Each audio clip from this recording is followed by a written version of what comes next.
right. Extremely unprecedented. But there's just too much going on. And I put out a video today. Bruh. Bruh.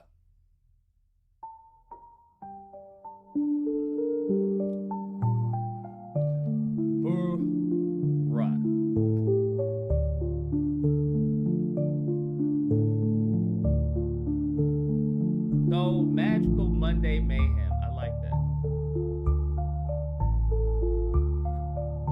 Oh, shit.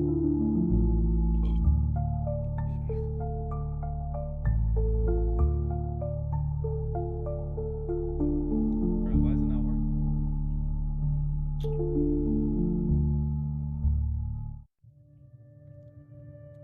Now it's not working, bro. Come on, man.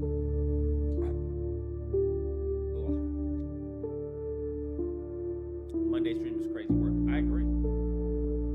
I agree. But there was just so much to cover. I just didn't get around to it. Did y'all see that Piers Morgan interview he did with Fuentes? Craziness.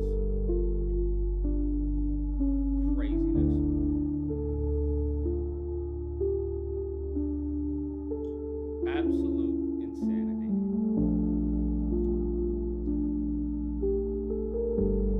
Man said, hey, it's a pleasure having you on. Whoop-de-whoop, but called me evil. Called me evil, but said it was a pleasure having Fuentes on. Bruh. These people, bro. These people. And then I was watching. It was like an interview. I don't know how it came up. I think someone pretty all pointed it my way. But I mean, I did watch it. I'm not gonna lie. I was watching it. I was watching it, but I couldn't believe it, bro. I couldn't believe it. So it was a pleasure having him on, but I'm evil for memes. I'm starting to slowly, bro, slowly starting to, believe in karma, bro. Slowly. Excuse me. Ever so slowly.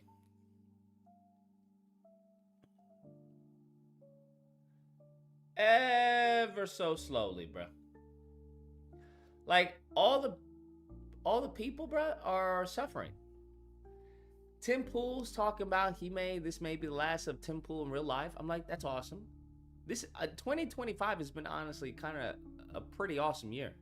Charlie Kirk isn't here. Kundis Owens is looking to destroy TP USA. Let's see. I don't know. Tim Pool is about to be undone because he wants to talk about how he can't afford security. Okay. I mean, it's been pretty solid. But listen to this. Candace Owens is a fucking evil scumbag. She is a degenerate cunt. Woo! Woo! Woo! Timmy boy, language, a degenerate cunt. Whew. Language, Timmy boy. Timmy's going through it, bruh. Timmy's going through it. Timmy is going through it.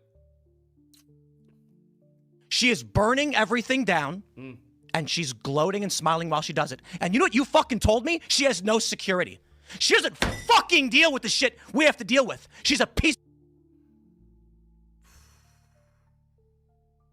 Timmy boy's losing it. I'm loving every second. I'm loving every second. Tastes like chicken. I'm loving every second, bruh. Loving every fucking second. Loving every fucking second. Because allegedly he wanted to say that his place was shot at. Okay, Tim Pool. No one, I mean, there's been no evidence brought up. No evidence that his place was shot up. Apparently, someone called into the police. I've contacted both Harpers Ferry PD and Jefferson County Sheriff's Office, and they have verified there has been no reported shootings around 1 a.m. on December 6th. He's lying. Also, I apologize if volume is so low. Forgot to turn my mic input down the other day. I turned it up to max post-edit. Oh? Is this Adam? Yeah, this is Adam. Are you calling from... I'm sorry, go ahead. Harpers Ferry Police. Oh, hi. Oh, wait, you're with the Harpers Ferry Police, not the Sheriff's Office? Yeah. Oh, okay. Well, maybe you can answer my question. Did the dispatcher relay what I was asking about? Yeah, it's asking about, I guess, if somebody's house was shot up or something. So, On December 6th. yeah, so, Tim Pool, who's a large influencer, he put out a post on X on December 6th, the morning of, around 8 a.m., saying that there was an alleged shooting that took place at his property, and it was just really weird, and a lot of, like, half the Grab popcorn and watch it all, bro. I hope it all burns down. I hope it all burns down. audience thinks he's just trying to create some kind of a hoax to regain some attention. So I just wanted to call and just verify that if this even happened or not, this alleged, like, has he actually contacted you guys or not? I'm just trying to basically see if, what he's saying has some kind of, like, evidence or something backing it up, or that he, just verify that he contacted you guys. Mm-hmm. Yeah, the only issue I have is if you don't know the exact address, Mm-hmm. I can't tell you exactly if it has or hasn't happened, because the only thing I can do is look in the town of Harpers Ferry, which is very, very small. Yeah. And I looked back through our call logs. We've had no active shootings or anything in the town of Harpers Ferry, but Harpers Ferry is huge. Okay. So you're only going to get the incorporated part of Harpers Ferry talking to me. The sheriff's office covers all of the rest of Harpers Ferry. Mm. Yeah. So depending on where he lives, that I can't give you a yes or no without knowing exactly where he lives. But I can tell you, if he lived in the corporation of Harpers Ferry, we have not had any shootings. Yeah, and I'm not sure exactly what his address is. I have a feeling it's not going to be easy to find.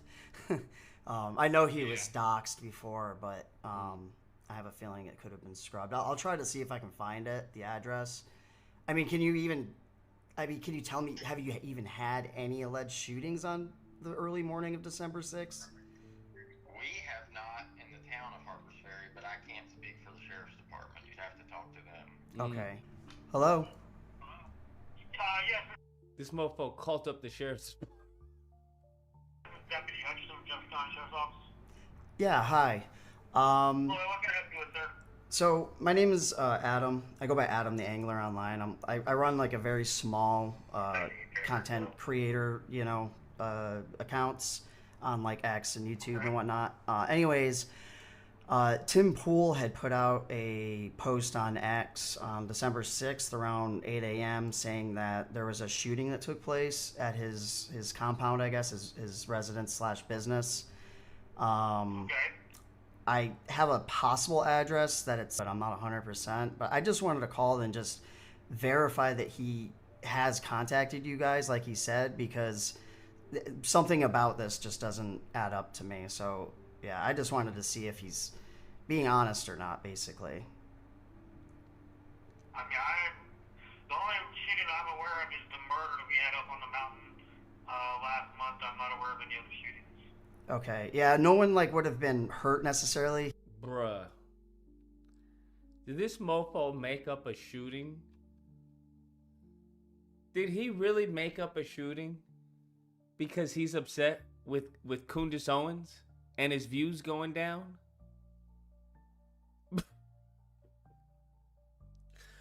Fam, there's no way. He said in his post that it happened around 1 a.m. on the 6th of December, saying that someone approached his property and allegedly fired 3 shots. But then he said that... What's that?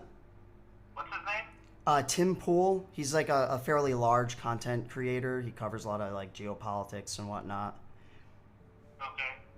And so I believe he lives within your jurisdiction, as far as I can tell. So I just Yeah, like... so there are no calls associated with him. And a report was taken.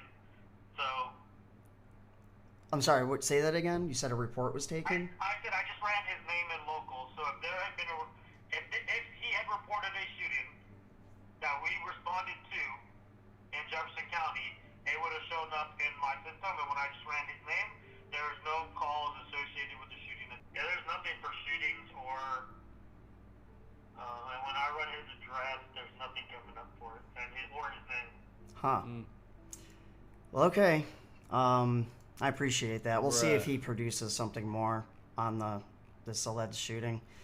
Because he's literally put nothing out other than saying there was a shooting and that he was in contact with police. And I've called you guys. You haven't heard of anything. And I even just talked to an officer with the Harpers Ferry PD and the incorporated city part or town part, and they said they didn't have one either. So I'm starting to lean towards this might be a hoax, but I'll try to keep, an eye on it and see if he posts anything new. Okay. So, but anyways, thank you so much for your help. I really appreciate it. No problem. All right. Thank you. Have a good day. Bye. Bye-bye. You do. Yep. He's lying. He's lying. Didn't happen. Police haven't heard shit. Fuck you, Tim. Fuck you. That's fucking disgusting. It's fucking absolutely disgusting that you would fucking lie about something like this. Absolutely disgusting. You should be fucking ashamed. Woo. Woo. That's fucking crazy, bruh. Who does he think he is? Candace Owens? The audacity. Bruh. While he's talking about Candace Owens. Piece of shit. She's making everyone else suffer, and all of these fucking conservatives out there that send me these fucking messages have no fucking balls to call her out. More and more people have started doing it. They send me these fucking messages. Good for you, Tim. Good for you, Tim. I wasn't the first person to do it. I'm not going to take credit for that. But don't fucking DM me like I did something for you as you fucking cower, scared that she'll put you on her thumbnail and claim you benefited from Charlie Kirk's assassination, which he's doing to me right fucking now. Are all bald people this upset? Is this just common within their community? I'm just curious.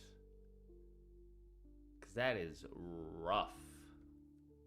Yeah, that was the... I'm fucking done with these people. She has security, just not on the level of you.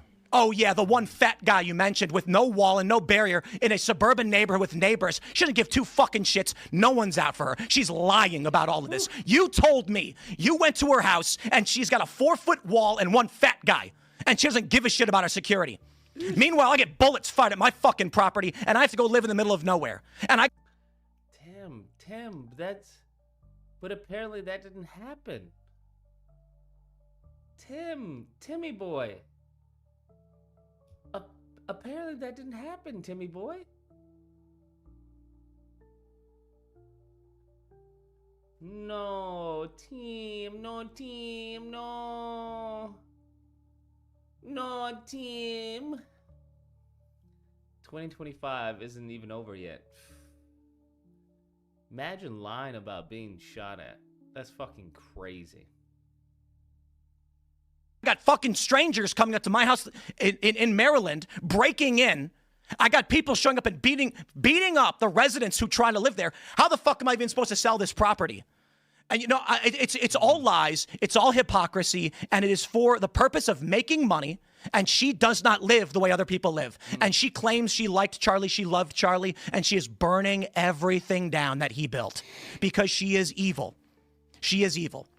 And I'll say it again, this conservative movement is fractured, it's fried, whatever it is. Okay? Republicans are on track to lose the midterms. You're telling me it took one black girl. You're telling me her jujitsu training was so strong that she is taking everything down. She's bringing the whole place down. I mean, damn. That must be some crazy jujitsu. How many jujitsu masters do you got to go to completely destroy the Republican grift? Apparently 3. Apparently all you need is 3. Man, them folks trained her well. Trained her well. I can't even, you can't hate at that point. You can't even hate. You just got to appreciate. They were actually trending in the other direction until Charlie Kirk was murdered. Yeah. And this is the point, isn't it? The most effective political assassination in history, and thanks to the likes of the vile cunt Candace Owens, she has turned Turning Point into the perpetrators of the crime that was against them. I don't get paid by any of these people. I'm not on good terms necessarily with Turning Point USA. They didn't invite me to their stupid event. I don't want to go. I don't want to go. They invited me back after I started criticizing Candace. I'm not going to your event.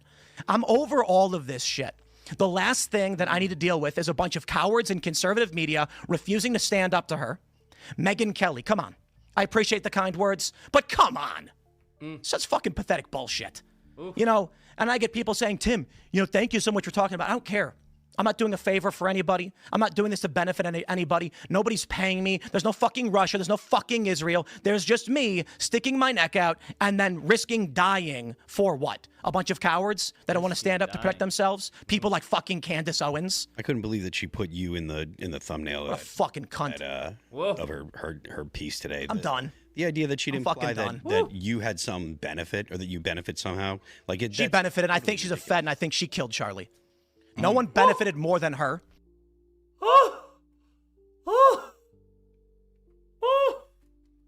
What is this thumbnail? God, dog. What is this thumbnail he's talking about? Bruh. Oh my gosh. Oh my gosh. The goal.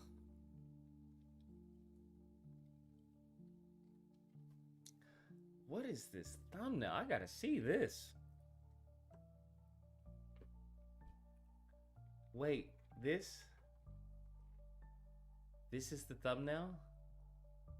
The $1 billion question? What is going on in your hands, girl?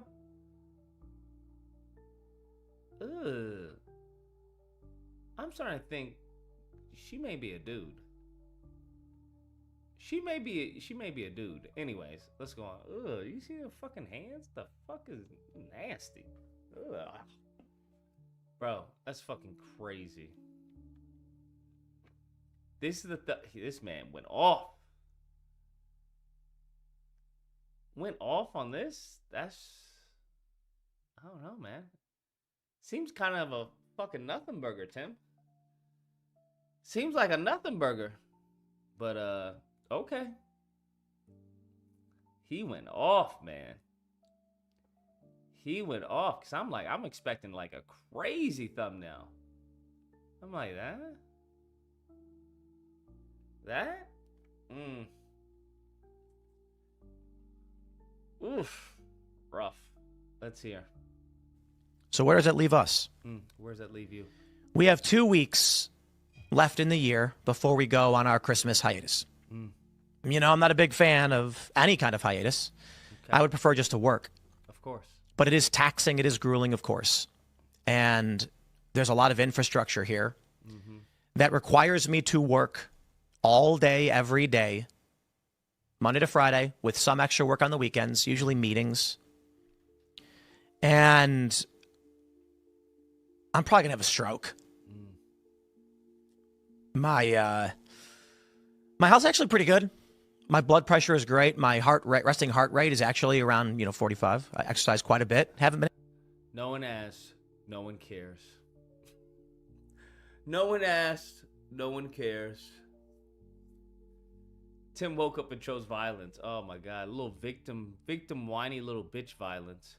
Do you understand how bad it looks on you where Kundis Owens has a better temperament than you?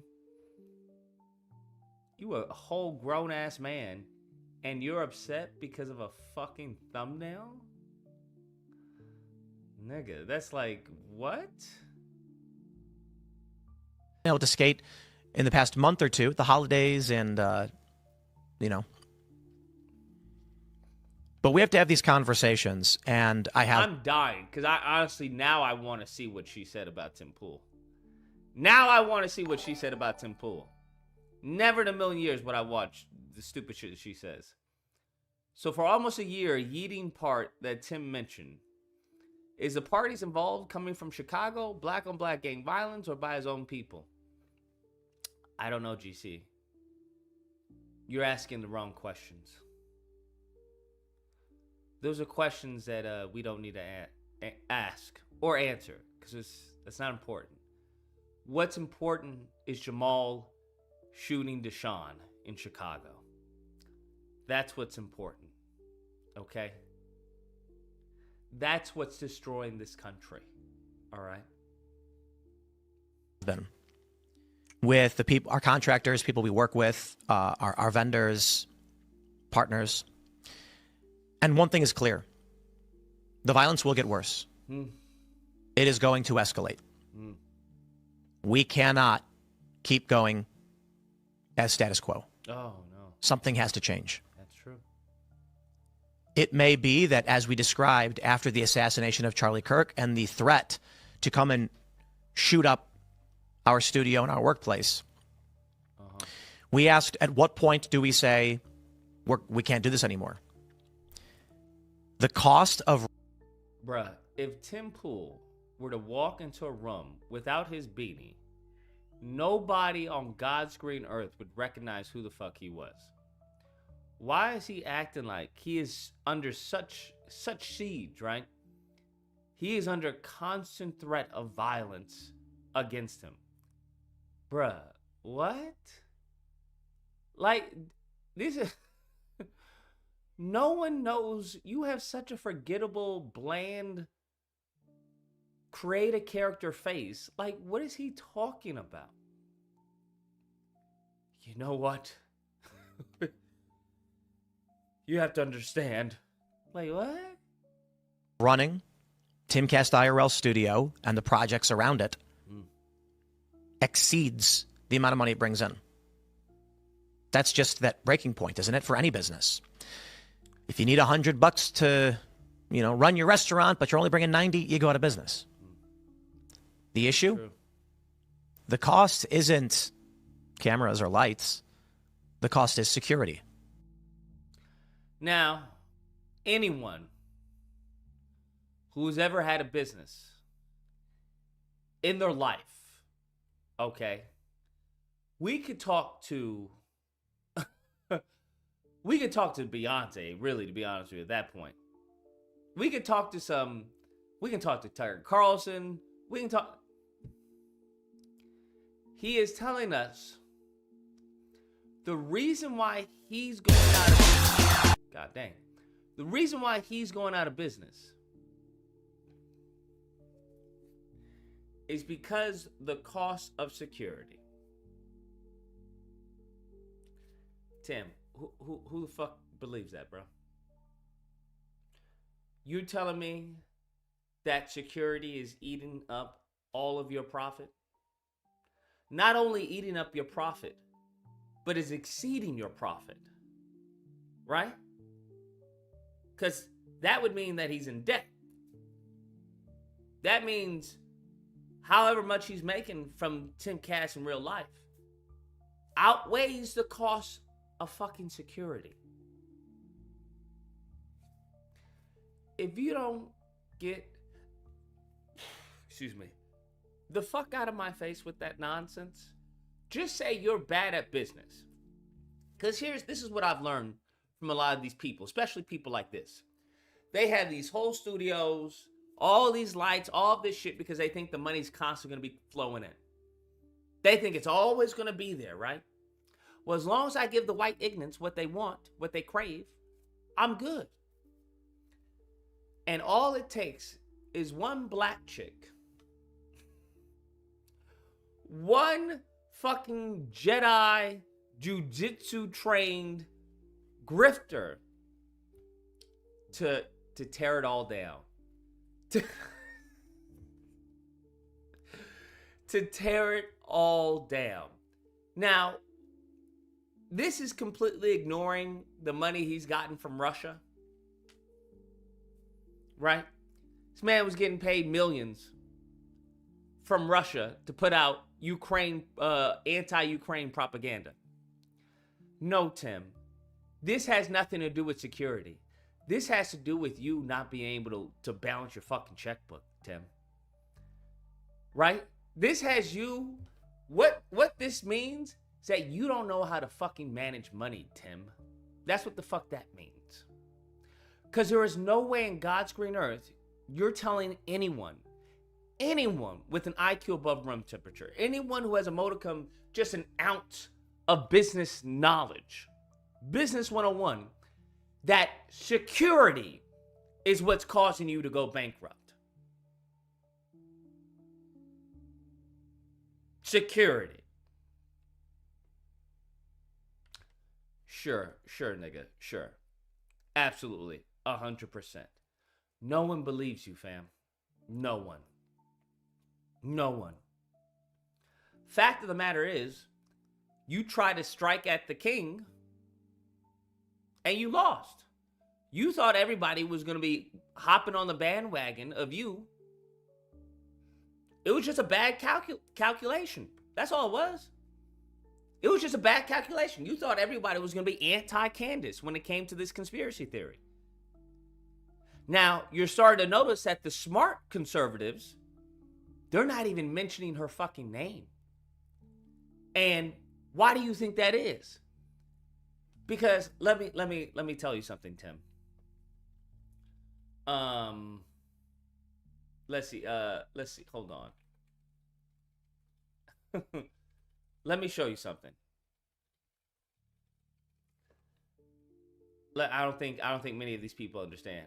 Let me show you something, Tim.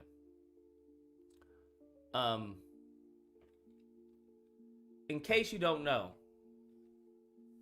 that's your audience, Tim.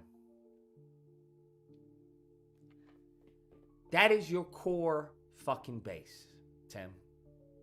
All right? That's your core base, Tim. All right? Your audience, that's your core base. Now, for some reason, right? What you have to understand is everyone plays the game. Everyone plays the game. Everyone knows who their audience is. Brandon Talmud, he knows who his audience is. Candace Owens, she knows who her audience is. Ben Shapiro, he knows who his audience is. Dave Rubin, Dennis Prager, the Blaze TV, Ryan Whitlock.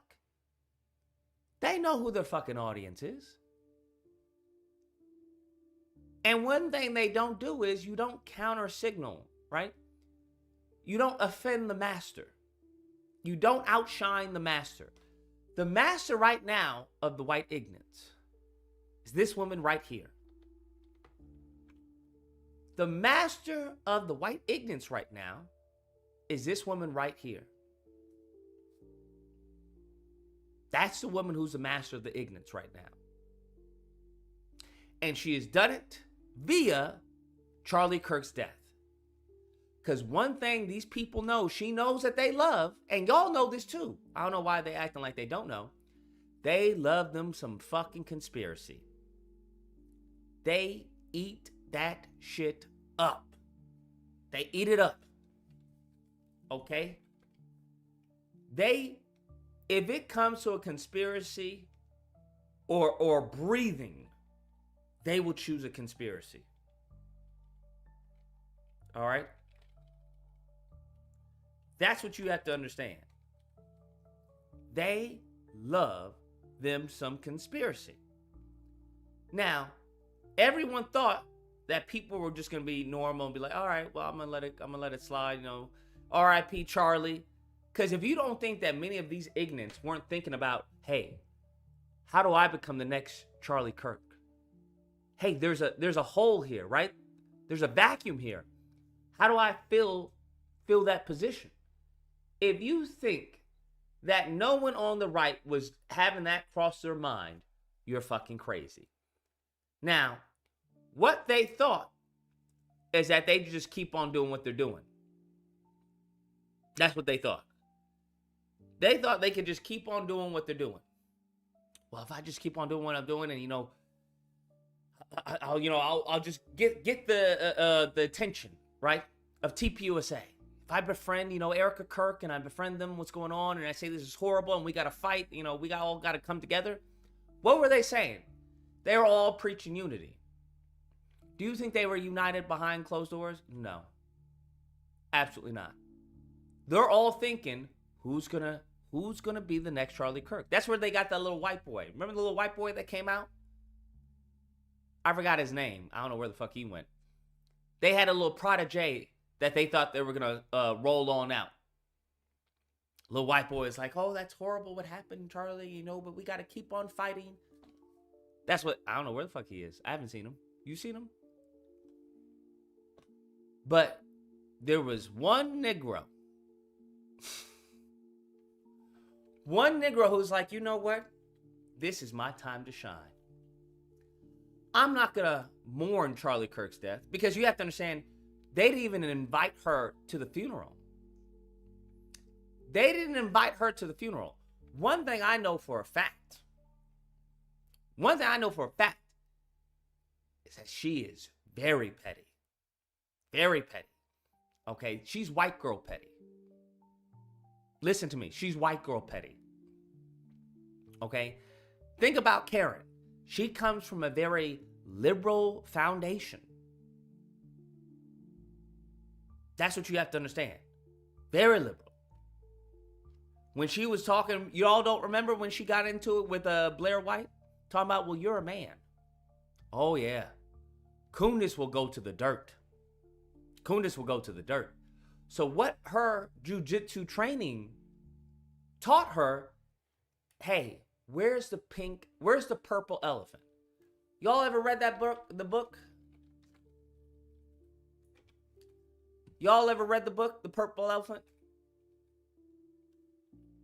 I don't know if we have any marketing people.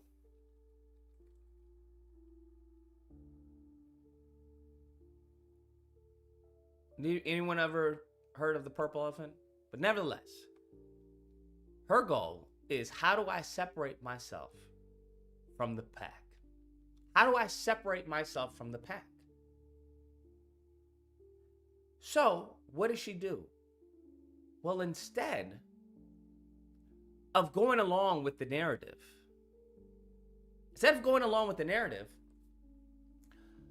the concept is that you have to stand out from the pack. Well, now, what does she know from her years of jiu-jitsu training? Thanks to the Ben Shapiro, thanks to the Dennis Prager, thanks to the Charlie Kirks. What does she know? She knows that these people right here, they loved some JFK, did they not? Well, Trump's going to release the JFK files. Okay. All right. They loved some Epstein Island when it was about Democrats, right? They love some Epstein Island. Oh. The reason why they're not releasing it, because they know Clinton's on there. They know Hillary's on there. Okay? They know Biden's on there. Okay? That's why they're not releasing. All right. Interesting.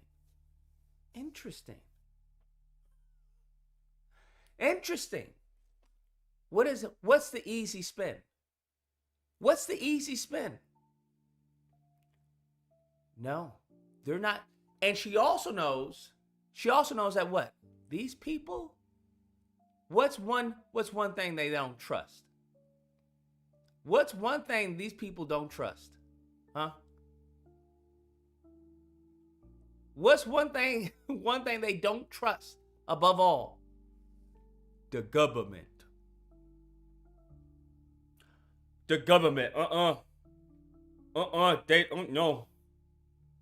They want me dead. They want me dead. Is it Purple Elephant? My fault. Purple Cow. I forgot it. Sorry. The Purple Cow is the book. I'm sure many of you guys were looking up Purple Elephant. Yeah, Purple Cow. Sorry. Purple Cow. I don't trust him. Not one bit. Not one bit. Bro, this was a blessing. This was honestly a blessing in disguise.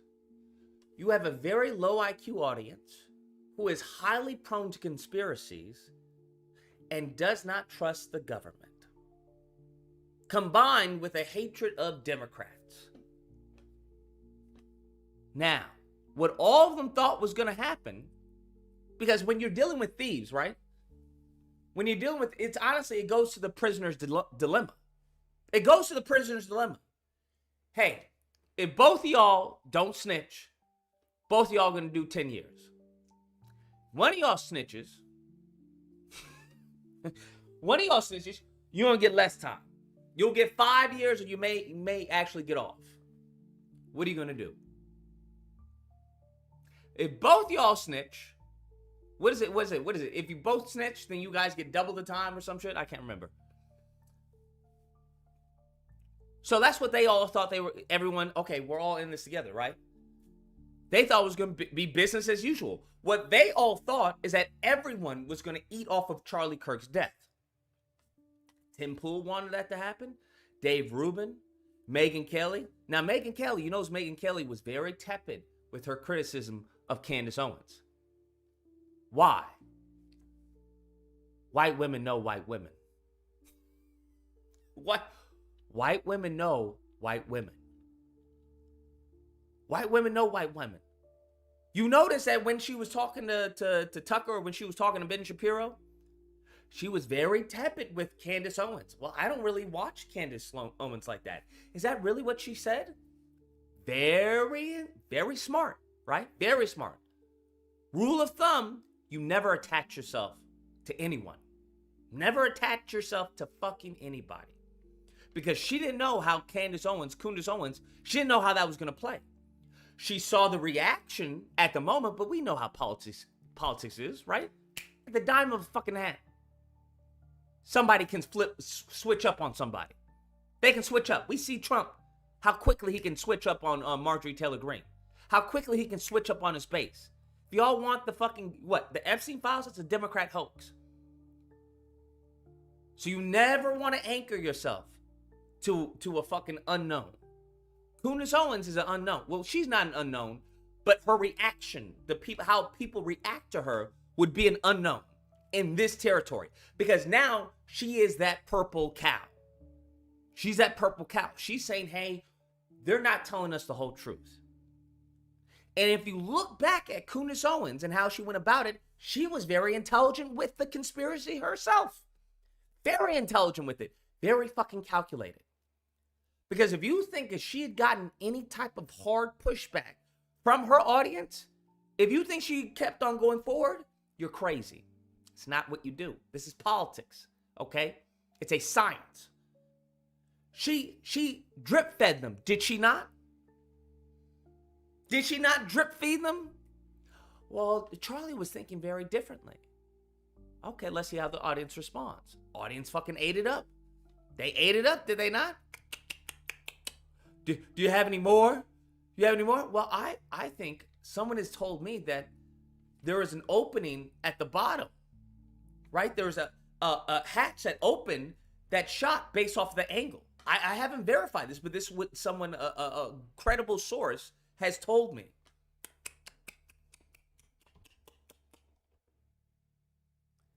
Now, the dumbass Tim Pools of the world, Tim Pool, have you ever listened to Tim Pool? Tim Pool doesn't have a fucking thought in his brain, okay? There is no, this man is fucking juggling with one brain cell. That's what he's doing. He's juggling with one brain cell. What people like Tim Pool do is that when you're not intelligent, you interview other intelligent people. Now, due to the fucking low IQ people out there that is his base, if you see him with enough intelligent people, or if you see him with enough people that you like, that you believe are intelligent, what happens? What I forgot what the actual name is on it, because there's a name on it. I forgot what it is. But you project all of the good, the good patterns, the good beliefs that you have of that person onto the person that they're talking to. Birds of a feather flock together. Oh, well, I like, Trump. Oh, well, I like this person. Well, I think he's very intelligent. Oh, Tim Pool is having a conversation with him. Tim Pool wins by default, just being in the same room with a lot of these people that have influence, that have, a reputation within the Republican Party and whatnot. Tim Pool by himself, if you've ever listened to any of his interviews, he's a fucking idiot. That's the beauty. Now, the beauty is, so is she. But Kundis knows that. Rhetorically, Kundis is in a whole different league than Tim fucking Fool. Because what is Tim Pool? He has no fucking training. Right? He's a fucking stooge. He was never trained to be in front of a TV, right? Tim Pool was never trained to debate. He doesn't do debates. He doesn't have the intellectual bandwidth to do a debate. He's not quick on his feet. He's not witty. He doesn't know how to hide his intellectual flaws or shortcomings. So what does he do? He masks that by regurgitating what his audience wants to hear. Right? That's how Tim Pool is made afloat. Well, them chemtrails, they up above her, and that how they gonna kill us? The Xbox, if you push the button correctly, it'll explode. What does Tim Pool do? Well, I find it very interesting. I just had a report that there's a report. Apparently, the Xbox, if you press it, it'll explode. What do you think about that? You guys know where the Xbox comes from. I think this wouldn't be the first time that they've tried to undermine America. That's what he fucking does. Tim Pool's not fucking smart. Tim Pool is preaching to the choir. Anybody who preaches to the choir is going to sound good. It's the fucking choir. Okay?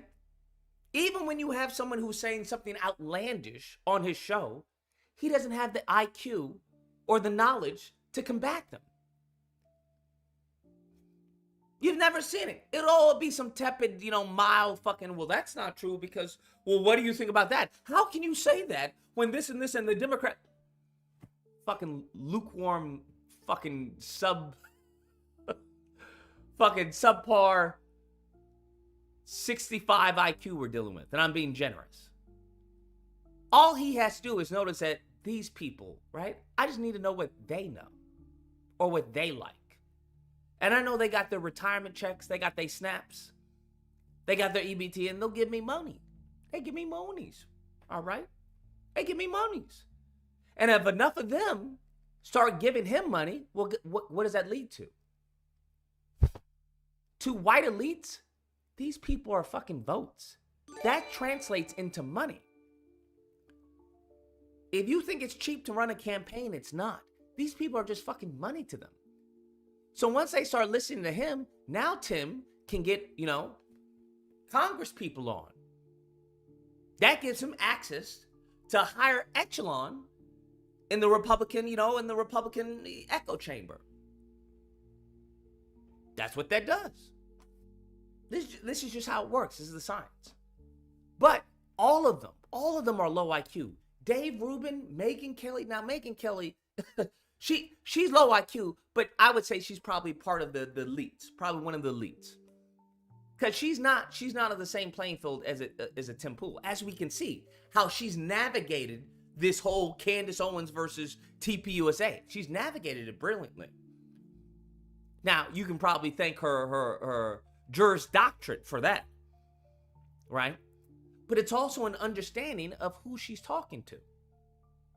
She has media training. Megyn Kelly has media training. That's why game knows game. She's able to spot, oh, I see what she's doing.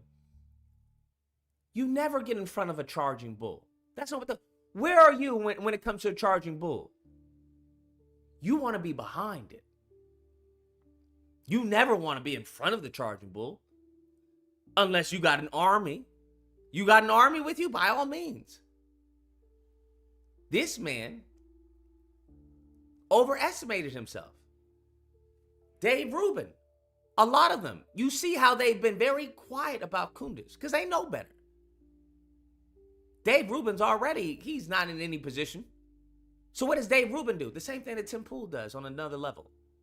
Dave Rubin's a fucking gay man who's married to another man who had a fucking child via, in vitro. The fuck? This motherfucker knows where his bread, which side of his bread is buttered. So what does he do? He'll interview a Ben Shapiro. He'll interview these people. He doesn't have that. He doesn't have any fucking weight to say anything here. Nothing. When was all the fucking times he's been on Piers Morgan? That hasn't helped his numbers.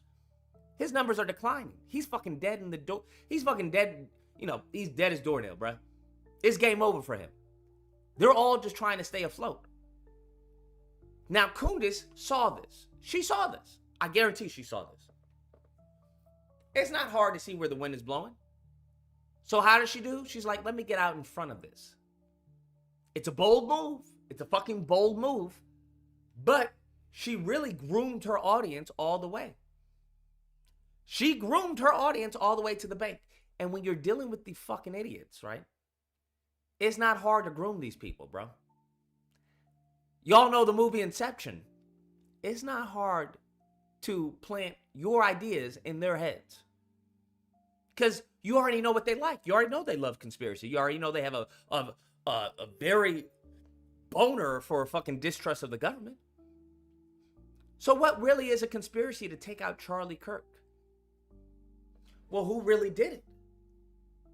You bring up a whole bunch of sources, unverified. What do you need, though? You need a smoking gun.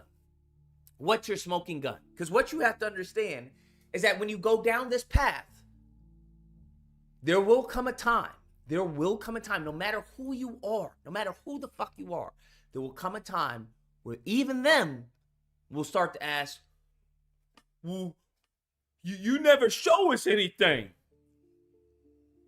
It'll come a time. Just like for you parents out there, there'll come a time where your child says, but why? Nigga, because I said so. That doesn't work with them, right? You can get away with your child, but even child, but that's not fair. There'll come a time. May not be now, may not be tomorrow, may not be a year from now, but the time will come. The time will come. So what do? You need an act of good faith. You need an act of good faith, do you not? That's what you need. What do you think that act of good faith was for her? What do you think that act of good faith was? That smoking gun. I'll tell you. The text message. The text message. Remember when people were like, oh, Charlie Kirk, that's a fake text message. Remember when she was saying, oh, Charlie Kirk was, leaning away from Jews and everything, and, that's bullshit. That was bullshit. I don't really. She didn't put out the evidence first, right? You let it simmer. You let enough people, foment, trepidation, hesitation. That seems a bit incredulous. That's too much. But that text message exists. That's your smoking gun. That right there will set you up all the way home to the bank. All the way to the bank. You know that. That's all you need. Now, everything that comes out afterwards, well, she already proved it. Why are you dialing her? She already proved it, okay? She showed the text message, and now you're all saying that's not real. Then they came out and said the text message was real. You got it. You got it. Give me a second.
All right, we're back. As I was saying, she needed something to give her weight for the future. That text message is what it was. It's no different. It's no different than, I won't say an abuser, but a player. If your girl thinks you're cheating on her, what are you going to need? You'll need a smoking gun. You're going to need something that quells her thirst. That completely ends any type of belief that she has that she's cheating. That's what you're going to need. Especially if you are. If you are, you need something to get her off the trail.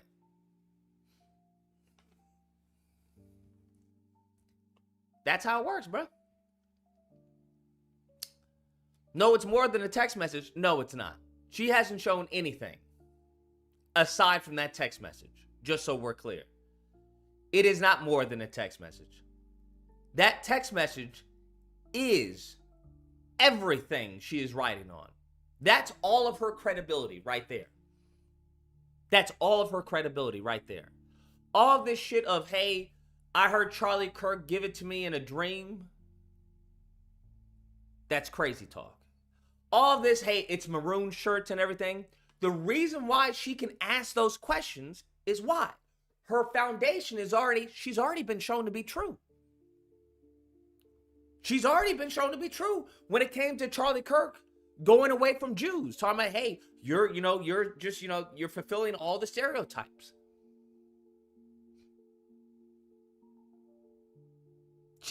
Everything else is built on top of that. She hasn't shown anything else. She's shown nothing else. Everything else has just been asking questions. Well, the maroon, we covered it last week, did we not? Well, look, you notice the maroon shirts. I'm just saying, okay, that, a friend of mine, a source of mine, all these sources, none of them verified. She doesn't need to. Why? Because we can all go back to the text. Well, why would she be lying about this? Why would she be lying about this?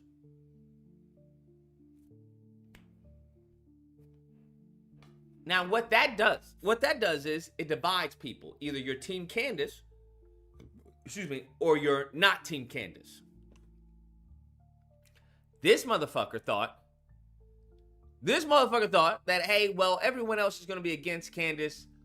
I'll come out and be against Candace. No, nigga. You don't get in front of a bull, bro. That's not what you do. If anything, you play it like Megyn Kelly did. Well, I'm gonna be a little gray about it, right? Well, I haven't heard Candace. I don't watch Candace. That's a beautiful line. Because now the onus is not on you. When she was talking to Ben Shapiro, if you think Megyn Kelly doesn't watch Candace Owens, you're fucking stupid, right? But we know Megyn Kelly watches Candace Owens. But who's her audience? This is her audience. Well, Megyn Kelly says she doesn't watch Candace Owens, so you can't even blame her. You think she hasn't come across anything Candace Owens has said? Is that what you... She says she doesn't want Candace Owens. She doesn't have time for it.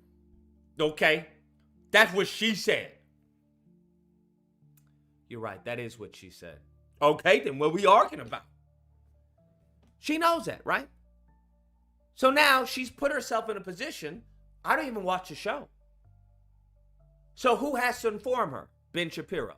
Well, she said this, this, and this. And Ben Shapiro doesn't really fucking like Candace. So Megyn Kelly, I guarantee, is betting on Ben Shapiro to bite off more than he can chew. And what I mean by bite off more than he can chew, like if I say, hey, I think, Spider-Man 2 is trash. I think that game is trash. If someone doesn't like me, how they'll relay that to someone else? Oh, Lucas says he doesn't like Spider-Man. He thinks it's fucking horrible. He wants Insomniac Studios to shut down. He wants the death of Brian Entenhart. Wow. Now, I didn't say that, right? I didn't say that. So you can act ignorant. Lucas said that? Yeah. Yeah. That's what he said. So when it comes out that I didn't say that, which you know I didn't say, you can say, well, look, I went and looked into it, and it turns out he didn't even say that. Now, I'm not putting blame on the person who said he said that. Maybe, you know, it was a misinterpretation, but I don't have any fault. Now, what have you done? You placed yourself in the clear. You haven't, as far as maligned the person who told you that you knew the bullshit that they were telling you, because you're like, hey, maybe it was a misinterpretation on their behalf. Maybe they misunderstood. But from what I've seen, and even still, you leave yourself an out. You leave yourself an out because you say, based off of the you know, the research that I've done, I didn't see her say that. So you're not calling him a liar. You're just saying, hey, based off of my understanding, this is all fucking, I mean, this is why a lot of these people are fucking lawyers. A lot of them are fucking ex-lawyers. Because a lot of this is just fucking bullshit. That's what it is. But you put it in a position, well, based off of what I've seen, I didn't get that interpretation. I didn't get that. So that's just me. Now you haven't vilified Kunduz and you haven't vilified Ben Shapiro. That's what Megyn Kelly did. Dumbass Tim Pool thinks by calling Kunduz Owens a cunt and all of this that his fucking audience, he thinks that's gonna give him some brownie points. No, Pimpin.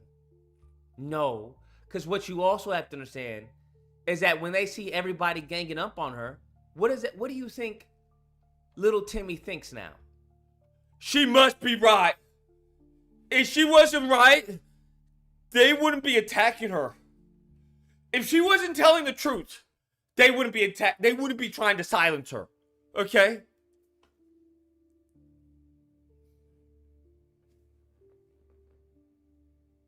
Now, we all know, well, that's not really logically sound. I mean, just because they may be trying to disagree with her, that doesn't mean she's default telling the truth.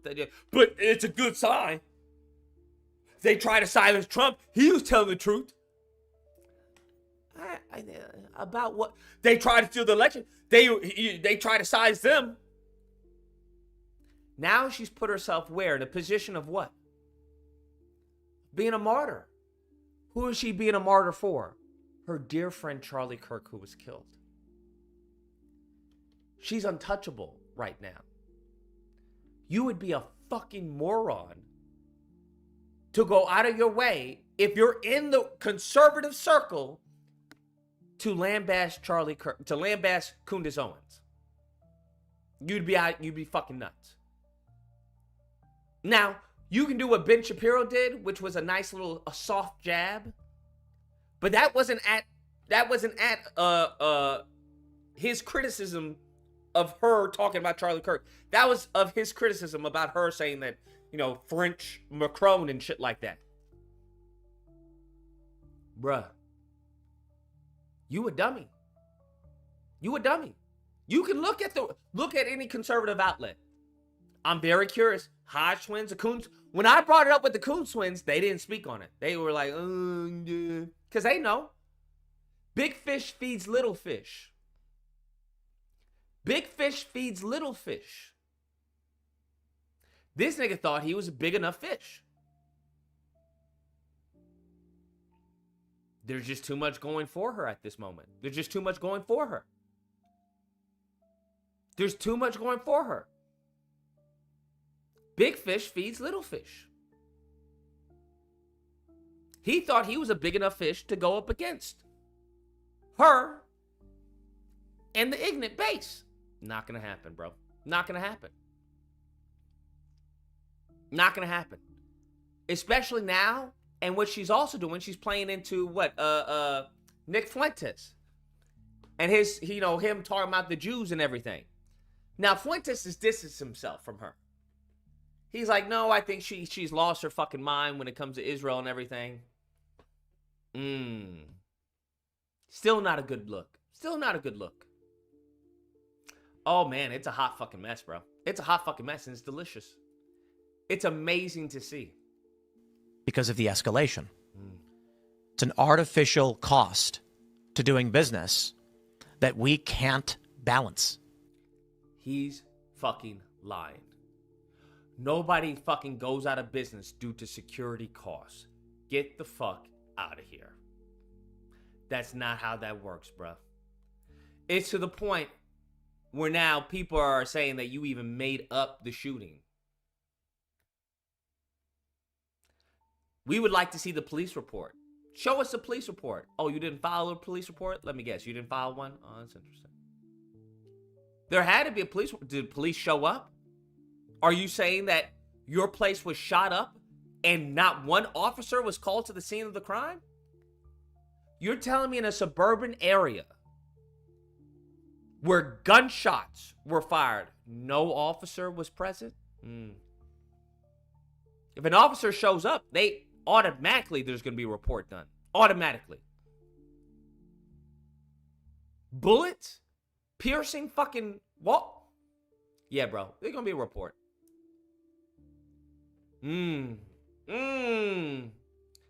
This dumbass thought he could do the whole thing that Kundis was doing, right? Well, my sources said this. Listen, you can't say you were shot up because now that's not about just you. That can be verified. Her sources can't be verified, stupid. There's no one you can talk to that can say whether or not Kundis Owens has emails when she's reading off emails or has sources. No one. The only people who would be able to say that would be her producer. That's the only person. He's a fucking idiot. We can't forego security, but we can't sustain it either. So I've had some conversations with our partners, been talking with Rumble. There may be a solution. And it's going to be rapid change very quickly. We're going to have some emergency meetings. We've already had emergency meetings for obvious reasons. And there is a possibility that the 19th is the last episode of Timcast IRL. We are doing everything we can to make sure that's not going to be the case. It's no secret that I've been frustrated and disillusioned with a lot of people in politics, but that's no reason to walk away from doing our nightly show with a tremendous success. Of course. But the cost is not just money anymore. The cost is the safety of my family, myself. Of course. And there are many ideas we're floating around. Now, he looks like a fucking idiot. You want to know what he looks like? I'll tell you what he looks like. Whether it's true or not, it doesn't fucking matter. Optics to these people is real. Optics to these people is fucking everything. Now, with those of us who have an IQ above room temperature, we know that, everything that how it perceives is not actually true. Okay? These people, remember, this is his audience. That shit is everything. What do you think they see him as? Oh, he's just jealous. He just jealous of Candace. Okay? He just jealous of Candace. That's what happening. He trying to blame Candace for us not wanting to listen to him and his propaganda. Where's the fucking lie? Where's the fucking lie? I guarantee I can go through probably one of the pages and find probably close to verbatim what I just said. You're just jealous. I'm canceling my subscription to Timcast, bro. He's lost it. He's lost it.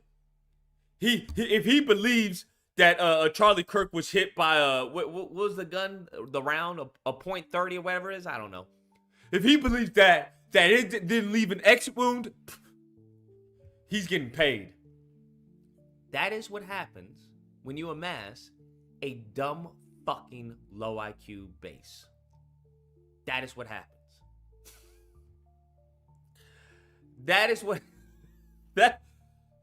what happens. 30.6. That's what happened. You have no one to fucking blame. No one to blame but yourself. No one. No one to fucking blame, bro. No one. Now he's talking about, oh, it's security. That's why we can't afford and everything. Now, where does that leave Kunduz? Where does that leave Kunduz? Any media training will tell you. Any media training, if you've had any type of media training, this person just called you a scumbag, a piece of shit, a cunt. What do? You take the high road. You take the high road. Why? Because that makes you look godly. It makes you look fucking God. It makes you look like a saint. Because we know if somebody called me a scumbag, when I was just, he's calling her a scumbag, and she's just trying to, as far as, find out what happened to her best friend. He's calling her a cunt, and she's just trying to ask questions to find out what happened to Charlie Kirk. He gave her a silver platter, bro. Silver platter. Ding. Here you go. Now, let's see what Kunduz responds with. Because she's going to come out with a video. You know what's going to happen. He's genuinely not well right now. I wouldn't turn this into a cheap internet movement. There is just so clearly something personal going on in his life. It's hard to run a business and he's under pressure. Pray he comes through it. Oh!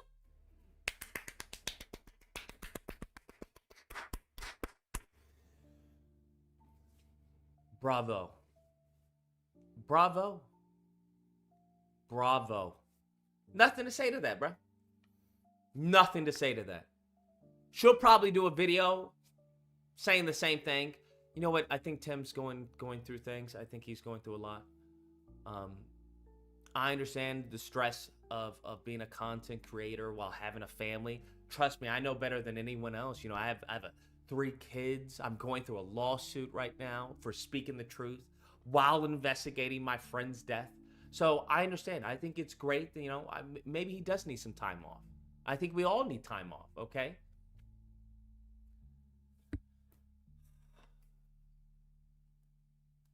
Eat it up, bro. Wow, look at her. She's just a good Christian. I wish we could all be like that. Oh my God. He called her a cunt and she prayed for him. Oh my Lord. How did she do it? How did she do it? Oh my God. Oh, bless her heart. Oh, bless her heart.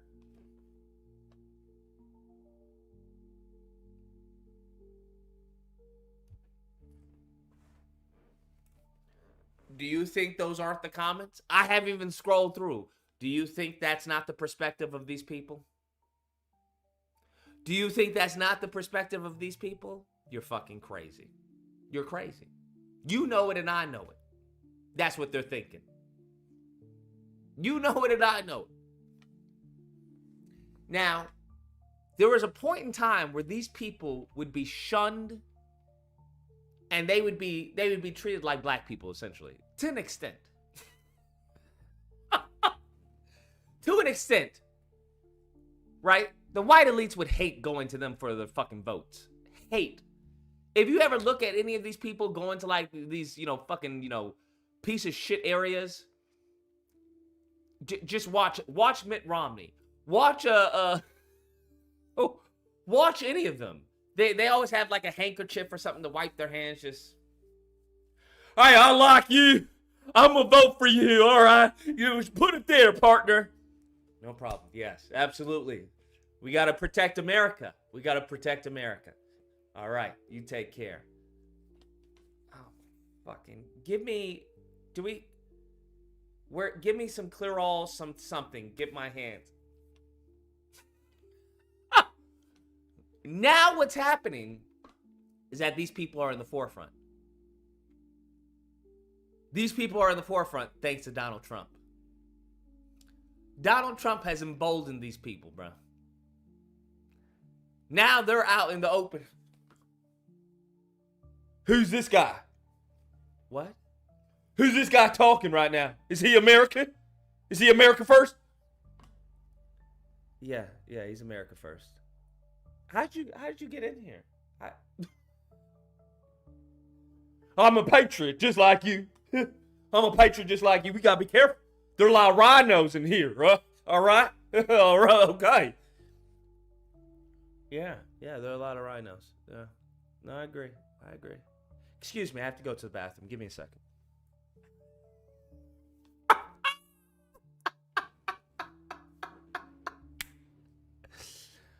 Hot damn. Done fucked up the whole dynamic.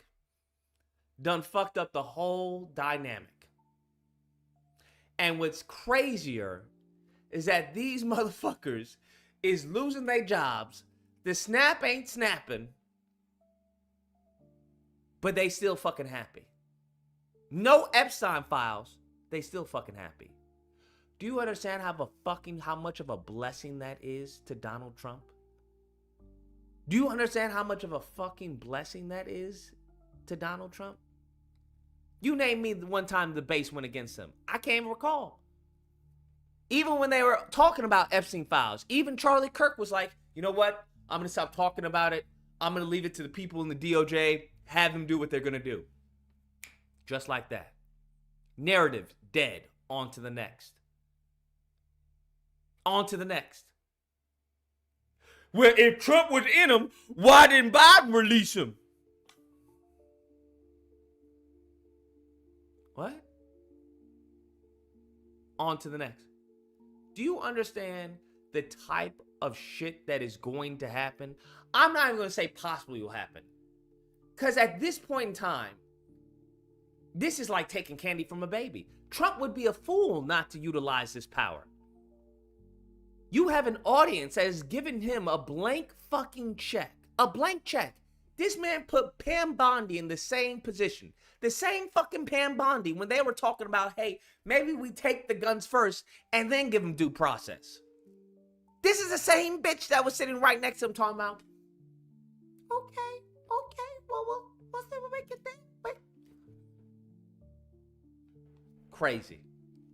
Craziness. They being replaced by H-1B visa workers. You have Trump saying, these niggas ain't shit. You can't hire them and expect them to do a job off the jump. No. We've got to import people. We have to. Well, fucked with their whole brain, bro. Fucked with their whole programming. Well, he true. I mean, that is true. That is true. That is true. But as long as they come in legally, you know, that's true.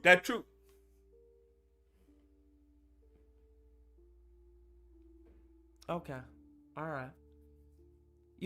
Don't you think maybe the president of the United States should be investing in the American people and the education so that the up and coming generation actually has the knowledge to be productive members of society in this, you know, up and coming futuristic technocracy? What's it called? Technocracy? Don't even fucking know the words. No. No? What do you mean no? No. So, okay. We gotta get the illegals out.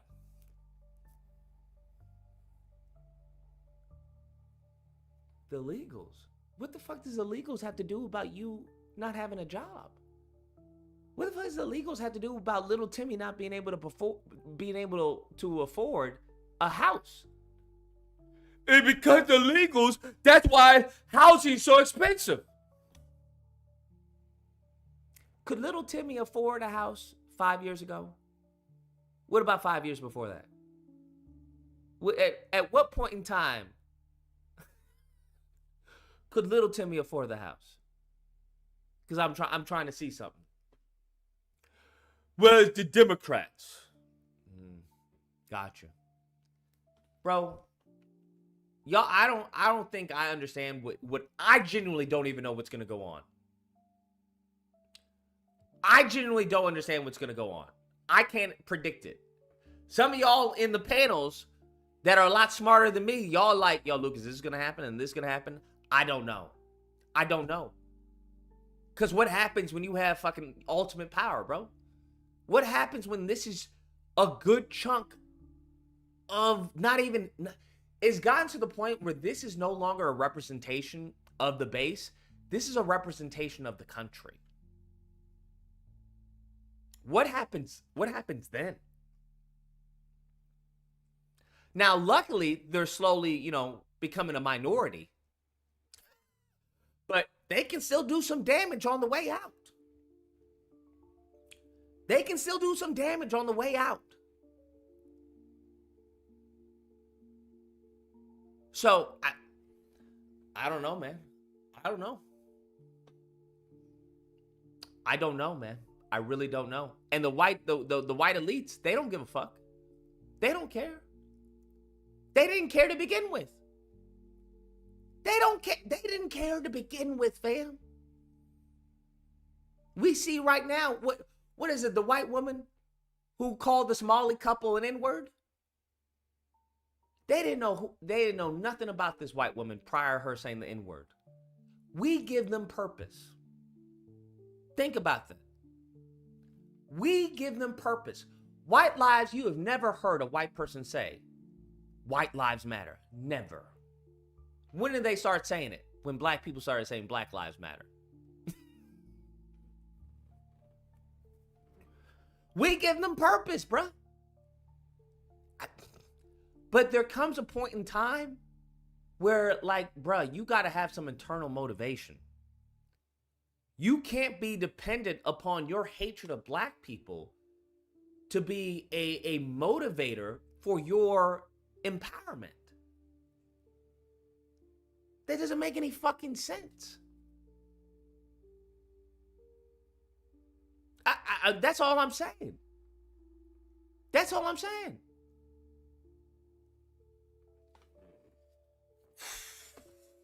It's what is really frightening is how many black Americans, how similar they are to these people.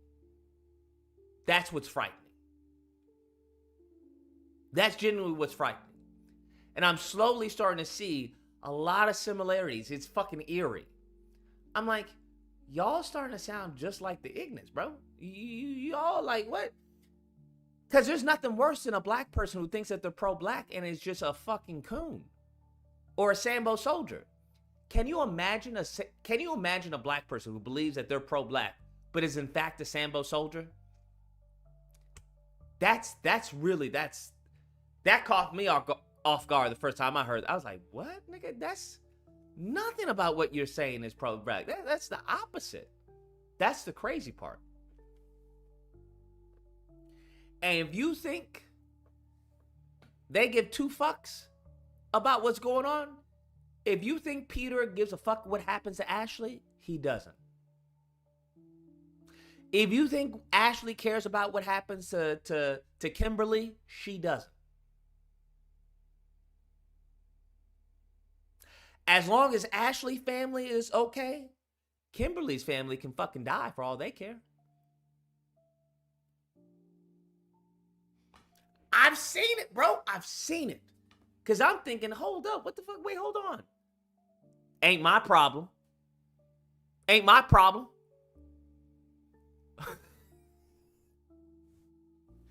Bruh. It's... And I was watching this video, and I'm gonna play a little bit of it. Don't copyright me, fucking bastards. But it was really fascinating.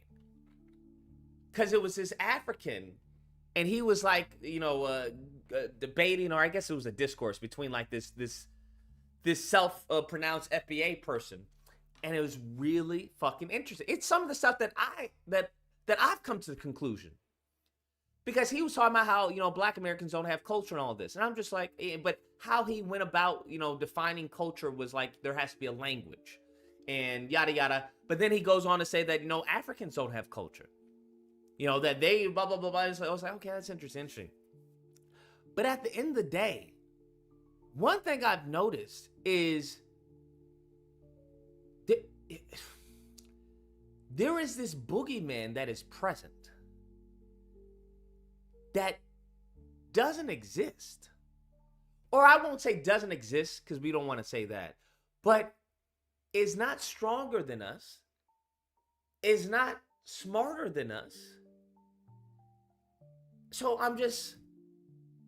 it's crazy. So one of the FBA dude, FBI, that's the funny part. He was talking about, you know about the flea experiment? And what the experiment is, for you don't know, is like they put a fleas in a jar, they cover the jar up, but the fleas hit the top of the jar and they come back down. Eventually, you can take off the top of the jar and the fleas won't jump out. Because they're so used to hitting that top that they get conditioned to hit the top, so they don't even try anymore. And he was using that as a parallel with Black Americans. And I'm like, bro, if you're saying that Black Americans are the fleas in the jar that are so used to being hit down that they don't even try anymore, then you're cooked. You're cooked, fam. Do you understand? I couldn't believe hearing the FBA with this dude saying he's FBA saying some shit like that. Bro, what you have just said is that Black Americans are so conditioned. So conditioned. And here's the thing. What are you niggas conditioned to? Huh? How many people have you seen get lynched? How many people have you seen get tar and feathered? What are you conditioned to? It doesn't even make any sense. How are you conditioned to what your ancestors went through? That's what I don't understand. Nigga, what? Yeah, my ancestor may not have pushed that button. Nigga, I'm gonna push it. But you don't understand. When they push the button, they whip them. Let a motherfucker try. I'm gonna push it. I want them to try and whip me. Go ahead. I'm gonna push the fucking button. Whoa, you shouldn't do that.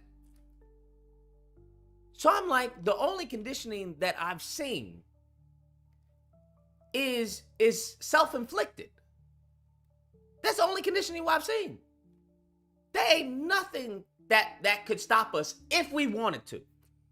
And so the argument that the African was making is that Black Americans love white people. Y'all don't hate white people. You don't think they're evil or anything, because if you did, you would have left. I was like, that's interesting. That's fucking interesting. He's like, if you did, you would have left. How you gonna talk about, oh, this is horrible, this is horrible, this is horrible, but then stay around the same motherfuckers who are imprisoning you and violating you and doing all this shit? Why the fuck are you gonna stay in an abusive relationship? You should have left. Like, that's interesting. That's interesting. And that's when the FBI dude brought up the flea thing. But I'm like, bruh, listen. What's crazy to me is that any advances we've made had like, there have been obstacles, but for us to be here, that means we've had to overcome those obstacles, right? Somehow there's been like a lost in translation where there's been such a heavy focus on the obstacles and not our ability to overcome those obstacles. Fuck the obstacle, but to completely eradicate the obstacle. If there's a boulder in the road, yeah, we can go around the boulder, but we can also destroy that boulder and put TNT in that boulder. We put TNT on that boulder and blow that motherfucking boulder up. That's what we can also do. And I think that due to the conditioning of being around these people, not all, but the ignorance, being around the ignorance has conditioned us to see it in through their perspective. That's what I would say. The conditioning comes from our parents. It comes from passed down knowledge. I hear you. There's a part of that too. But there comes a point in time, if your parents keeps on telling you 1 + 1 is 5, And you go to school, you find out, nigga, 1 + 1 isn't 5, it's 2. Now, out of respect, you may not correct your parents, but you know, like, okay, my parents, you know, they just, you know, they don't know that.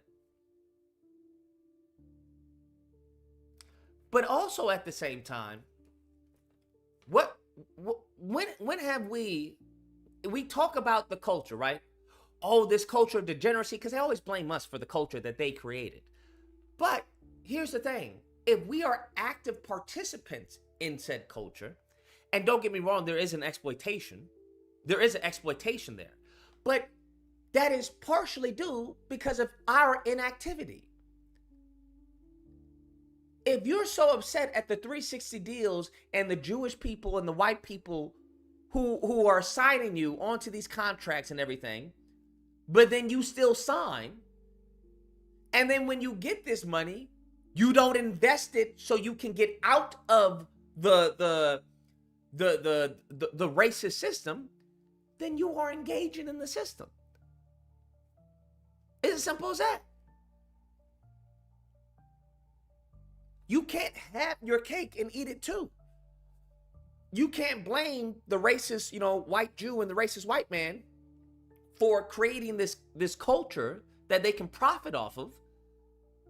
But then when the mofos actually make money, the Negroes who sign on to these deals, nigga, you are talking shit about black people so you can make money. Yeah. Okay. Instead of criticizing them because they want to say, oh, you're being forced to say this music, to say these contracts, to say these lyrics. I've never in my life seen a black person be forced to fuck all, bro. Your ancestors some of them weren't even forced to be slaves. They said, fuck you, I'd rather go die in the sea. So if you're now saying that black people are in such disarray, because the example he used was that, hey, if you say no to the contract, there are hundreds and millions of other foundational black Americans who will line up. Nigga, that's a us problem. That's a us problem. If you're telling me that there are millions of other black people who are willing to fucking do the minstrel show, nigga, that's not a them problem, that's a us problem. You can't blame the white Jew and the white man for signing up the fucking coon who wants the coon. Especially if they know if this nigga doesn't agree, I can find someone else. You find me how many fucking Jews there are that are willing to talk shit about Jewish people. How much money do you think I would have to pay them? Well, I want you to put out music that disparages the Torah, that talks ill of Moses, that all your dirty laundry, I want you to put it out in the open, but also add a little sauce to it, add a little spice to it. That's what I want you to do. How much money do you think I would have to pay a Jewish person to do that? Because if you don't think they have some shady shit going on in their communities, if you don't think they got some skeletons in their closet, you're fucking crazy. You're fucking cuckoo for Cocoa Puffs. So how much money do you think I would need to pay one of these nice little Jewish kids or these Jewish adults? How much money do you think I would have to pay them in order for them to betray their own? They would be handsomely rewarded. They would have money. Or would they say, fuck out of here? No. Would they tell you to kick rocks? We don't do that. Get the fuck out of here. So all I'm saying is that if you keep on giving them power, they're going to keep on taking it. You had the FBA guy talk about, well, how many studios do black own? Nigga, we have more than enough money to do our own shit. The problem is there's no desire to do our own shit. And that's what the African said. The issue was there's no, because he went to talk about why we haven't built anything. Because they were talking, you know how they say, oh, we built this country. Nigga, the contractor does not become in love with the fucking house that he built, bro. Why? Because he knows that he's building the house for someone else. The contractor does not get enamored. Oh my God. Wow. You see, I built that. You see, you know what? My men built that. No, it's a job to them. Nigga, you pay me, we on be about our business. On to the next one. Whatever the fuck you do with it, it may be some stupid shit. Well, I want a toilet right there and then another, you want a toilet right there and another one right there? Okay. As long as you pay, which they didn't pay our ancestors, and they had no plan on paying our ancestors, but that's besides the point. As long as you pay, you can have whatever stupid shit you want. He's not going, oh my God, wow, look at the, you know, I built your house. You know, I built that. Why? What the fuck is he, what does it care? What does it matter? Okay, cool, thanks. Thanks for building the house. Bye. But, you know, I've fallen in hard times. Can I sleep in one of the guest rooms? No. But I built the house. Mm-hmm. That's correct. You did build the house. You did a good job. Thank you. I just got let go of my job. I can't sleep in the guest room? No. You have to leave the property or I'm going to call the police. Okay. All right. So what he's saying is something similar to actually post-traumatic slave syndrome. That's, which is interesting because the whole concept of post-traumatic slave syndrome is that from Africa, right, is similar to what he was saying is that, hey, what the fuck do you need, you know, being in Africa? Because if you think about when you talk about the Caucasoid Mountains and their lifestyle is very different from being on the equator. What type of mindset comes from the Caucasoid Mountains? A mindset of, listen, I don't know where my next fucking meal is going to come from, right? You become savages. I don't know where my fucking next meal is going to come from. You know, you have that, but, you know, I have the fucking knife or the gun. I'm going to fucking take that from you. But that's not yours. Well, it doesn't matter. Might is right. That's the mindset that evolves from that environment. What type of mindset evolves from being in the sun? You have bountiful everything, right? You know the land. You have natural resources. What type of mindset stems from that? Are you going to be like, are you going to be chill, bro? You'll be chill. You'll be cool. Somebody says, hey, I'll come back on, you know, on Tuesday at 3 p.m. All right. Go ahead. Come back on Tuesday at 3 p.m. They don't make it until, I don't know, Wednesday. Something happened. Are you going to be flipping out? Whoa, what the fuck? No. Why? Because the environment that you were evolved from is very different. Very little to what do you need to build? This is why I say it's so funny, because all the white ignorance, it all goes back to living like an African. That's what it all goes back to. What is their absolute desire? If you speak to a lot of these ignorants, what do they want to do? Well, I just want to live off the land. Okay. And do what? I just want to live off the land and raise my children. Nigga, so you mean you want to live like an African? You want that's what you want? That's what you want to do? That's what you want to do? That's what it all goes back to, full circle. So we don't burn in the sun. I don't get no fucking sunburns. Living in the sun, got water. We got the animals, right? Gazelle, lion, all the animals. We got family, right? Because we were communal. Takes what? Takes what to raise a child? A village. Everybody knows each other. Hey, what's going on? We didn't have any TV. There was no TV. Why? What do we need TV for, fam? We make our own entertainment. Isn't that what the adults say now? Well, back in my day, we didn't have any of this. We'd have to go out, and do mud pies and all this and do, play in the trees. They didn't need all this shit. You don't need no cable. What you need cable for? You got a whole ass fucking jungle in front of you. Let's go out. Let's go out and see. Now, you compare those two mindsets. What is the people who come from freezing cold, starving and fighting every fucking inch of the way? How are they going to view those people? Nigga, we got to conquer them. Them people are stupid. They're slow.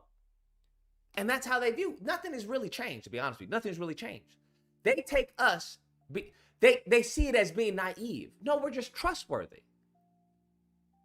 If you say you're going to do something, well, your word is your bond, right? I believe you're going to do it. They see that, see, it's easy to deceive them.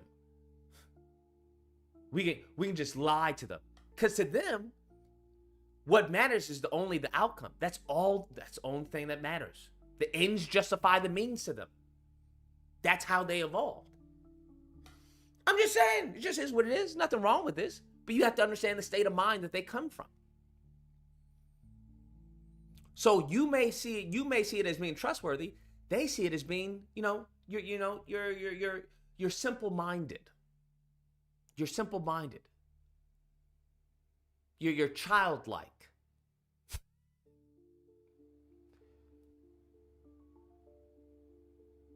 And with them, what is it? It's always, we got to get more. We need more. Because you don't know. So what they become? They become greedy. What does the scripture say? The what? The love. What we need greed for? When you have everything, what do you need to be greedy for? It's in abundance. You have all of God's natural resources. What do you need to be greedy for? What? There's only so much you can eat.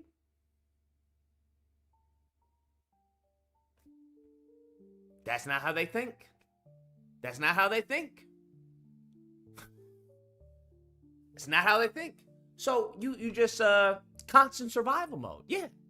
And what have they made for their people? There's always been a hierarchy with them. What have they made for their people? They have put their own people in what? Constant survival.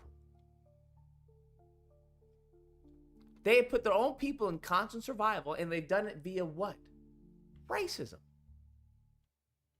Via a superiority complex. Can you imagine little Timmy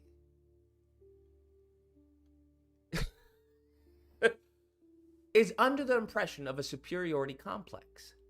Hence why he is willing to accept the atrocious environment that he is in. Think about that. Everything they go through, they see it as a win. They see it as a positive. That's a wicked nature. To do that to your own people. To do that to your own people. That's a wicked fucking nature, bro. So when you start to hear black people, well, I'm gonna get mine or get all that. Listen, that you need to understand where that comes from. And if you start seeing it in other Africans or another, and it was another great point he also brought up. And I'm gonna play a little bit of the interview. But it was another great point that the African brought up. Because there's like the talks of, oh, Africans hate black Americans and they this and that. And he was like, listen, we know you through you. We know black Americans through black Americans. Isn't it black Americans who say they don't like the gang culture? They don't like the violence? Haven't you guys written books about wanting to get out of the hood and everything? He's like, we know that through you. I was like, that's pretty interesting. That's an interesting point. I haven't thought about that. That's an interesting point. So he's like, it's not that we come over here to white supremacy. We just understand what you guys are going through. And he was like, we see too much of you in us, or we see too much of us in you. He's like, you think that's only to black Americans? No, we got that in Africa. I was like, damn, bro. These fucking ignorants did a world tour, bro. These racist elites did a whole fucking world tour. These racist elites did a whole fucking world tour. I'm like, what? How do y'all? And then he was talking. Who was it? They said, was it? I think it was on the panel last night, if I'm not mistaken, where they were talking about how North Korea and whatnot has like policies, like policies to circumvent like white supremacy or whatever. He has like, they have like policies for white people, essentially, like for racist white people. I thought that was interesting. I thought that was very interesting. I was like, wait, y'all got policies? Y'all got fucking policies? They're like, yeah, they got essentially like an emergency plan, like a contingent plans, right? Contingency plans in case, you know, an influx of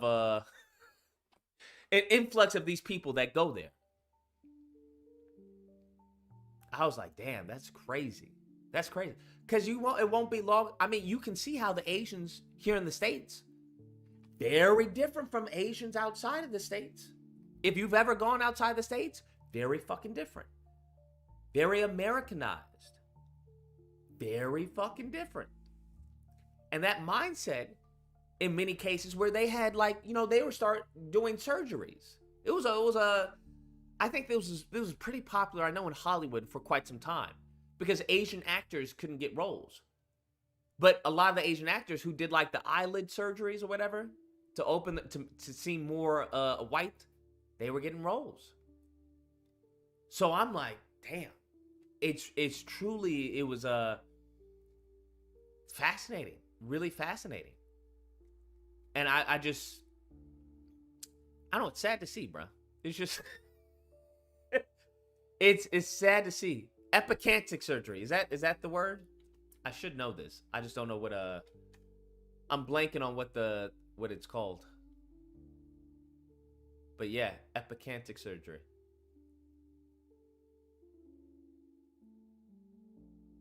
Fucking wild, bro. Yeah. Can you imagine? How's that any different from black women now? When it comes to the wigs and shit like that. When it comes to lace fronts. When it comes to the shit. I'm like, bruh. Yeah, they get surgeries. And they were talking about how, you know, people who have eyes like this, IA, they weren't getting employed at the same rate of people who had eyes like C. And I was like, damn, that's fucking crazy. That's fucking crazy.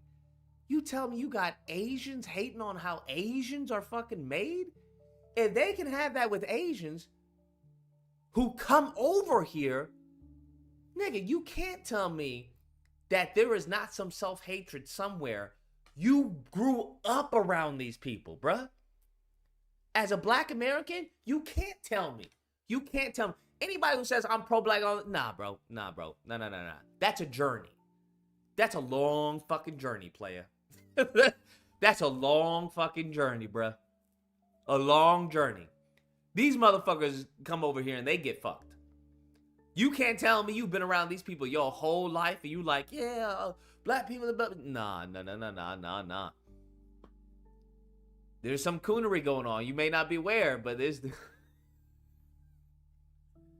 some tap dancing going on. Shit don't make any sense. And that's what I said. That's the argument that I make. There has to be some tap dancing. You can't tell me that there's no tap dancing going on within black Americans, because if there weren't, we wouldn't be in the position we're in. We just wouldn't. There is definitely some tap dancing. There are some residuals of slavery within the group, within the race, bruh.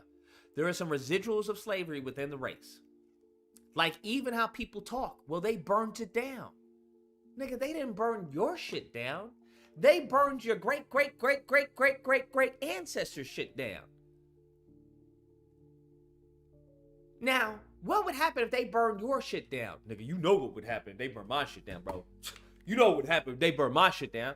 Okay, then nigga, what we talking Welcome about? to the amazing army. What we talking about then? All right, what's the issue then? I thought it was really interesting. Hold on, we're gonna play a little on earth, and you've done all because these things. Even with white supremacy, Let's see. Hold on. Hello, have a great Let's go to Asia, Europe, This is Daily Wrap Up Crew and the Business Bully. I don't know why I said that like I couldn't fucking read. Africa, And so and now, of course, I live in the United States of America. So I have a link. It seems to be the only bridge who can compare what I know from where I came from and then seeing people that we're taking from that place now. So I can look at the two and be able to spell out. Are they ignorant elite? What do you mean? The black elite are just, I mean, the only difference is with the black elite, from what I've seen, is that they just, they just want to fly under the radar. They don't really give a fuck about black people. So in that sense, they're very much similar to the white ignorant. Well, I won't say the white ignorant. They're similar to the white elite. They're similar in that instance. The only difference is that they're black. That's the only difference. This is why I talk about, Terrell Owens. You think that going into the nice white neighborhood or whatnot, instead of building up your own nice neighborhood, do you think that a white person moving in a black neighborhood, I mean, you just have to call a spade a spade a spade. Call a spade a spade a spade. All right? But I've seen white people who have been more safe in Inglewood than black people. I've seen white people be more safe jogging in Compton than black people feel more safe. So I would argue that if you want to build up any community, I would argue that you should probably want to work up a black community. That's what I would argue, because that's a win for everybody. But we've seen before, if your black butt gets in their community, what happens? I already pulled up the data that they did. These motherfuckers did data on themselves and said, hey, if we're racist, your child is fucked. What do you mean? Yes.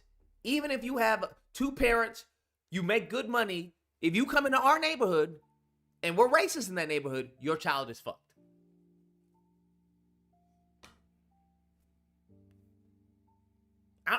I don't know what to tell you. The similarities and what the root cause of some of the problems are. The first topic I want to get into is, how do you define culture? And under your definition, do Black Americans have a unique culture? Let me start here with Frank. Well, I'm glad you used the word unique culture. So yes, I'm sure you all saw the episode, that got everybody on my case, except this gentleman who was the only one brave enough to say, well, look, before I cut him into pieces, let me give him a chance to come into the studio and explain, to the audience. Yeah. So it's interesting. People say, oh, you're from Benin. And I'll say, yes. And I say, what's Benin culture like? And then I freeze. Because there's nothing like a Benin culture. Or if you're from Ghana, or if you're from Nigeria, Sierra Leone, Liberia, there's no such thing. But if you say, oh, you're Yoruba, I said, yes. What is Yoruba culture like? Then he or she is able to start to talk about it. So there are similarities which Now I'm curious, is there no culture like that in many of these African countries? That's what I was like, what? Because I was led to believe that there's very much a very distinct culture. I'm going to really explain and you can see it. So I'm first going to ask. He's been on my show. He's seen my thing. I do not put together that show, which I fund from my own pocket because I just want to say things to make people angry. No, it's because I really care. And sometimes I get frustrated about what I have seen from the continent where I come from and what I see here about my great-great-great-grandfathers, uncles, sisters who were taken away. So African Americans would say, well, you're not one uncle. Yes, I know, but I'm walking past my cousin, my nieces every day. So what is in my head is what is in their head. And what I'm explaining is something that they must listen to when I say there is no such thing as African American culture. They're like, what do you mean? But culture for me is not dance, food, clothing. Those are not cultures. Yeah, I find that interesting. Culture is not dance, food, clothing. That's why I find it. I'm like, okay. Culture is a worldview. The worldview is what drives people. Their relationship to wealth, to money, to community, to marriage, to family. It's the worldview they have. I think that's interesting.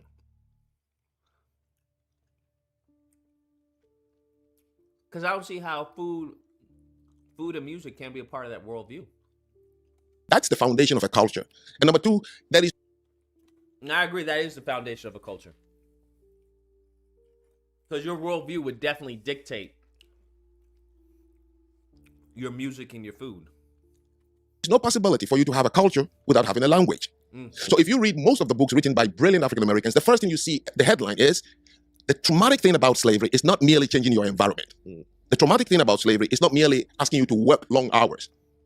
The Russians had hard labor camps in Siberia. Many countries, Japanese had it, where people work and they die. The traumatic thing about slavery is one thing only, which everyone has written about. They took our language away. They took our culture away. They took our history and religion away. That is a traumatic thing about being a slave. Now, if they took those things away, how and when were they recovered? So I met a gentleman. I was attending a conference in Singapore, and I met this gentleman who was a Korean sociologist. So we started talking during coffee, and I said, I lived in Korea for 2 years when I was reporting. And he said, oh, wow. And then we started talking. I don't remember how the conversation came about when he asked me. He said, so your country was colonized? I said, yes, and his country, Korea, was colonized by the Japanese for 49 years. What new language did we create that we speak today? I'm unaware. You don't have to tell me. Someone said we speak a... Nigga, nobody speaks Tethers. Stop it. Nobody... No black American... That is not a well-known language in black America, bro. Stop it. You wildin'. Tethers niggas, bro. And he said, what did you guys, meaning referring to people in Benin, what did you lose as a result of colonization? And I froze and I said, whoa. Nobody has ever asked me that question. So I said, Prof, you tell me, and that will give me some idea. And he said, no, we're Koreans. We're colonized by the Japanese. Gula Creole. I think he speaks on that. I think he says that speaks to his point that there is no culture. He's saying that Creole is a mixture of it's a hodgepodge. Because what he says that I thought was interesting is that no one stopped you from practicing your culture. Is that it was forced for you to incorporate your culture with the culture of the people at the time in order to communicate. Right? When it comes to language. He's like, that's where Creole and a lot of that shit comes from. It's a hodgepodge. Japanese. So when they left, all we lost was time. We just went back being Koreans. And from that day, I could tell clearly, what did we lose as a result of colonization in Africa? What did you lose as a result of slavery? If you don't fix that which you lost, you're not going to make any way forward. So in Africa... No, that is interesting. I did like that point.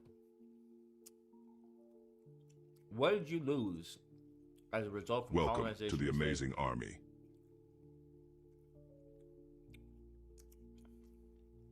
The countries that exist today were never there. They forced a group of tribes that have their own distinct cultures to become a country.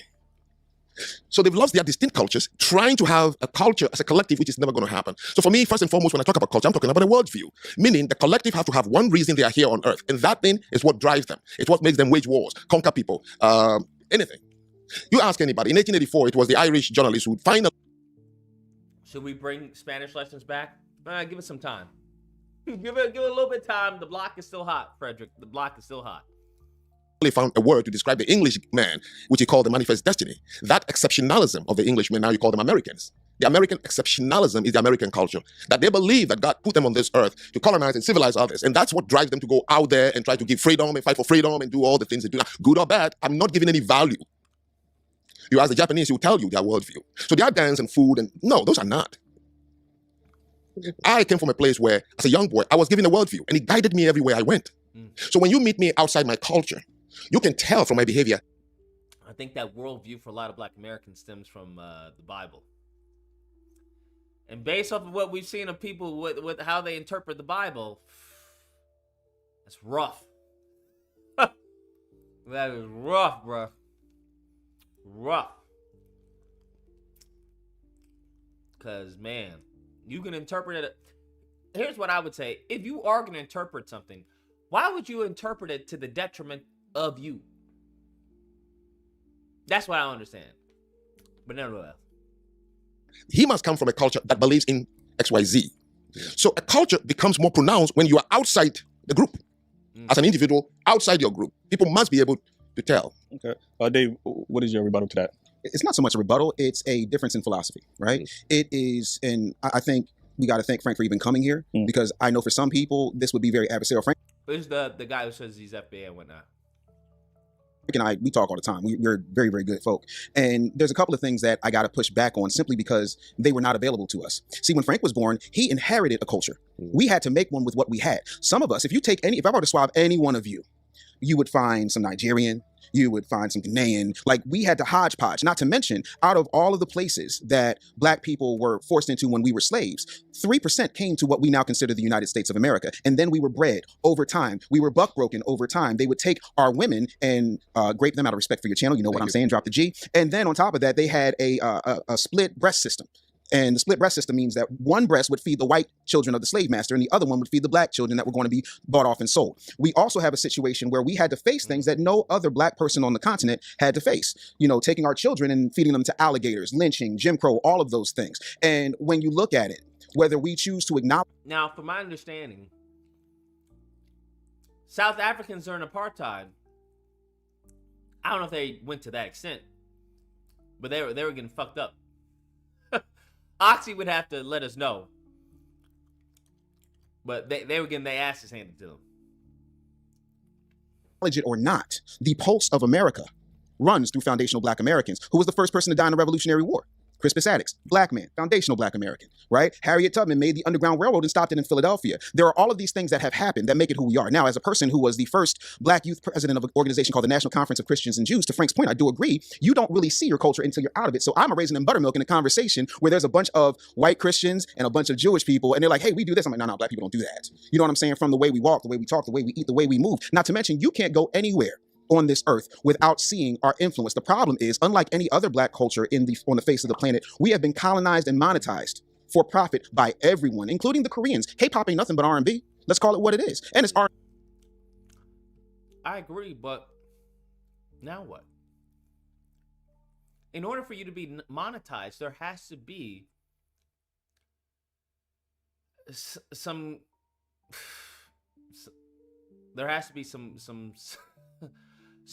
agreeableness, we'll say.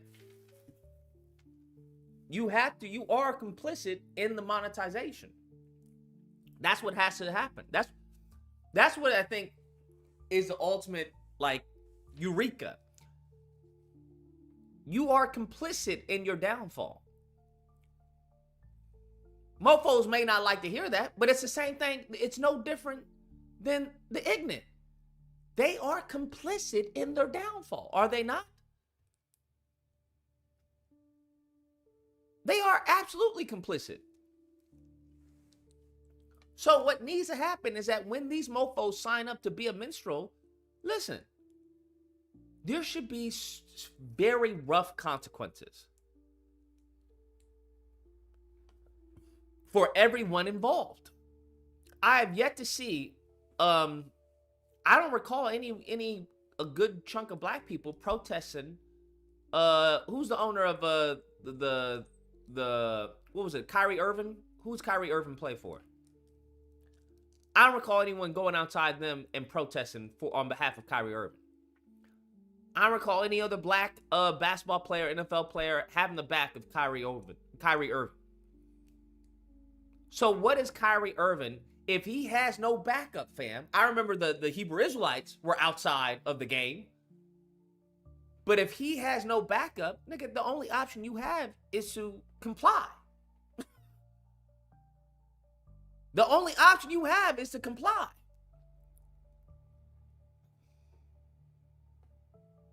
It is what it is, and that's exactly what he did. Oh, I'm sorry, my fault, my bad.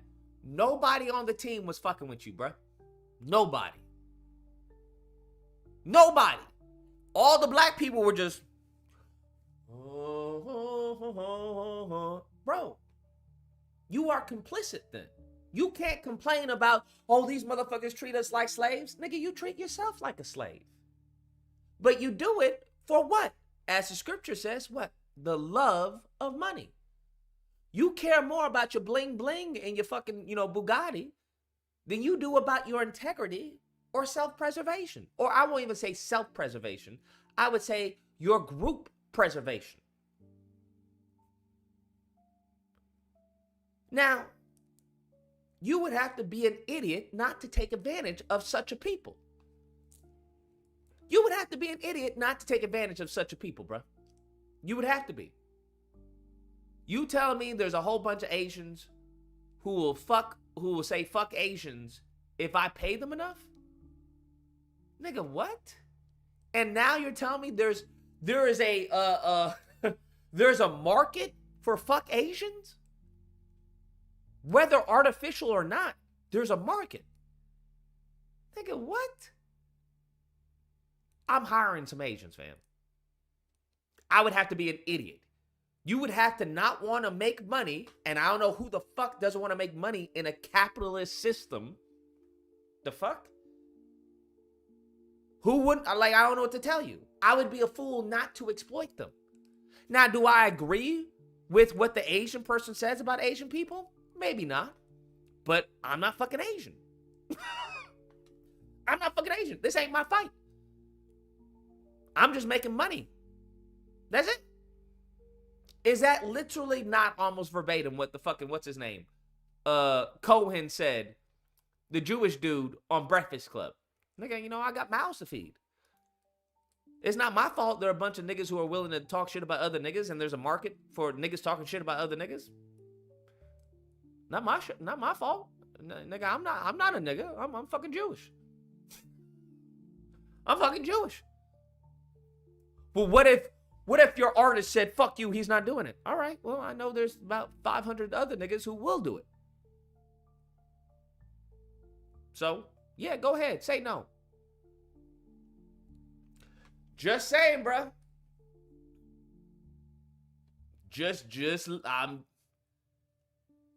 I can't fault him for that, bruh. I can't fault him for that. That's where it boils down to, like, yo, you got to be on code. But if nobody knows the code, what does it matter? If there is no code, then what does it matter? Oh shit, what happened? Why isn't That's crazy. Hold up.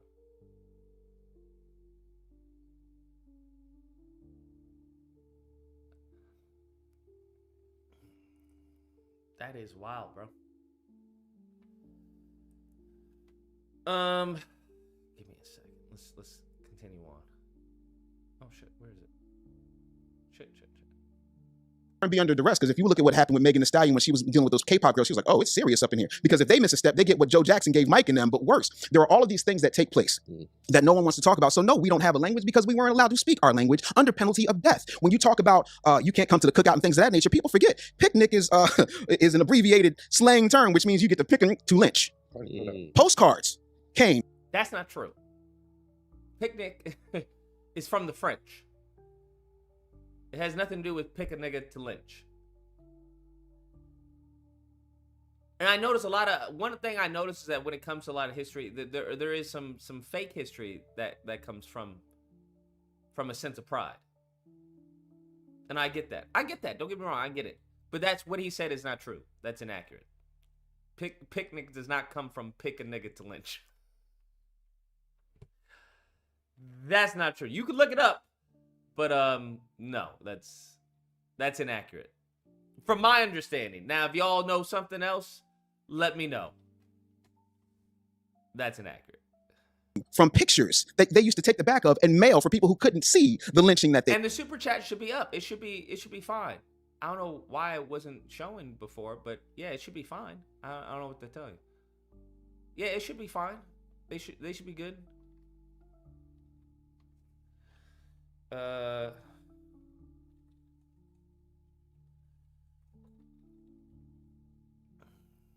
all of these things we survived, and the funny thing is everyone's coming over here and benefiting from the fact that we put out the 13th, 14th, and 15th Amendment. All of those things that started as the Black Liberation Movement but then got shoehorned into civil rights because everybody wants to come off of our pain. It's still a part of who we are. American culture is Black culture. The problem is not only did we have to create it, but everybody else got to monetize it. We don't own major forms of media. So the message that goes out to the world about foundational Black Americans is very lopsided. It's very negative. Even Frank said to Nancy, he said, well, what is your culture? Twerking? Well, yeah.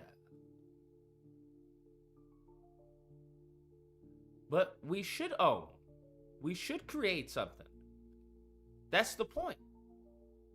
Now, if you want to say these saltines can stop us from creating it, then I would have to disagree with you, bro.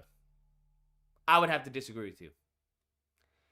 Anything that Black people want to do, I'm unaware of anyone that has stopped us from being able to accomplish it. Historically, that's all. Historically, I'm unaware of that. Negating the fact that twerking started in Africa. Mating rituals, things of that nature. Tying. Now, I don't know if twerking started in Africa.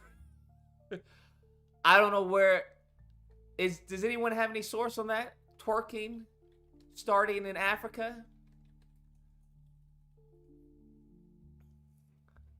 I'm unaware of twerking started in Africa. The gold does not let me send money. I don't know why. Yeah. I'm not sure. What we know as twerking in America, yes, ass shaking is a African mating ritual. I hear you, but that's a little bit different than fucking what we know as twerking in America. Like America twerking and Africa twerking, if you want to call it that. I don't know about that one, player. I don't know about that one. It's the same? Okay, I'm gonna have to look into that one. I'm unaware of that one. We're gonna have to get some Africans to inform us on that one.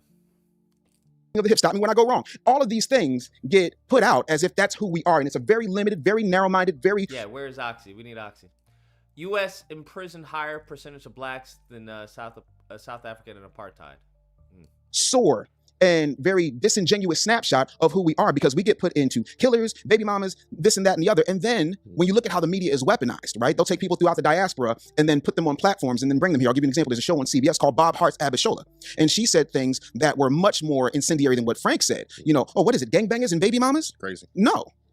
That energy is designed to keep us a certain way. And then when you talk about how the entertainment is weaponized, because that's the message, that's our largest export. It always has been. Our talent and our ability to entertain, but not capitalize on said entertainment. You can't point to one major black-owned record company. You can't point to one major black-owned media outlet. You can't point to one major media or technological.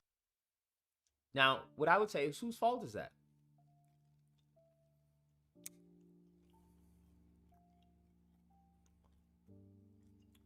That's what I would say. If black Americans, if we wanted to have a major outlet, we easily could. What would you have to do that? Well, what do we watch right now? You just starve these other networks from our eyeballs, right? They don't get our eyeballs. They go somewhere else. But in order to have that, there has to be some self-respect that we have. I don't think that exists.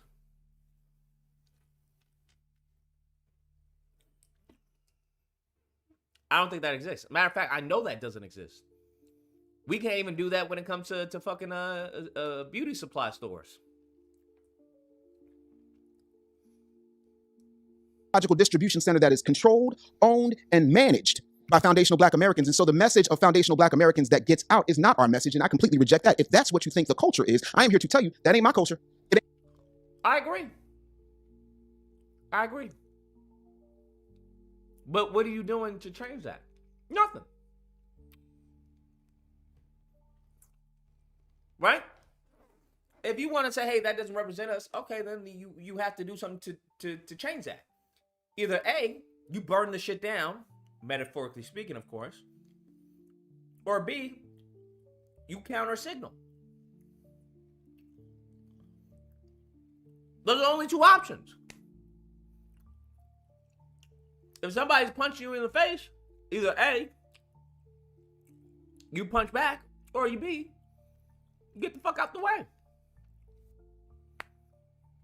That's really it. Not gonna lie, accountability is a problem, especially with FBA. It's a mental prison. Africans that come here can be doctors, lawyers, etc. We need to believe in us. I don't think there's an issue as far as with black Americans believing in black Americans. It's just platitudes. That's all. It's just hot air. That's what you have to understand. the belief in us, in ourselves, is exceptional. Now, when when the tire hits the road, right? That's a little different. That's all. It's just a little different. Ain't never been my culture. It ain't been the culture of most of my brethren. Do we have some knuckleheads? Absolutely.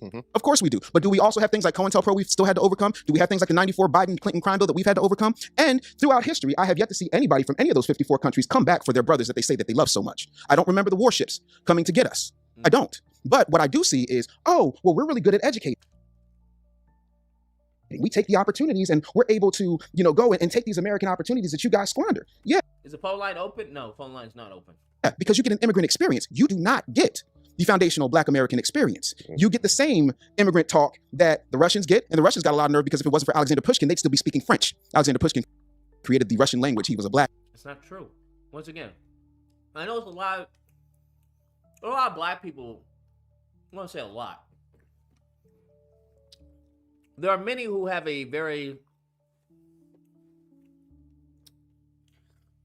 inaccurate understanding of history. Pushkin did not create the fucking Russian language. From my understanding, he was a pioneer of Russian literature, yes. But as far as creating the Russian language, no. Right? So I don't know where the fuck he got that from. But I get how things like this happen. Because they've been so fucking focused on erasing us out of the history that, when given when given an inch, we take a mile. That's what I've noticed. So, yeah, this isn't that. He said two things that weren't true. And I was like, that's not true. The whole picnic, that's not true. And the whole Pushkin did not create fucking the Russian language. Fucking crazy. Man. So when you talk about where we are and where we've been, you also have to talk about the mind screw, out of respect for your channel, that we have been put under. So no, we don't have an official language because we weren't allowed to have one. But still, if you look at AAVE, it's everywhere. And when it comes out of our mouth, it goes from the hood to the boardrooms to a billboard on Broadway or in Times Square. So we have culture, we have influence. And no, I'm not just talking about taking what's the word I'm looking for? Weeds and turning them into collard greens, or taking innards and turning them into chitterlings. I'm talking about the fact that we have persevered and we are the most copied individuals on the planet. So much so, if I'm wrong, please explain Akon to me. I don't understand. Who cares? Just because you're copied, what does that mean? That's what I don't understand. What do you get by being copied? Nothing. Like, nigga, what? Like in law, if you copy, that's plagiarism, right? Intellectual property, you can sue for that. What you bragging about being copied for? I don't get that. To me, that doesn't make any sense. Like, what do I give a fuck if somebody copies me? How does that put me in a better position? Especially if you don't control the narrative. What does it matter? Well, that came from me. Sure it did, nigga. Be quiet. It doesn't make sense.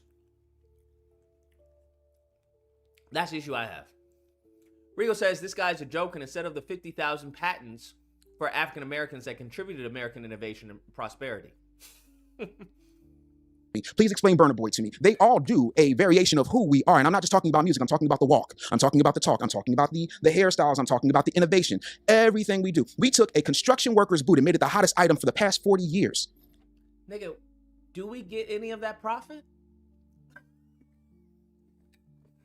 Who owns Tim's?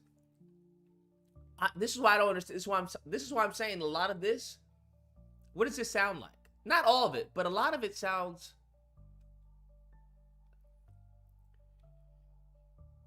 like this. Timmy, you're shitting in the woods. Yeah, but at least I'm a black crime in Chicago. What did you shitting in the woods have to do with black on black crime in Chicago? What are you talking about? Yeah, you're just a stupid N-word. What? But how does me being N-word better you getting a toilet? Stupid fucking N-word. Okay. That's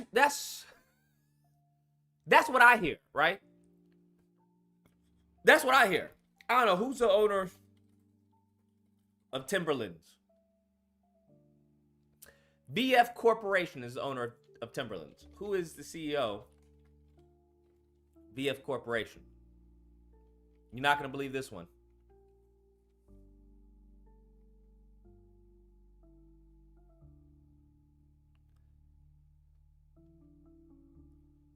What the fuck do I care?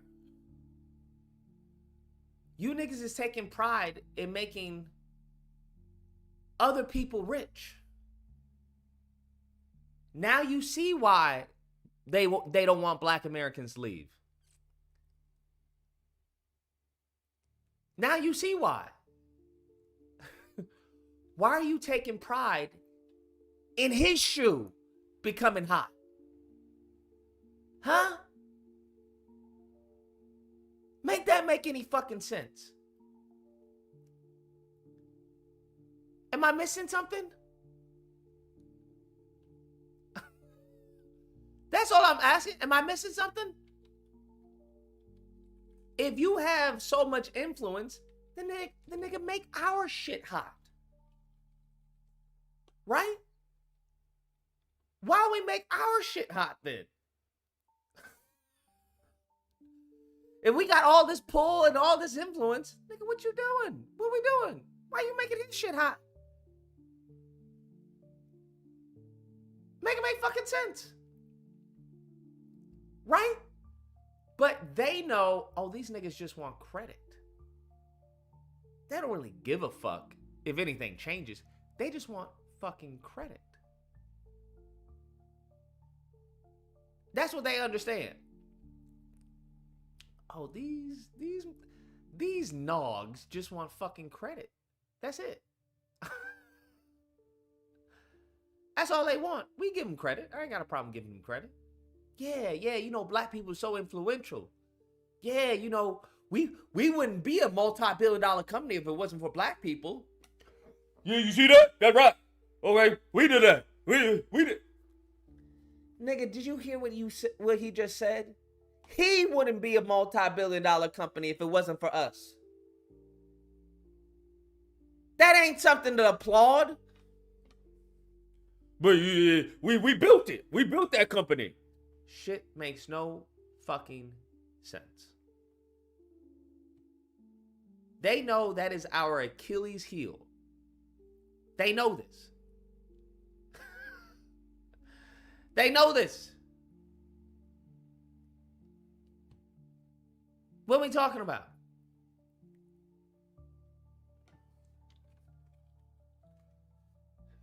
All this influence, bro, how are we not benefiting from it then? Make that make sense. All this pull, why aren't we benefiting from it? Shit doesn't make any sense. Talking about fucking making a worker's boot popular. Nigga, and? This is the issue that I have. You want to take credit for being the foundation, but you don't want a fucking room in the house. You want to take credit, you want the foundation, but nigga, you don't want a room in the house though? You don't want to at least have a guest room, something? No, I want to be the foundation. Nigga, fuck the foundation. I'd rather Asians be the foundation. Asians, Latinos, let the fucking Mexicans be the foundations. And I don't mean that as a slur or anything. I mean people from Mexico. Let them be the foundations. Nigga, give me a house. Give me, I want that room. I want the corner office. That's what I want. That's what I want. You can take this foundation shit. I want to own the deed to the property. Okay? I want to own the deed to the property. I don't give a fuck who's the foundation of the property. Nigga, I'm be stepping on them. Isn't that what you do to the foundation? Is that not what you do to the foundation? You step on the foundation, do you not? You walk on the foundation. When was the last time you thought about the foundation when you went into your apartment building or when you went into your house? When was the last time? I wonder if the foundation's good. Nigga, you're not worrying about that. You worrying about what do I got in the fridge? I'm hungry. When's Felicia coming over? Shit. What time? She should be coming over. You're not worrying about no motherfucking foundation. What the fuck are you talking about? So that's all I'm saying. And no one else is either. That's what you have to understand. No one else is worrying about the motherfucking foundation. Once it's built, you're worrying about, well, what additions can I do? What additions can I add to increase the value? Where's the lie? That's all I'm saying. So once we get out of this, well, we did this. Once you let that shit go, fam, it's game over. It's game over. Once we let that shit go, well, we take credit for it, because that fucking ego, what does the scripture say? All these Negroes love going to church, but don't fucking listen to what it says. What? What comes before a fall? What comes before a fall? To all my heathens, don't worry about it. But those that know, they know what's up.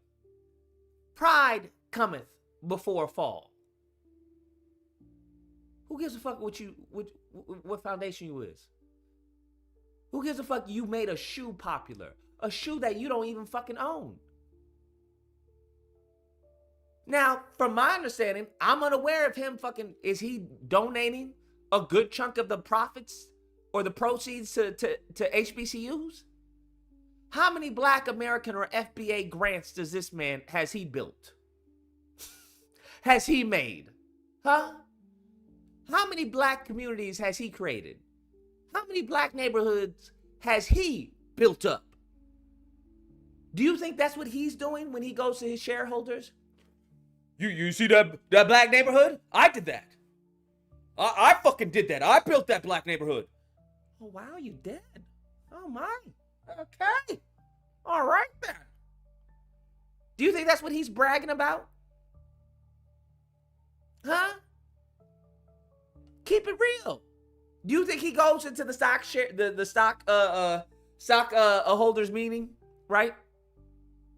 Well, we've built another Negro community up. All right, I did that. All the Negroes in that area, I did that. Do you think they give a fuck? No, of course fucking not. Of course not. Of course not. So you have to understand, they playing for keeps. We playing for titles. They playing for keeps, we playing for titles. They playing for keeps. I mean, they playing for keeps. We playing for what? Credit? Man, I don't give a fuck. You keep that credit. You keep all that credit. One thing, there's a great book that I'm rereading this book. It's a great book. Wait, no, this isn't the one I'm rereading. This one I'm still reading. Or am I rereading? I think I'm rereading this one. It's The Art of Spending Money. For those you don't know, check it out.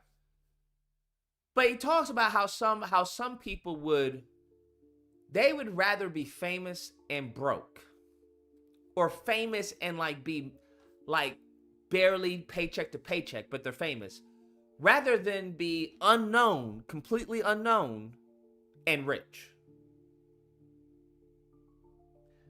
And I'm thinking to myself, damn, that's fucking crazy. You tell me there are people who would rather live paycheck to paycheck and be fucking famous than be a nobody and rich? That's fucking crazy. That's fucking crazy to me. But there are people out there like that. You know it. You know those people, and I know those people, bruh. You know those people, and I know those people. They will spend their fucking last paycheck if it means they can get the newest fucking brand name shoe, purse, fucking jacket, whatever it is.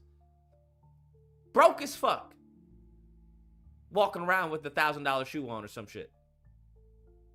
I'm like, but they like to floss. They like to floss.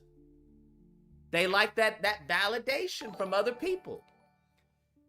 It is absolutely crazy. It is wicked insane what you can do if you give up that validation. Fucking insane.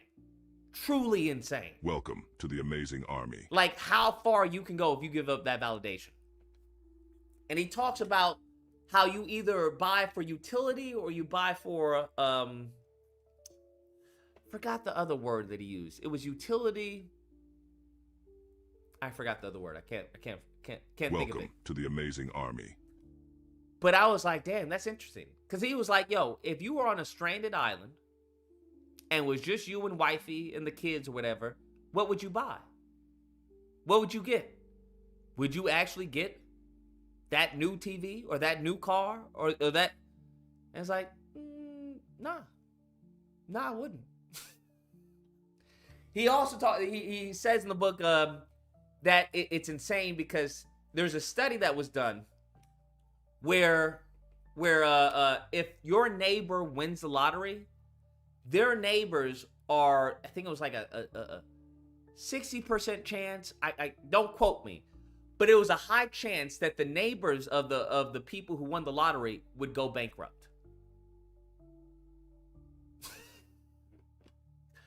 I was like, what? There is a high chance, the chances of the neighbor of the person who wins the lottery, there's a high chance of them going bankrupt.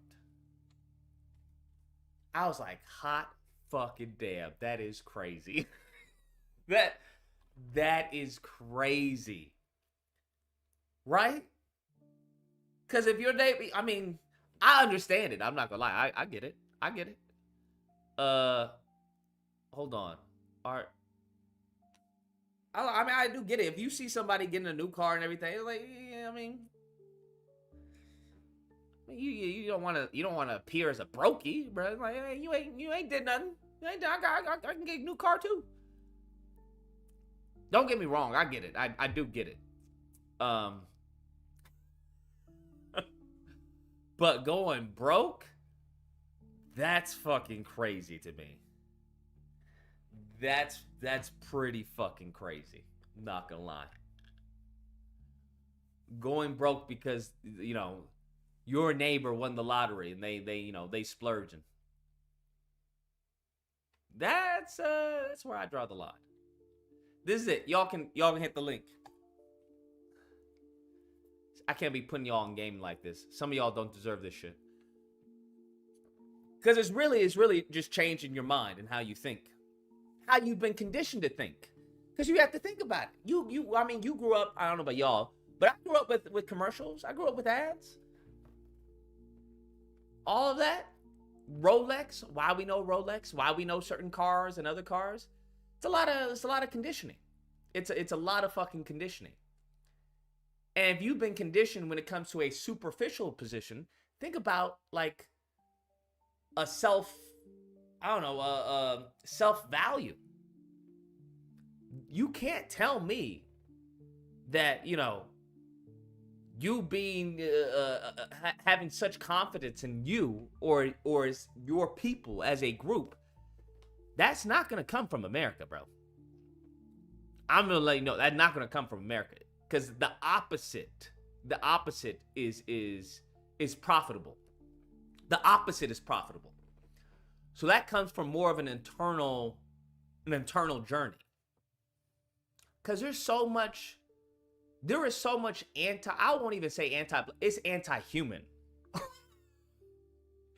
It's anti-human at this point, right? Okay. When it's happening to them, when it's happening to them, I mean, it's just like, bro, this is just fam, this is This is anti-human, bro. We may be getting the brunt of it, but shit. Motherfuckers getting surgery. I'm like, shit. These motherfuckers shitting in their fucking hand and just happy because they don't live around black people? Nah, bruh. Something's not right here. Something's not right here. Something's off. But let's go on. Because everybody finds a way to profit off of what we create and then demonize us for creating it and then label us criminals, uneducated, unwilling. We don't care, but they don't talk about all the systemic things that have been set up and profited by people who want to keep us in a certain box. That doesn't mean we can't escape that box, but to act like we were not put under duress for what we had to put together as a culture when everybody else got to inherit it, and that includes Haitians, Jamaicans, everybody else got to be left alone so that they could develop. We didn't have that. And to this day, I have yet to meet one African, one Jamaican, one Caribbean, one black person anywhere who comes into this country and has automatically ingrained in them before they start going, my country 'tis of the sweet land of liberty, of thee I sing, that they're afraid when the red and blue lights come on behind them when they're pulled over. And I get it, and I'm the son, brother, and nephew of cops. That's why I say, yes, we have a culture, but of course we don't have a language. But let's not be disingenuous and act like it doesn't matter, because it does. Because as foundational black American goes, so goes everybody else in society. So, Frank, let me ask you a question. If slavery erased our black Americans' culture, what do you call what we built after slavery? What do you call that? Well, you have to give me an example of what you mean by what we build. What? This is what gets me, the whole we built. Nigga, let me just tell you something. I don't know why we acted. I think this point has been brought up before. Why are we acting like we were clocking in? Why are we acting like, you know, our ancestors were clocking into work to build, like they were on a job, right? Like this was a contractor job or some shit. Nigga, you were forced. You were doing it under duress. You didn't have a choice. Like, that's another thing that I have an issue with. Like, oh, we built, no. Let's, because when you say that, hey, when someone says, hey, I built this, what does that usually imply? That there was a choice here, that they wanted to build it, that they had the resources to build it, and that's what came out of it. Hey, I built this. That's, I feel like that waters down the dynamic, the dynamic, right? That waters down the dynamic of how this country got built, bruh. Oh, we built this. Whoa, we missing a few steps. We're missing a few steps when we say, oh, we built this. Hold on. Wait, let's wait for a second. It's kind of like when they say, oh, well, you know, black Americans, you know, they're immigrants. They migrated over here. Whoa, hold up now. I think we're missing something here when you say we migrated over here. Let's, yeah, you guys came in boats. Yeah, you guys came over here. You guys are immigrants. Hold on now. Hold on. Let's, we're missing some crucial fucking context here. Okay. What are you referring to? You tied culture back to African and something that you inherit, but you said that got erased during slavery, but we built something. Clearly black Americans have built throughout slavery and the culture that we have currently. What I'm asking is, give me an example so I'll be able to respond to that particular thing. Well, like things like gospel is something that we built after slavery. Songs and music, foods that we eat, that we sure. Now, he's already said he doesn't agree with songs and music as being a part of culture, which is interesting. Songs and music exist in every society. Is that not a part of culture? No. Let me come to that. And first, let me make a little response to David's assertion that we were not allowed. So, in Benin or Ghana or Nigeria, you pick any of the 54 countries in Africa, right? If you had gone into a Yoruba tribe, which is now part of Nigeria, they would speak Yoruba. Now, when we were put together forcefully as countries, today, my nieces and nephews can't even speak my language properly. And the French and English, they can't even speak it properly. Because in one classroom, you have 36 kids who come from different tribes in that classroom. So they can only use English or French or Spanish or Portuguese to teach this myriad of tribes now who don't speak their language anymore. African Americans were not prevented from speaking their language. When the ship arrived, it was one from this tribe, that tribe, that tribe, that tribe. So automatically, you can speak to each other. And when you don't speak your language for a while, like I've been outside Africa now. Now that's interesting. I haven't heard that one. That's interesting. That is interesting. going 40 years. If I meet any of my uncles and I start to try to speak my language, I'm interfered by English constantly. And I can't finish it. I can't make a coherent sentence in my own language. Because at school, you could not use that language because you are now a bucket of different languages. The same thing happened here. You were brought as a shipload of different languages. That is why Creole and Patois were created. So you use the only word you can understand, a little bit of the colonizer or whoever is controlling you, and try to speak to someone who comes from Senegal. You don't know what he speaks. So over time, it becomes this hodgepodge of a language called Creole or Patois. In Sierra Leone, they have it. In Liberia, they have it. In Nigeria, they have the Pidgin English because they can't speak to each other. So nobody prevented you. All you need is to not to use your language because there's no one there to speak to, and the next generation, it's gone. The Jews, however, it was Jews. They took them as Jews. Even though they went from country to country to country, they were lucky enough to keep talking to each other because they can understand each other. So they were able to retain the language. This is my starting point. It happened to us on the continent. So don't be fooled. You hear countries like Nigeria, Ghana. If you ask 5 Ghanaians, one from the Ashanti, one from the Ewe, the Ghana, the Kwamu, and the northern region, and ask them, are you Ghanaians? Yes, we are Ghanaians. Look at our passport. Ask them, what is Ghanaian culture? And they'll start looking at each other. There is no such thing. Ask them, what do you speak in Ghana? They'll start looking at each other. Ask them, what is the Ghanaian sense of value? There's no such thing. How do you? That's crazy. You're telling me there's no Ghanaian culture or a sense of value that's shared between the people? That's fucking wild.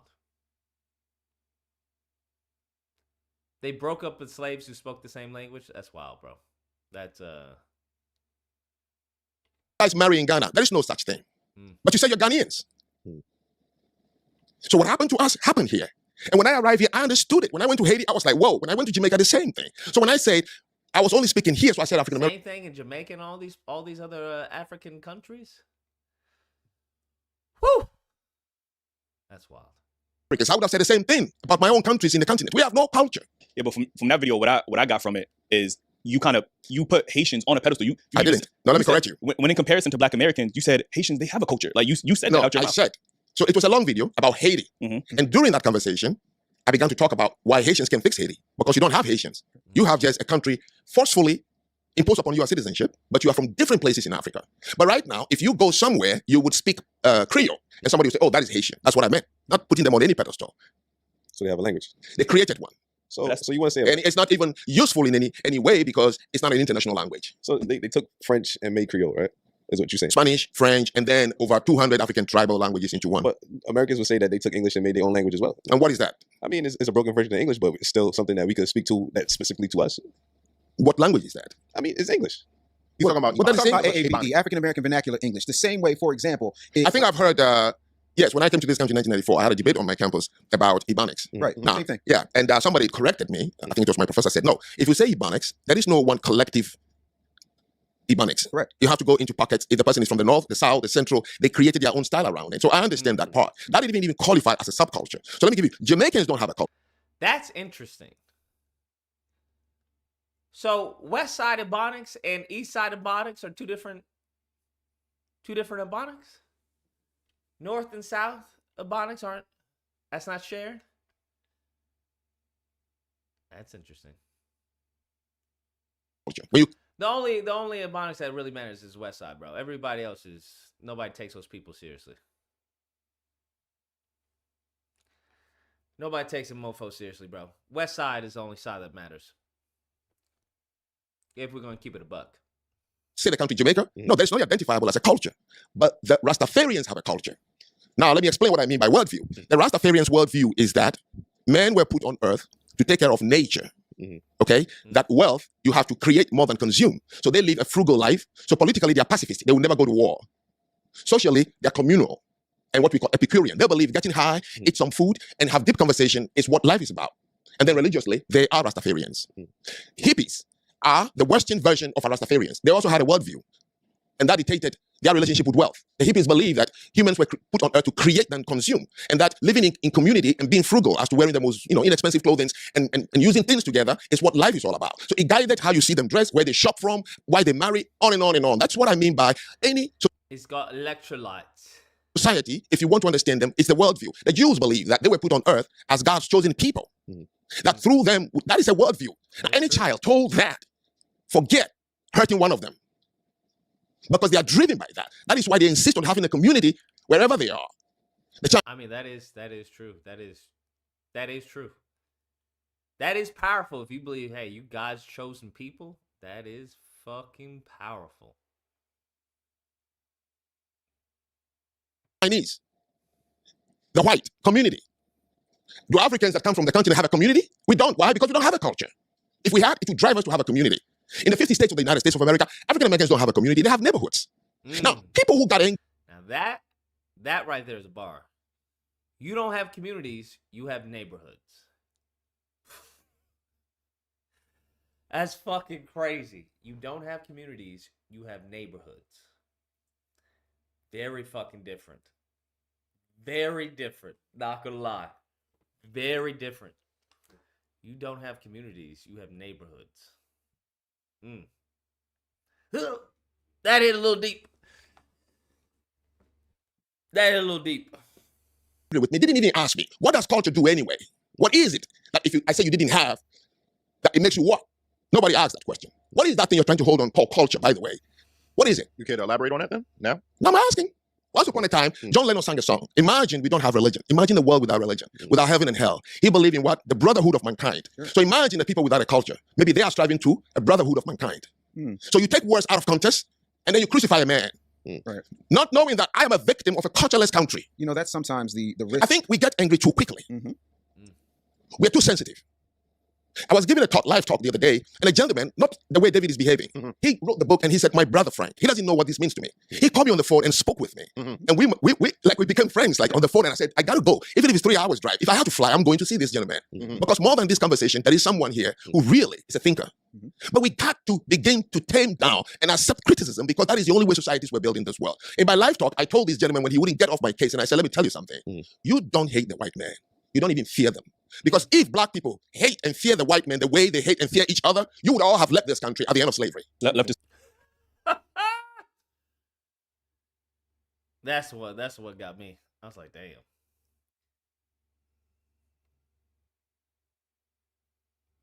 Damn. This country and go where? Go where? Yeah. Where did the Jews go? Left this country and go where? Now that's fucking crazy, bro. That's the crazy part. When he said that, left this country and gone where? Blona says, come on, y'all, just 5 more. The Quins won't release the video, so we need an appropriate replacement. Big Dog, GCMP, etc. Where y'all at? Okay. You know how many lands in Africa was offered to African Americans through the Black Star Line project? It was funded by a British through Marcus Garvey and Kwame Nkrumah, the Black Star Line. Did you go? No. How did you get the Amerigo-Liberia culture moved back? 3,400 people only agreed to go to Liberia. What do you mean where to? Plenty of land everywhere. Where did you come back from? How about the Caribbean? See, that in and of itself. But I'm not saying it. No. I said, Hold on, Frank. I'm not. Let me get the day real quick. No. See, the thing of it is, and you got to understand, right? Like, my favorite verse in the Bible is Proverbs 4:7. It says, "In all that getting, get an understanding." You got to understand Frank's perspective. In his mind, it's like, well, shoot, why didn't you go? To me, that's no different than when Kanye sat in front of Harvey Levin and the light skin boy, never call his name, and said, you know, well, shoot, for 400 years, that's slavery. It sounds like a choice. Like, no, it's not. It's not just that, right? It's bigger than that, because what no one talks about is the psyop that was done to us from 1619 through 1865, and then after 1865 all the way through, right? So if you have been told over and over and over and over and over again that you're less than, that you ain't nothing, that you don't even get the right to call yourself a name, there are certain things that get lost in translation because he does not carry that particular experience. He's got his own experiences, and one of the things that I love, and I encourage absolutely everybody to go to this man's. Now, the issue I have with what he's saying is that we're cooked.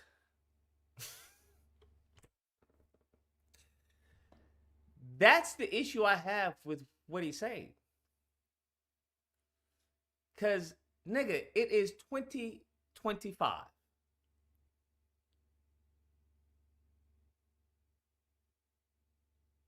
If you are still using this, saying this, if the psyop is that strong, we're cooked. We're fucked. That's the issue I have. No one would doubt the fucking psyop, 100%. But I would argue the psyop, it never ended. We still, right now in 2025, got niggas talking about this is a tether African booty scratcher. 2025. All led by an FBI informant.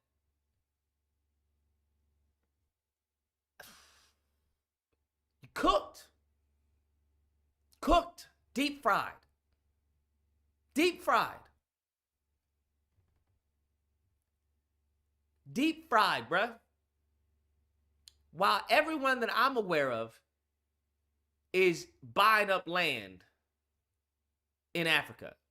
Somewhere in Africa. It could be Kenya, Nigeria, South Africa. But they having us the same fucking thing. That's crazy. I don't know how you overcome that. I just don't know.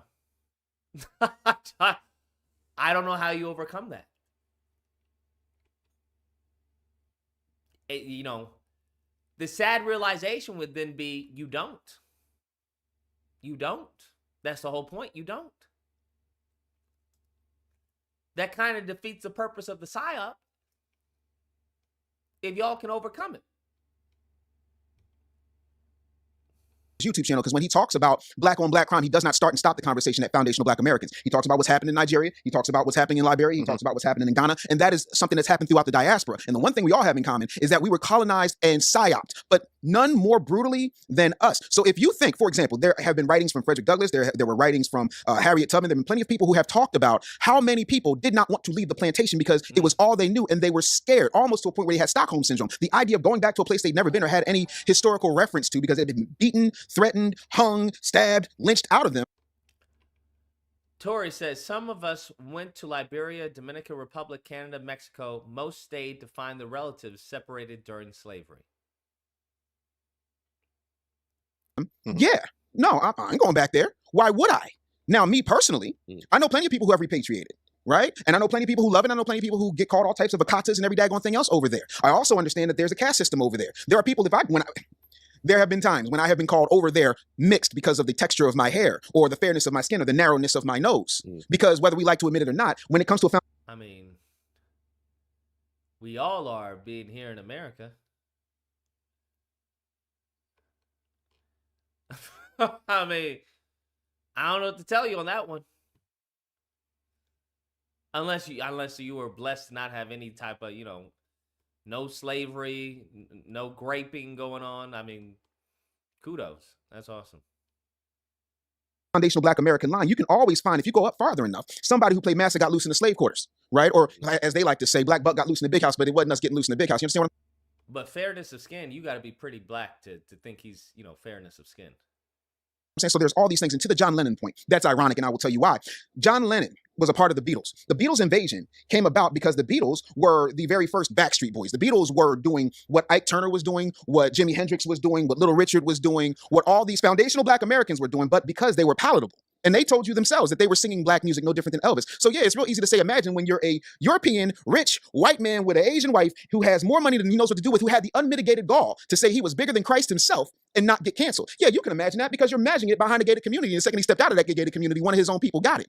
But even that is culture. When we were not allowed to marry each other, to the point when you talked about traditions, we jumped the broom as a symbol to each other and everybody on the plantation or the property, because all slaves weren't on plantations, that this person is my person. I jumped the broom. To this day, I jumped the broom with my wife. That's a part of who we are. That is unique to us. No, we don't have a language, and I'm not going to rehash what I've already said, but we have to have a different level of understanding of what has happened, what continues to happen, and how there is a global conspiracy, whether we choose to understand it or not, to keep all of us separate. Having said that, there are things that happen in Haiti because of what Bill Clinton did when he was president and afterwards. There are things that happen in Jamaica that happen because of the British Crown, right? We all have our different cultural battles to fight, but we're all still Black. However, me saying that I have to take care of my two daughters does not mean that I don't care about every other Black woman on the face of the planet. They are my immediate responsibility as a foundational Black American. My immediate responsibility is to foundational Black Americans first, not saying foundational Black Americans first and F everybody else. I'm saying foundational Black Americans first because we're the ones that are bleeding and everybody has benefited from our blood, whether they choose to admit it or not. The 13th, 14th, and 15th Amendment do not happen with us. Civil rights does not happen with us.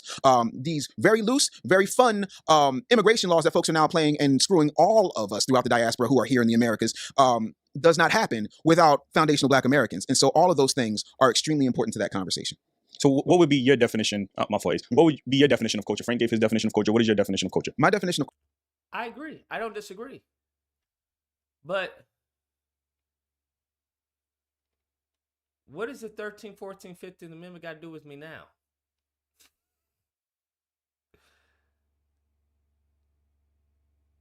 That's all. If you have no representation, and the people who make the laws and interpret the laws don't fuck with you, then what it goes back to is just credit. Right? It just goes back to credit. Well, that doesn't happen without us. Cool, nigga. Nobody cares now. It's 2025. Do you think the little Hispanic chick or boy cares about, well, black people, did the 14th and 15th? No.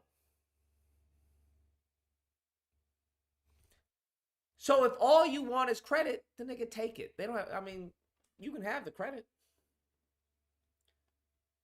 There's going to be a fight. Let me just be clear. There's going to be a fight. The question is, what the fuck are you fighting for? That's the question. What are you fighting for? If what you're fighting for is credit, that seems fucking retarded. Regardless of whatever it is, there's going to be a fight. Always has been, always will be. But the question that remains in this fight is, what are you fighting for? If you just want other groups to acknowledge you, hey, I acknowledge, Black Americans. If you want the Latinos, right, the Latino Foundation to come out on a press conference and say, you know what, we got to give credit where credit's due. Our Black American friends, if it wasn't for them and the Black Constitution, 13th, 14th, and 15th Amendment, we wouldn't be able to be here. So I just want to thank them for the fight that they've been putting up all this time that allowed us to now try and take up this fight so that we can fight together. If that's all you want, and that's what it seems like a lot of these niggas want, right? That's what it seems from what I've heard. They just want some acknowledgement. They want the Latinos to acknowledge, oh, we did this. They want the Africans to acknowledge, oh, you wouldn't even be over here if it wasn't for us. That's all you're fighting for. You are fucked. Just letting you know. If that is the fight, because whether you fight for tangibles, whatever it is, there's going to be a fight, no matter what. But if that is the outcome of the fight, is acknowledgement from other groups, nigga. Nigga, what? I really don't care I won't say I don't care to that extent, but they've been lying this whole time, bro. They've been rewriting history this whole time. If someone gave me an option, hey, Lucas, Black American history will be fucking bastardized in the textbooks. Bastardized. Okay, but you will have reparations. The wealth gap will be extremely minimal. You will have your own networks if you want them. You will have your own representation. You will have people in Congress who will advocate because you will have the resources to buy them. You will be taken serious in the system. But, as I said before, the history books, they'll say that you were immigrants. They'll say that you didn't really do much. They'll say that you were lazy. Nigga, I'm taking that deal 10 out of 10. I'm taking that deal 10 out of 10. Why? Because they doing that already. They doing that already, bruh. By all means. They could say, hey, fucking Harriet, well, we already saw Harriet Tubman didn't exist. Cool, nigga. Cool. Don't care. Don't care. I'll take that deal all day. Frederick Douglass was a homosexual. Cool, nigga. Don't care. Don't care. Right? You know how they do. You know how they do. Well, you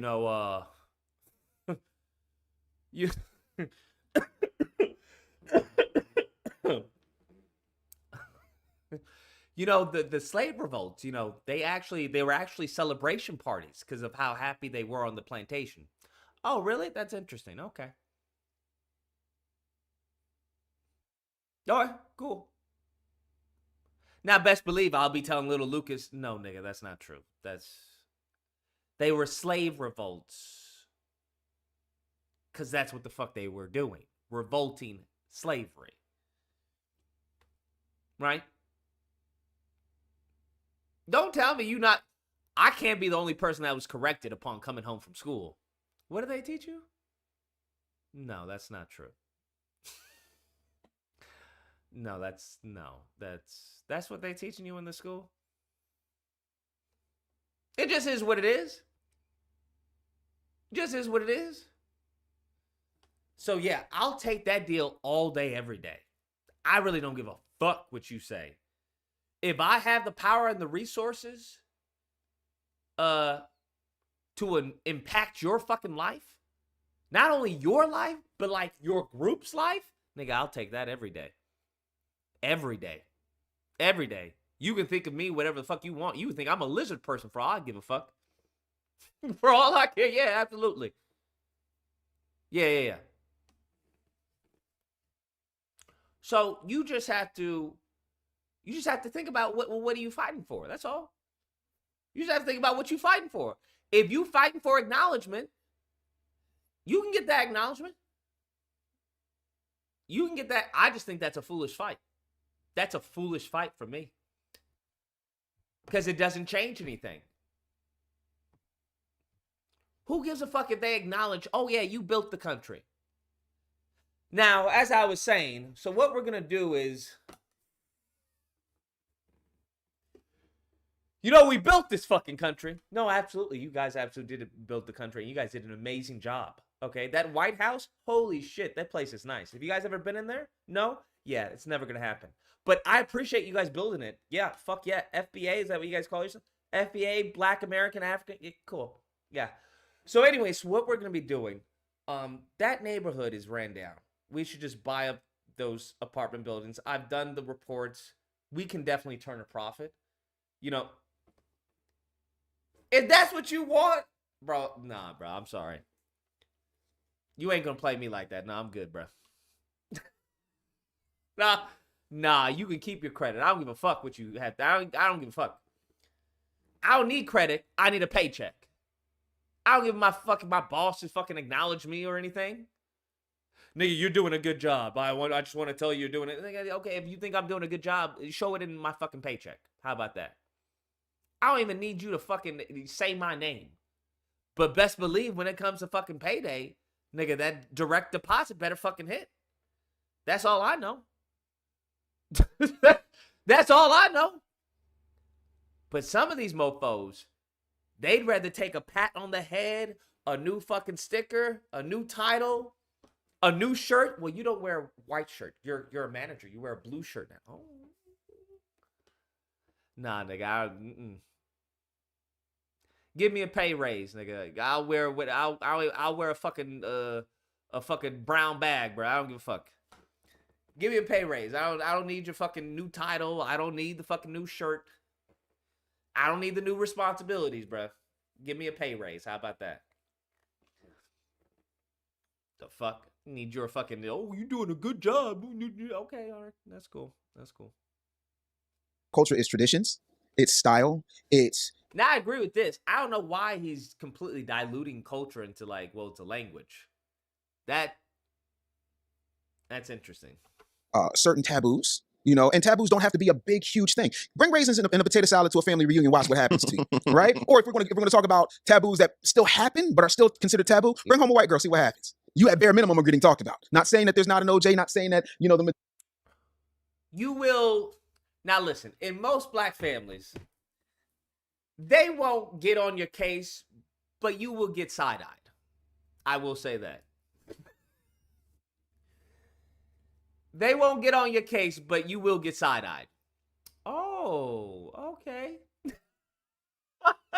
You'll hear that. Oh, okay. That's a common one. Oh, okay. Now, who is this? You know who this is. I told you about her. No, you didn't. Who is this? How are you doing, young lady?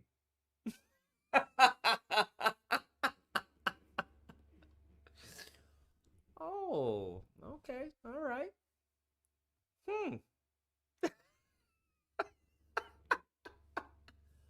Okay, all right. Now be careful. Okay, I want you to be careful. You'll get a lot of that. You'll get a lot of be careful. But they ain't gonna be disrespectful. You'll get you be careful. You know what you're doing? They act like you got a loaded gun, bruh. They'll treat you like you got a loaded gun. You know what you're doing? You sure? Okay, all right. I'm just watching out for you. I'm just watching out. But I'm just watching out for you. Just making sure everything's okay. Majority of professional athletes, entertainers, those types of people who get to a certain level don't still do that, but it's taboo. Curse while the pastor is talking during his sermon. Those are all taboos, right? Walking on the inside of the street as opposed to the outside of the street. I was raised, but again, my grandfather was born in, I think, 1890, and my grandmother was born in 1904, so my dad was born in 35, so I got a different worldview than a lot of people my age. But there's certain things you don't do. You don't hit a woman. Like, there's certain things that aren't necessarily only unique to us, but there are certain things that over time we have built that make... I think don't hit a woman in United States is fairly unique to us. I think that's fairly unique to us, bro. Fairly unique, I would argue. That concept, because the ignorance, they don't believe that, bruh. You see how they treat theirs. Shut the fuck up and stay in the kitchen. I mean, you see how they how their fucking kids treat them. I don't want to fucking do that. You thinking, oh, you better shut up. We both gonna get in trouble. Mom actually goes, well, what do you want to do? Well, I want to fucking do this. Okay, all right, we'll do that. All right. It's what? What is happening here? Warren says, nah, that type of treatment should be normal. You should feel the eyes on your presence for having a snow bunny. No hate, just disappointed. Goodness gracious. Listen, Warden. Little Lucas has a chance at getting in the what's his name who owns fucking Amazon? Listen. I'm gonna advise Little Lucas Bezos. If Little Lucas can get in the Bezos family, I'm gonna advise Little Lucas to get in the Bezos family. Okay? If Little Lukita can get into the Gates family, I'm gonna advise Little Lukita to get into the Gates family. All right. You niggas are the only ones, the only group of people that I know. Oh, we got agents, nigga. We need to have some agents of our own. That's what we need. You niggas think that you can just float. You can't clap by yourselves, bro. That ain't happening. Nigga, if you could get in, actually get in and tell us all the tax loopholes that they're exploiting, give us their contacts, all right? That's what you do. The fuck? That's like two niggas, getting together on the bus. Nigga, you on the bus. Why are you dating another bitch who's on the bus? So you can both be on the bus? No, not at all. That doesn't make any fucking sense to me. If there is an opening, take it. Now, that doesn't mean you tap dance, but take it. Even the racist white people. You heard Hulk Hogan. Hulk Hogan was like, yo, I don't want my daughter to marry a fucking N-word, but if the niggas in the NFL, the NBA, all right then now, all right, fine. Maybe I'll look the other way. You niggas is the only ones that like, nigga, we gonna struggle. I know I ain't shit. I got no plans or anything, but we black and we proud. You starting to sound like a group of people that I'm very familiar with. You starting to sound like a group of people that I don't know. You starting to sound like family. That's what you starting to sound like. So, is your daughter with does she marry out? Nope. We keep the lineage clean. Ah. Yeah. No darkies over here. Okay. All right. Interesting. That's very interesting. Good for you. Good for you. Absolutely. You got a nice little white community here. You guys have fun. That's right. All right. Nigga, I don't know. How do you think places were conquered? Huh? How do you think places were conquered? They fucked the women of that area. What are you talking about? They spread their seed. I believe, isn't that what the scripture? I won't go into that. I won't get into that part. But yes, fam. And if we know that one of us has a dominant gene, one of us is not recessive, how the fuck is that an L for us? That's all I'm saying. I don't know how that's an L for. Now, the only way it's an L is if you lose yourself. That's the only way it's an L. But if we were to do that, if we were actually to be fruitful and multiply, nigga, they would go extinct. Just calling it like it is. Not that I'm advocating for any type of extinction, but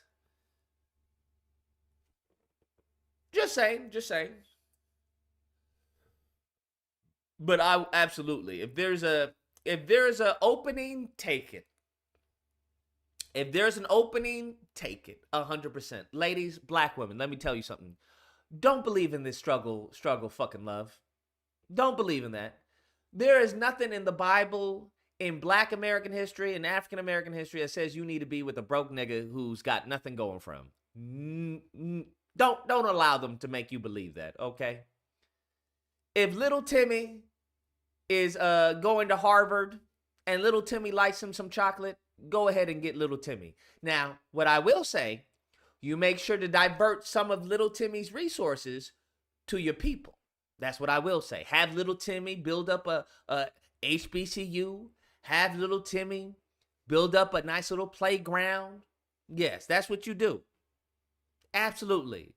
But don't listen to Deshaun, who's still living with his mom, talking about, well, I'm going to build something. Don't do that, okay? Don't do that, boo-boo. All right? That's all I'm saying. Don't do that. That's what dumb people do, okay? That's what these people do. Okay? That's all I'm saying. That's all I'm saying. Now, if all of these NFL players who got their, their snow bunnies or Latina bunnies, the rice bunnies, if they were actually building and diverting some of that monies into building their base, I don't give a fuck. I don't care. Because best believe, if you get with them, they're going to have you spending some of them. Well, I need you to help my family. What's going on with your family? Well, could you get my brother like a job? Like, he can just, be a water boy. I mean, I can find out. Yeah, I mean, I can look into that. Okay. Oh my God, you're the best. You're the best. Stop it now. Stop it. You know they do that. They do that with the quickness. They do that with the quickness. Well, my cousin is actually looking for a job. Are you guys hiring? I mean, I can find out. I mean, we can place him somewhere. Oh my God, yes, that would be so nice. Oh yeah. You think you dating them? No. They coming away with something. They coming away with something. They coming away with something. That's just how they are. That's how many are, how they're taught. You the only one going, I ain't gonna do that. I'm just... No. They look to get their family set. That's what they look to do. So, like I said, I don't adopt a fucking warden's philosophy. No.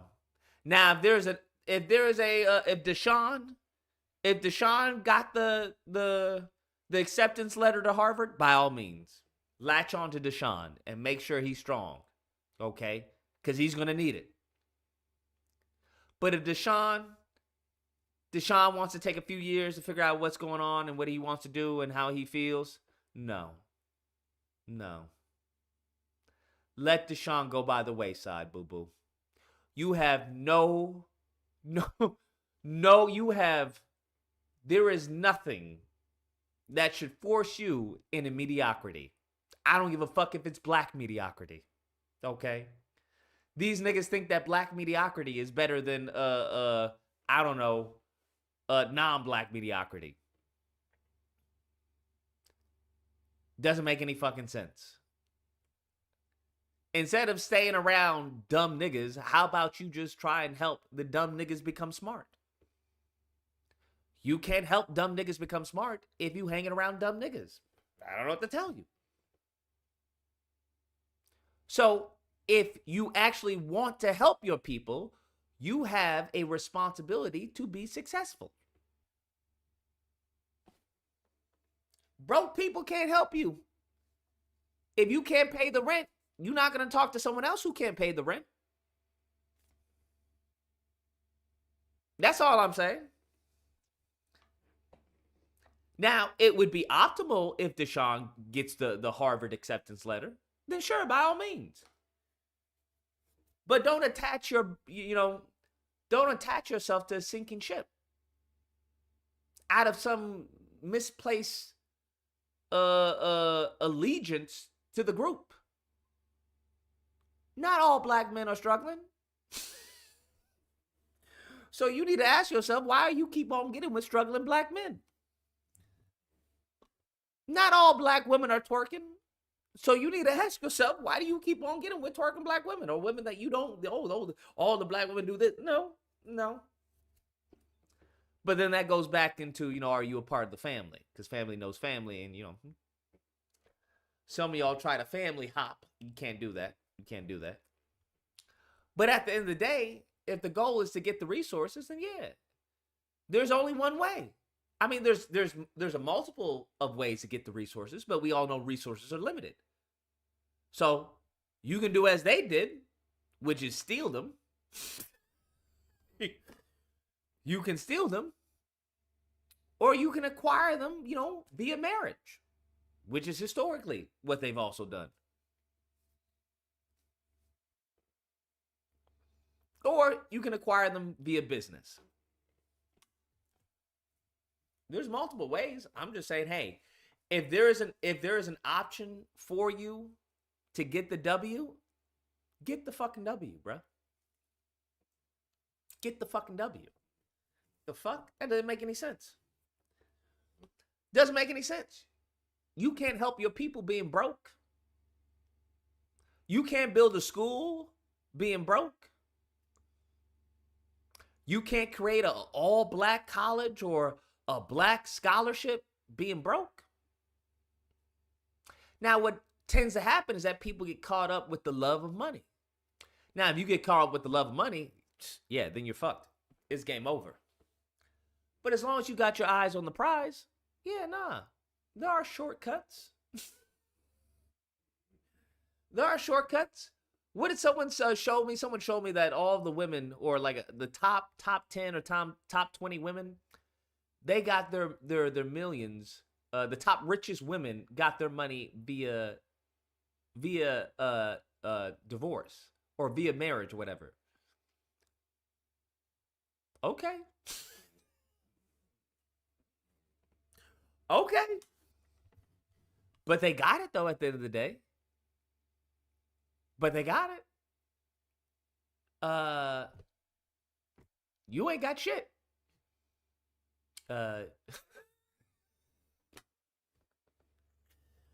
I'm not saying you get into a marriage to divorce and get half, but I am saying that, I mean, that's what happens. Through inheritance, through divorce. So, but guess what? You can do, if you are for your people, you can do more good with that money than someone who is for themselves will do. Yeah, Jeff Bezos' wife. She gave how much? She gave what? A few million or billions to HBCUs? That was a nigga who was laying it down. Good job. Good job. Now, if you go Warden's way, we would be fucked.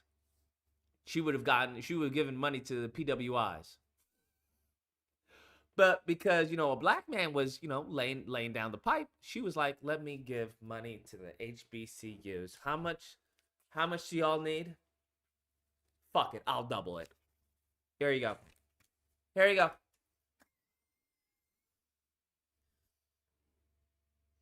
Now, if you think she just gave it out of the kindness of her heart, you're fucking crazy. If you don't think he was doing some cucking going on, oh yeah, best believe it. Best believe it. She was like, let my first action as a single woman is to donate to the HBCUs. Let me just write that check today.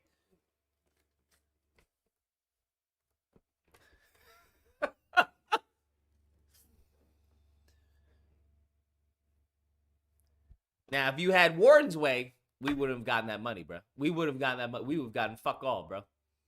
She would have given that money to fucking UCLA or some shit. So, that's why I don't listen to Warden, bro. That's why I don't listen to Warden. Warden's like the fucking inverse of these people. The same thing, except black people. We black and we proud. But you niggas don't have a TV. Y'all shit in the woods though. Well, it's a Blackwood though. What? We shit in the Blackwoods. Yeah, but you still shit in the woods though. You think that's better than? You're damn right. Fuck them crackers. Okay, all right. Okay, all right. You have fun. Great family you got. Black power. Wouldn't she then be taking money from you in the black community? Who would be taking money from me in the black community? What are you talking about? I don't even know what you're saying. Warren's just hallucinating. Warren's like ChatGPT when it hallucinates.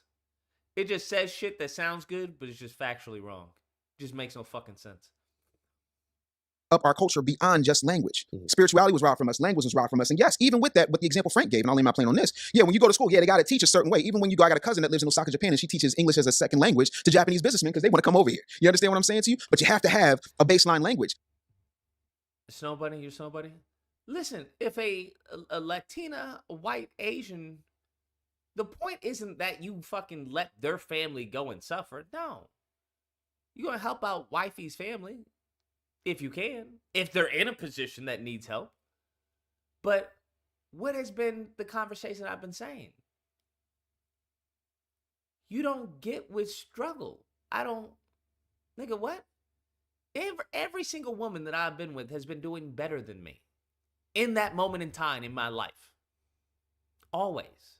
We talk about this on Peep Game Tuesday, so I don't even know what the fuck y'all even talking about. Why the fuck would you get with a broke white woman, a broke Asian woman, a broke Latina woman? If that's the case, nigga, go find you a broke black woman. If that, like, at that point, what are we talking about? I'm saying if the opportunity arises and you have the choice between a broke black woman and a rich Asian woman, and they both love you and care for you, nigga, this, what? What? Now, Warden would tell you, get with the broke black woman. I'm not going to tell you that. I'm going to tell you, get with the rich Asian woman. And then help out the broke black woman. That's what I would say. I would say funnel the resources of the rich Asian woman to help out the broke black woman. Hey, create a fucking scholarship for the broke black woman. That's what I would say. Now, Warden doesn't like that. Warden wants you, no, you get with the broke black woman and you have broke black kids and you have a broke black family and you build up. Nigga, you can do that.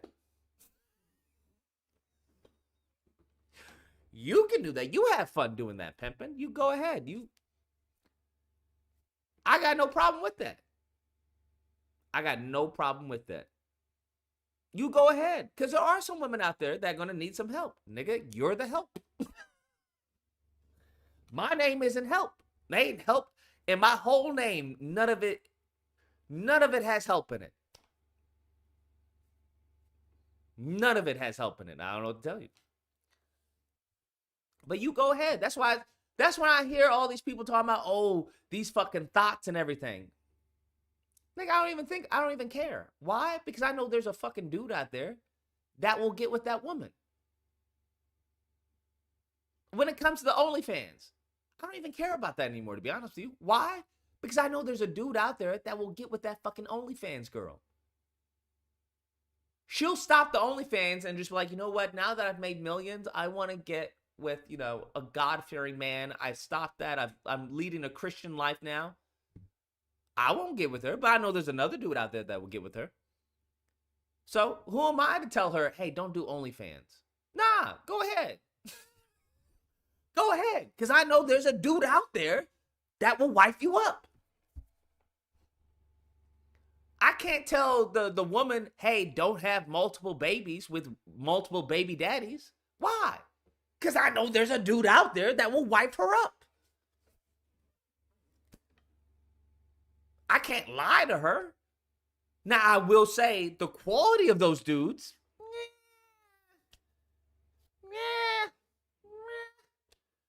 but if you just want a warm body at night, yeah, go ahead, boo-boo, 100%. There's a nigga out there that'll wipe you up. Absolutely. Absolutely. At the end of the day, yeah, there is. You know it and I know it. There's a nigga out there that'll get with a fucking old porn star and wipe it up. Yeah. I'm not knocking it, right? Andrew Wilson, exactly. Case in point.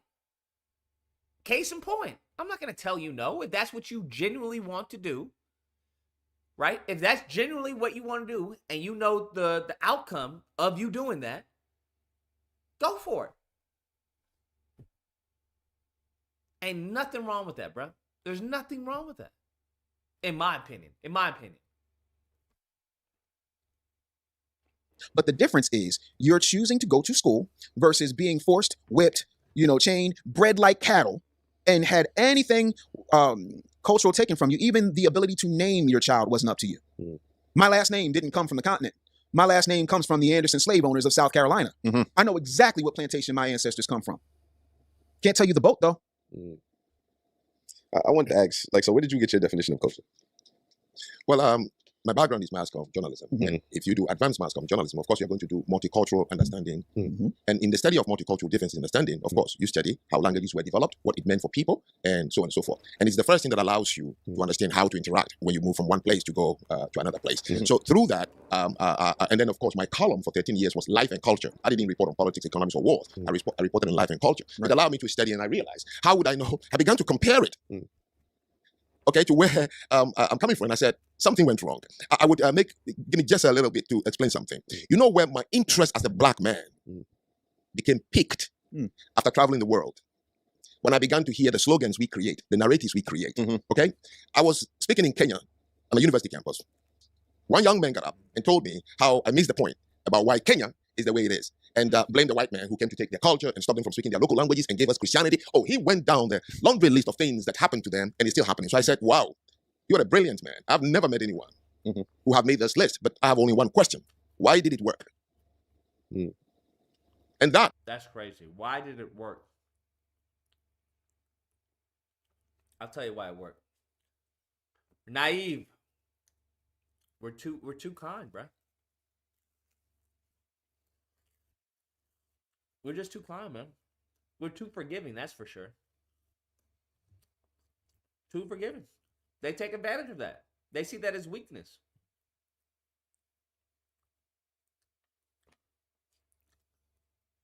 It's what we refuse to ask ourselves. So we always say that they did this to us. They did this to us. Mm-hmm. Because you all love white people. It's because we love everybody. That's the issue. We love everybody. We ain't got a problem with most people. You ain't got a problem with me. I ain't got a problem with you.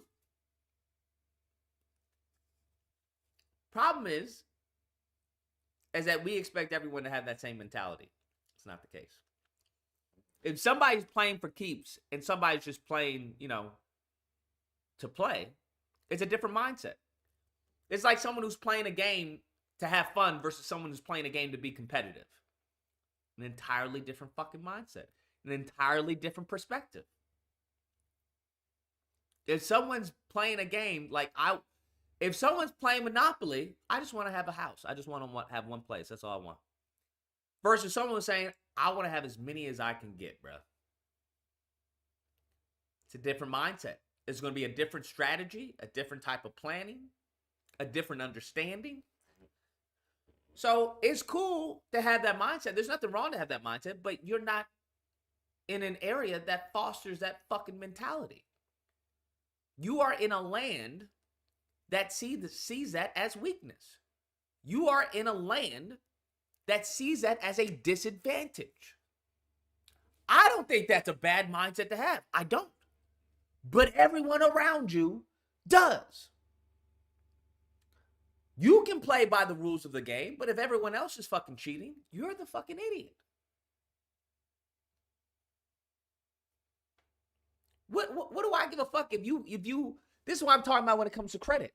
What do I care if you played by the rules of the game and you got last place? Well, everyone else, they cheated. Nigga, you're in last place though. Well, I got last place fair and square. Is that what you want? You want fair and square?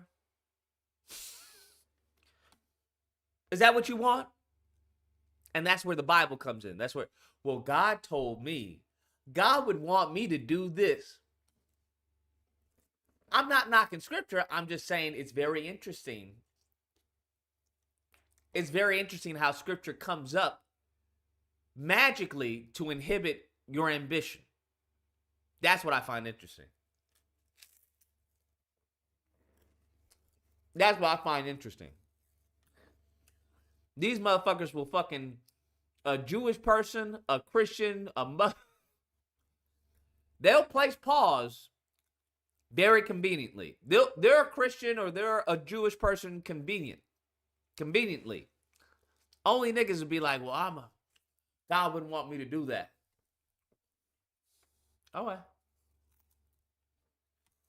Oh, well. Let me just say, I don't have an issue with that. I don't have any issue with that. The issue that I have is that you're living around people who don't agree with that mindset. They may tell you they agree with that mindset. They may preach that they agree with that mindset. But their actions contradict that. So what are you going to do? You either, when in Rome, abide by Roman law, or you fucking leave. Or you become subjugated. That's it. But we never ask ourselves, why did it work? See, I've been to the Caribbean. Mm-hmm. I've been to many cities in the United States. I've lived in the UK. I've seen blacks in the UK. I've seen black in China. I've seen blacks in almost every corner of the world. Mm-hmm. And I've seen blacks in America and on the continent. And everything we are describing is uniform about us. You really think that the largest number of people on earth in terms of countries, 54 in one continent, about 10 or 13 in the Caribbean, black groups in the UK, in China, in America, and we are all suffering that psychological warfare and responding to it for years? Nothing in the world, use any probability, has ever touched a coin and it fell on its head 9 times out of 10. Impossible. We need to re-examine us as black people. What is it? And it's nothing we are saying. Because if it is true, then there's something really wrong first with us. Let me tell you something. Korea, nobody. It's a miracle that Korea is what it is today. It is the only country in the world, or in Asia, let me just speak, that has never... Narrative to get the bag. I think that the narrative should be to be in a position to help. Getting the bag is a consequence of you wanting to help. The problem is that they have it twisted. The problem is not even as twisted. The problem is there is no help. There is no my people.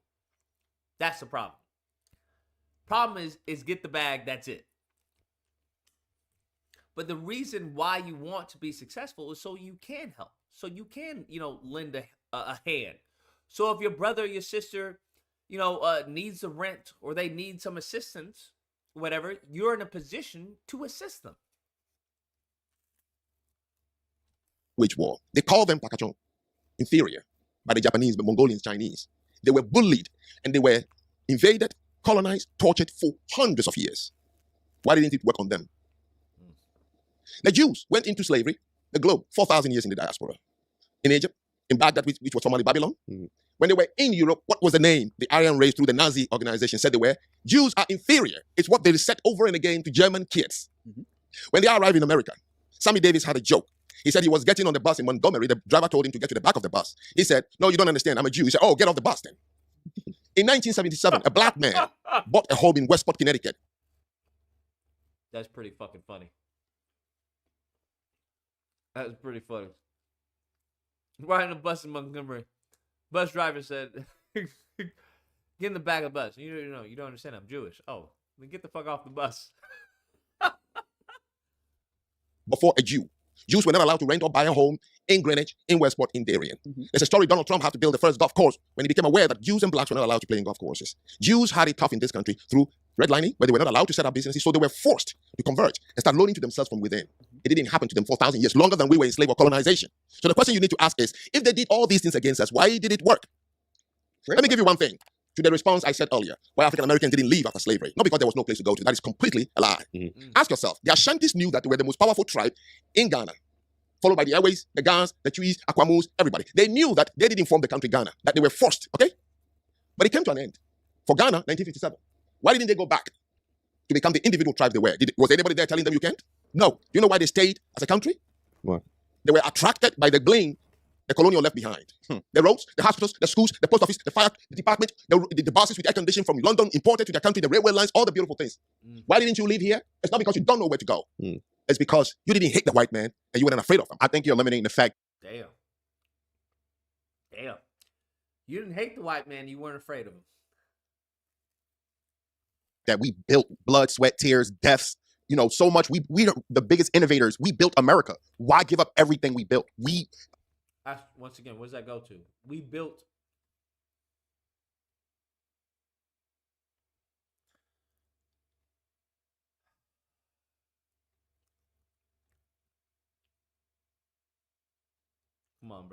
Come on, bruh. America wouldn't exist off the pains and struggles of Black Americans. You don't just give that up. We also, if with asking your. What are you giving up? That's what I don't understand. What exactly are you giving up? Question, we do also ask, why didn't Africans or other Caribbean people or other nations join us and make us a bigger nation in America? We built it. Everything came off our death. And every time we created something big, it was destroyed, burned down. Like where? What are you talking about? Oh, wait. I got this one. Don't worry. Wilmington, North Carolina, Eatonville, Rosewood, Tulsa, Philadelphia, Chester, Pennsylvania, Wilmington, North Carolina, Blackwood, South Carolina. In Jersey? Yeah, there were plenty. I don't disagree. What recently was burnt down? Can you tell me what recently these fucking these Klan members burned down recently? I'm unaware. Because what I've seen is that unless these mofos have a camera while they're fucking saying this shit, they're going to get that work. That's what I've seen. I've seen if any of these fucking racists approach somebody and they talking out of the fucking side of their neck, they're going to have a hospital bill. That's what I've seen. That's all I'm saying. Of places. Anytime we had any infrastructure, two things happened. They decided to integrate it. Look at, have you been to Central Park? You know what Central Park is, right? It's a park. No, it's not. Central Park was actually a place called Seneca Village. It was when freed black people decided to converge in one area, and they decided to redistrict that area, even though they owned the land and the houses that they built free and clear, and they destroyed those people, displaced those people, and built a park around it. There's no song Joni Mitchell said, "Don't it always seem to go that you don't know what you got till it's gone." They paved Paradise and put up a parking lot. They paved Paradise and put up Seneca Village. In Georgia, just outside of Atlanta, there's a place called Lake Lanier. It used to be a thriving black town. They decided to kill the black folks, get rid of the ones they couldn't kill, and then people right now are boating on it every weekend. That's what happened to. Okay. How many white people died from that?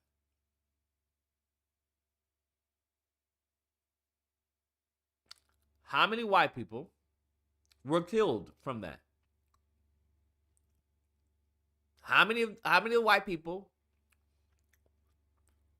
that created that legislation that did all that, how many were killed? Let me be clear, I'm not advocating for any type of violence, but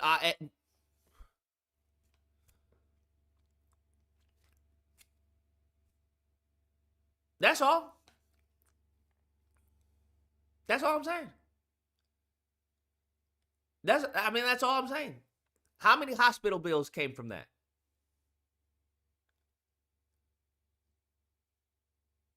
How many hospital bills came from that?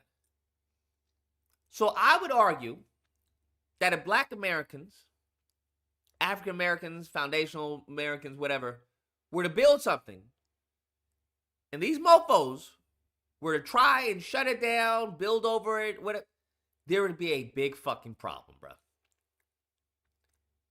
There would be a big fucking problem. That's what I would say.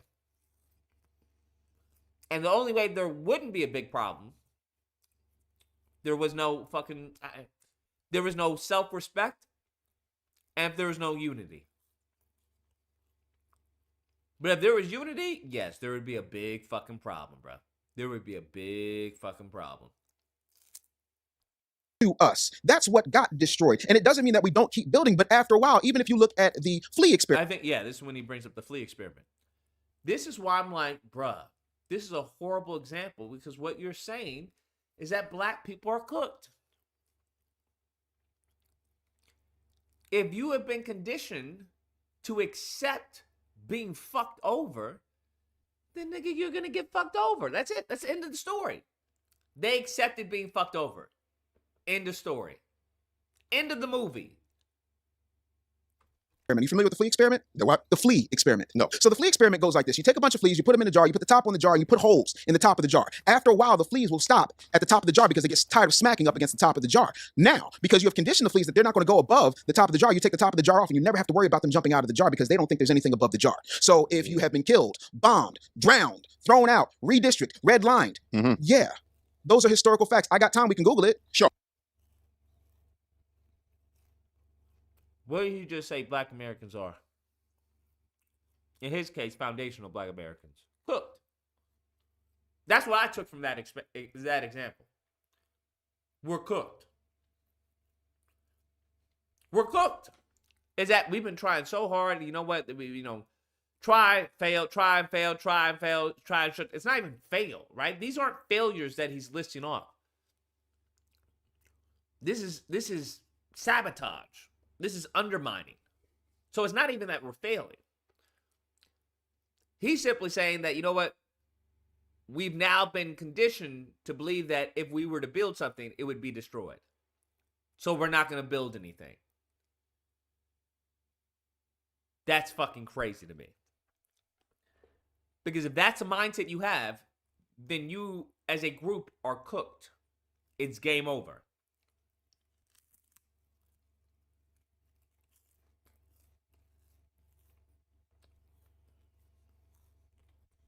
Could you call it brainwashing? Yeah, it's a form of brainwashing. Just as it is, it's a form of brainwashing. That's all you've done. You've conditioned someone to believe something, whether it's real or not, but that's what you've done. You've conditioned them to believe that this aspect, hey, no matter what you do, you're fucked. That's what they did to the slaves. That's why I bring up post-traumatic slave syndrome.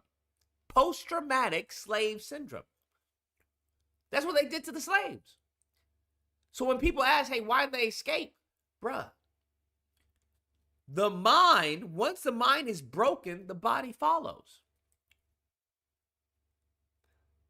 Once the mind is broken, the body follows. So that's what I'm saying. You really got to protect your mental health. You really got to protect how you think. Because it's really, right now, it's physical warfare to an extent. Because the only time they can do physical warfare is if they have a badge.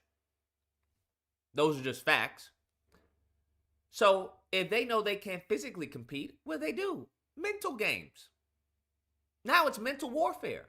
I don't need to be stronger than you, right? I don't need to be bigger than you to fuck with your head. I don't even need to be in the same room as you to fuck with your head. If I can control what you see, if I can control what others see, if I can control the narrative and the imaging. But that's what that's the part. I'm no expert. No. On all the things he has listed. I'm just saying we shouldn't just talk about leaving. I will and we built that. Yes, I'll respond to you. I'm no expert on all the things he has listed. I might have read about them, but you see, every time I read something or I encounter a story, my mind works in that way because I'm an critical thinker. All right. I have also known societies in the world that once upon a time were prevented to do anything. Cover that video and debunk the TYT video. I don't know what video you're talking about. They were prevented to do anything. Like the Jews is an example of it. Indians were an example for 81 years by the British. They couldn't build, innovate, do anything.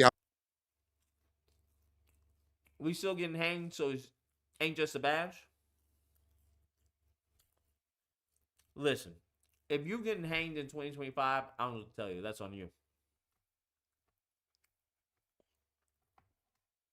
I don't know what to tell you. That's on you.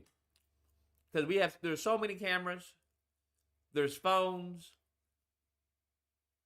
I don't know what to tell you in that case. And if you're getting hung, and you tell me you don't know anybody involved, listen, somebody's going to die. What did the racists do? What did the Klan do back in the day? Now, I'm not saying that we do this. I'm not saying that at all. What would they do? Even if they didn't know who did it, somebody was going to get punished. Somebody was going to get punished, fam. They don't care. Well, I was even near her. We don't give a fuck. We don't give a fuck. Somebody's going to get punished for this. I'm just saying, bro. Yeah, I remember Trey reading all that. The fact that the school is still up, you let me have a child, and something happened to my child, he's hanged or lynched or some shit at the school, and see if that school is standing the next day. Nigga, I'm gonna make sure it's gonna be on a weekend so no kids are in there, but that school is going up. That school is going up, fam. It's not standing. It's as simple as that. That's what the fuck is happening.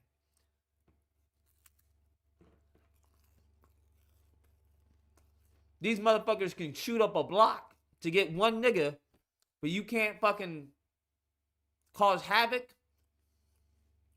where havoc needs to be caused? Shit doesn't make any sense to me, bro. That doesn't make any sense to me. Y'all can do a drive-by, but you can't do one where it counts? Doesn't make any sense to me.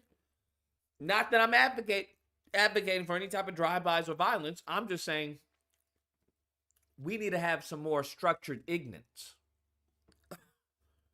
Right?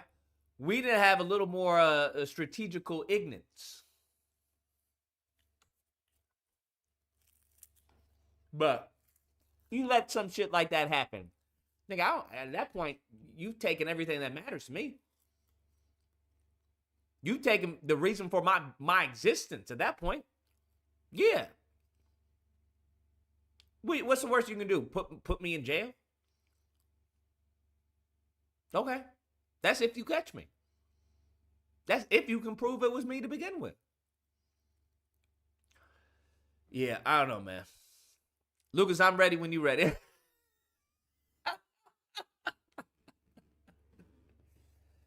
I'm ready to play. I'm ready to play Call of Duty. I don't know what you're doing. That's what we're talking about. In case anyone's listening, that's what we're talking about. Maybe some Marvel rivals. That's what we're talking about. Have to rely on them. But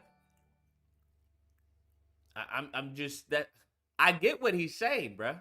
Whereas like y'all don't hate these people, bruh. Y'all keep saying this shit, but y'all don't hate them like you actually hate them. Torrance says black people were fighting back. Klansmen got popped. All the towns that were burned is where Klansmen died. History doesn't teach that. I'm sure it doesn't. It has no reason to teach that.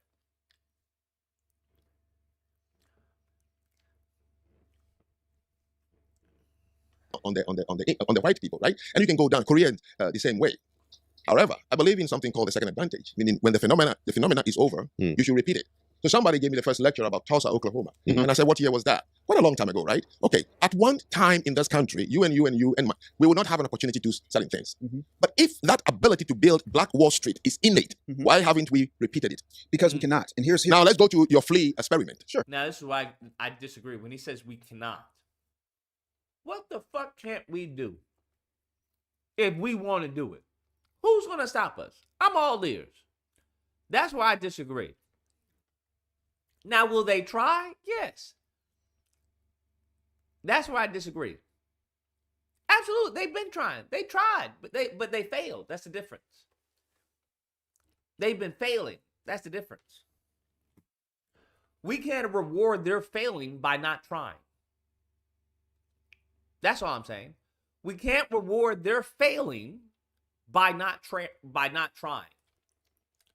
Why should they win for fucking failing? That doesn't make any sense to me. Doesn't make any sense to me. Repeated it. Because we cannot. And here's now let's go to your flea experiment. Sure. How about the other people who've been held down also by the same condition for long? Why are they not? Here is my problem. I have a lot of mentees, African-American students whom I used to take to Africa. I had a program. Every year, I take a bunch of them to build schools in Benin. A lot of that money out of his own pocket, by the way. Yes. Credit where credit is due. Now, I really get the goose on my skin when we keep repeating the very thing that is building prisons around us. One is that we've been psyched up, so we can't do anything. Two is somebody is always lurching in the dark. That's why we are the way we are. If you say so, and then you ask a kid to go to school and stay in school and do well, well, you sound stupid.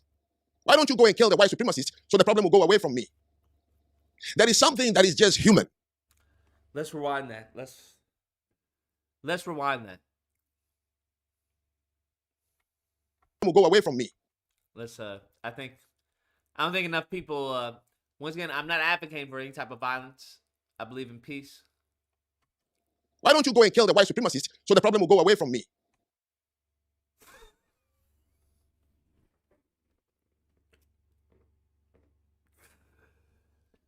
Instead of complaining about,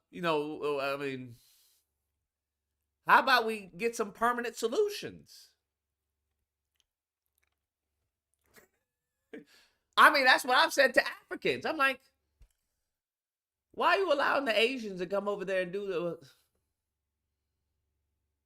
Okay, that's interesting. That's why I said, hey, we need to help these people out, bro. I wish a fucking Asian person would whip me in fucking Africa. Bro, I would put their head on a spit as a representation to fear. You know how they did back in the day? Like in 300? Bruh. Shit would be insane. Shit would be fucking insane. Frederick says scorch earth. Yeah. Why don't you go and kill the white supremacists so the problem will go away from me? There is something that is just human. When you find yourself in a certain situation, you cannot explain it, better create a boogeyman fast. But a boogeyman only turns around and imprisons you and your own children. I refuse. There is no psychological effect on any black person on earth. We are just what we are, different. And whenever we find ourselves among other people, the first thing we start doing is compare. Let me give you a country, South Africa. 12 tribes, 7 major ones. Shaka the Zulu is from the Zulu land, and then the Xhosas, and then the Vendas and Limpopos. We need Oxy to verify this. Okay? Makes one huge region, 51 million black people. Six-pack and big chest. They'll kill you with their bare hands. 2.8 million white people arrived and built that country to the standard of a European country. 2.8 million. South African white. Then the people started bickering. They said, Apartheid was the reason the black man was poor in South Africa. So the majority, 51 million black people, were waiting on 2.8, saying that apartheid. You don't know what apartheid is? Yes. Apartheid was no economic thing. Apartheid simply is what is happening or happened in America, like in Westport. Look, don't have children with our girls. We want to keep a pure race. Apartheid is what is happening in India. We want to keep Indians marry themselves. Koreans are eugenics. They marry each other. How many Koreans have you seen in America married to celebrities? No. That's apartheid. So if you start marrying them, they'll tell them, clean out. That was it. Now, if blacks believe... Was that it, Oxy? Was that apartheid?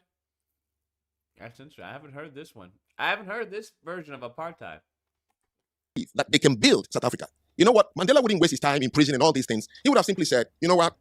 Let's have a BSA, Black South Africa Republic. Let them cut off white South Africa and let's compete. No, they wasted their time asking the whites, just allow me to come to your beach, to your clinic, to your schools. Okay. Then 2 years ago, the white man said, just wait and see. We are warning them that managing a country is not something anybody you can just do. So 32 years ago, they gave the country back to the blacks. I was there in 2022 to speak.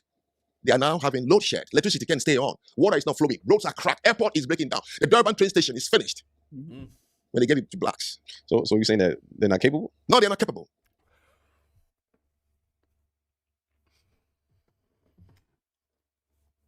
Where's Oxy? He said they are not capable. Damn. I don't have to say it. 32 years. It took Singapore, Hong Kong, South Korea, Malaysia, and Indonesia to build themselves up right after independence. 14 countries in the Balkans. Many people in this country who are below the age of 40 don't understand what Soviet Union means. That was a devil's empire that colonized 14 countries in their grip for 40 years. Name one Eastern European country that is downtrodden because of the Russians. So do you have the answer to the reason they're not capable? There's no reason. So they're just not capable because they're just not capable? There's no reason behind it. There's nothing behind it. There's not a particular mindset. I'll tell you, because if you look in the generation of where I come from, my grandfather, great-grandfather, great-great-great-grandfather, none from Africa has ever build and manage a country. There got to be a reason, though. No. I'm saying we have never done it. Just like no lion has ever dug a foxhole. Right. Only fox can dig a foxhole. Right. Only rabbits can dig a rabbit hole. So lions can't. So why would you say, is there a reason a lion can dig a foxhole? No, there's no reason. It's a lion. But those different animals, we talking about humans. Lack of breadth of experience. Humans are different, my friend. Not having the experience is a reason. And again, okay, so maybe we have not had the need. You see, we make too big a deal about industrialization, as if industrialization is for people who are smart. No, industrialization is for people who are threatened by nature. And the continent of Africa, which is the home place of black people, is the most comfortable place that has never had any threat. Tsunami. Now, this is where it brings up the argument that I thought was interesting. Earthquakes, tectonic plate shakes, winters 10 feet high, springs. No, you wake up every day, the trees are green, the tomato is 365 days, it's right behind your house, the river is there, and you just lie out there, eat something, and just chill. So your brain for millions of years is not inventive because there's no need. There's no need. So we build little communities. Africans are communal. The black man by nature is not an individualistic actor. The black man relies. That's why you can't finish a sentence with the black man without him saying, oh, my niece, my cousin. You can talk to a Japanese, a Korean, and a white man for 3 hours, and he's my wife and children. That's all you're going to hear because they come from that kind of thing. All right? So where we come from, where we evolved, gave us something. And that something is what we are. So what do you mean he had 0 points? I think the point he's making is that we haven't had a need for that.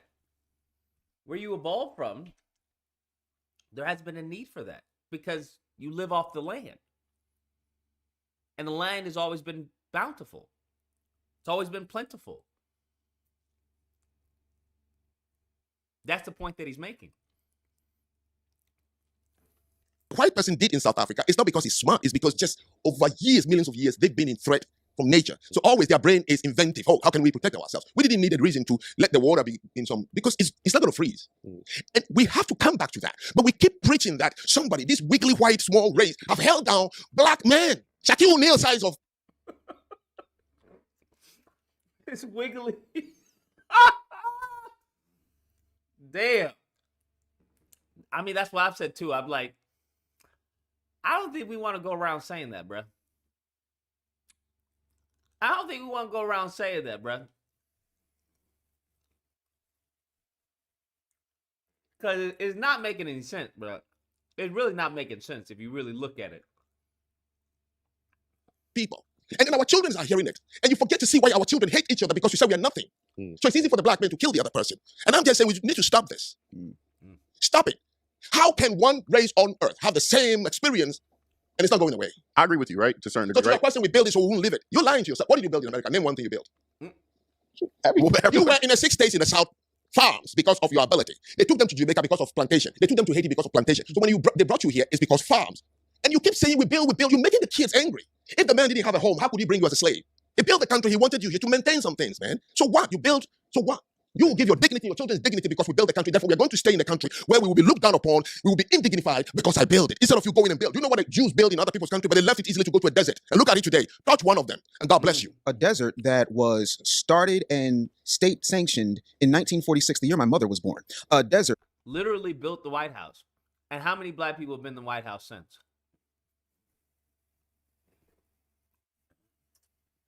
We built the White House. How many black people been in the White House since? The only person I'm aware of, y'all say not even black, he's Kenyan.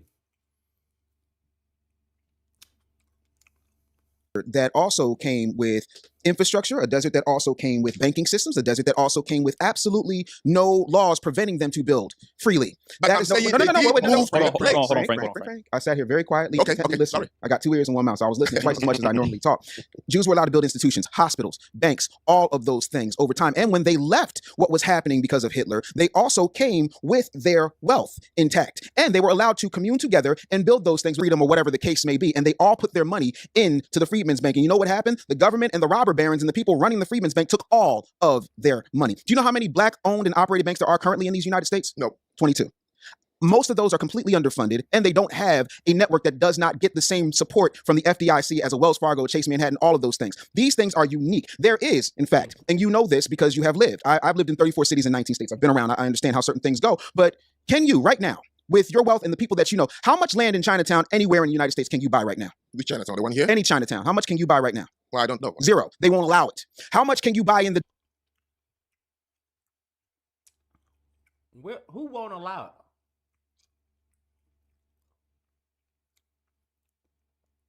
Who won't allow you to buy land in Chinatown? Diamond District in any place. Let's just start in New York. How much can you buy? How much can you buy? know those 0. yeah. Because they're allowed to gatekeep that. There is no situation that you can name it. How are the Chinese not going to allow you to buy land?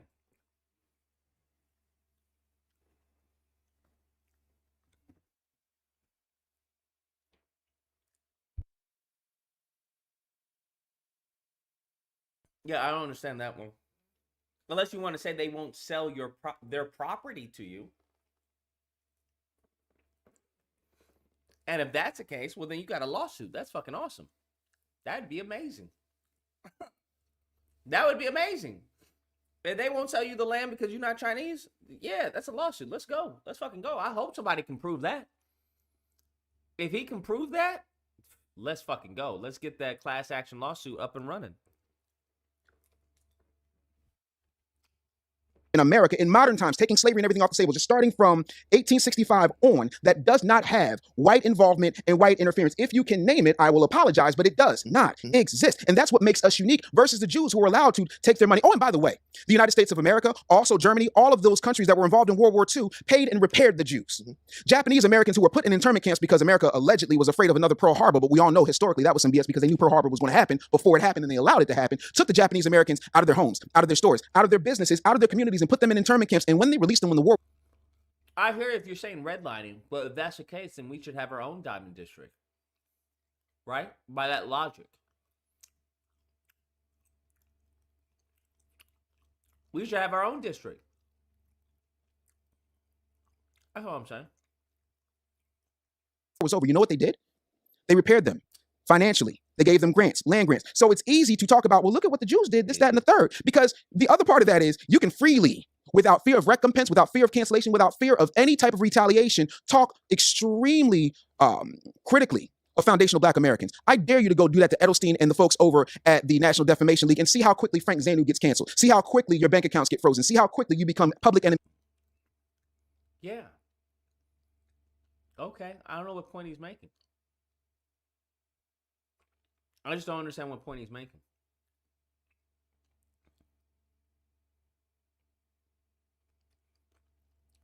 That they're allowed. I don't understand. Is he saying that what white people allowed Jewish people to have control?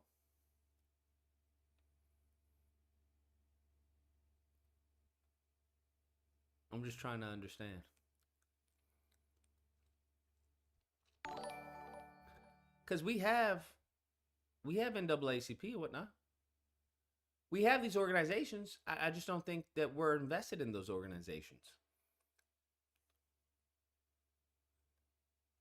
Tim lying about the incident because I had Milo going full Tropic Thunder. You heard what he said about Tantrum? No, I didn't hear what he said about Tantrum. Milo, I heard what Tim Pool said. Basically, Tantrum's a little bitch who canceled on him because he didn't know that he was going on the show. Excuse me.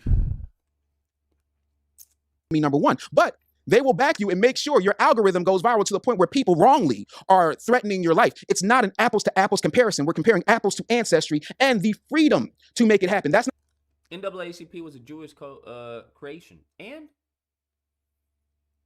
there's a lot of shit that's black creation. That doesn't mean we own it. Doesn't matter if you create it. It matters who owns it. Who controls it? I don't give a fuck who created it, right?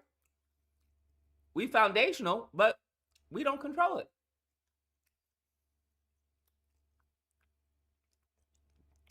not an excuse. And by the way, I'm not saying a white man is holding me down. I have plenty of businesses. Google is a snitch. It'll tell you all of my business. But the truth of the matter is, am I a dyslexic, dyscalculic kid with a speech impediment that became a speaker and a 22-time best-selling author? Yes, in spite of the fact that my family started in the Richard Allen Projects, in spite of the fact that I have to read a little different, in spite of the fact that I might jumble my words here and there. It's not that it's impossible, but to me to act like that is the rule as opposed to the fact the truth is that I am the exception is not only disingenuous, it's very, very short-sighted. Mm-hmm. I hear you, but nigga, if you can do it, being dyslexic and all the other bullshit that he has, I just don't think that, I don't see why he wouldn't be the rule. That's what I don't understand. Like, he's dyslexic, all this shit that he was talking about. Most black people aren't fucking dyslexic or have fucking problems like that.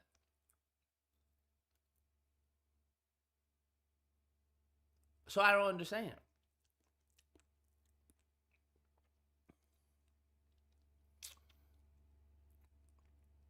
So if he can do it, and he has all these issues, then why can't other black people who don't have those issues do it? Who are just as intelligent as him?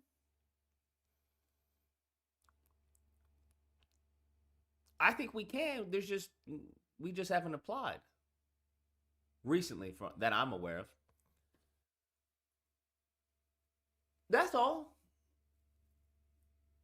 Because from my understanding of history, anything we set our minds to, we do. We always get the job done. You still think like a Republican, Lucas.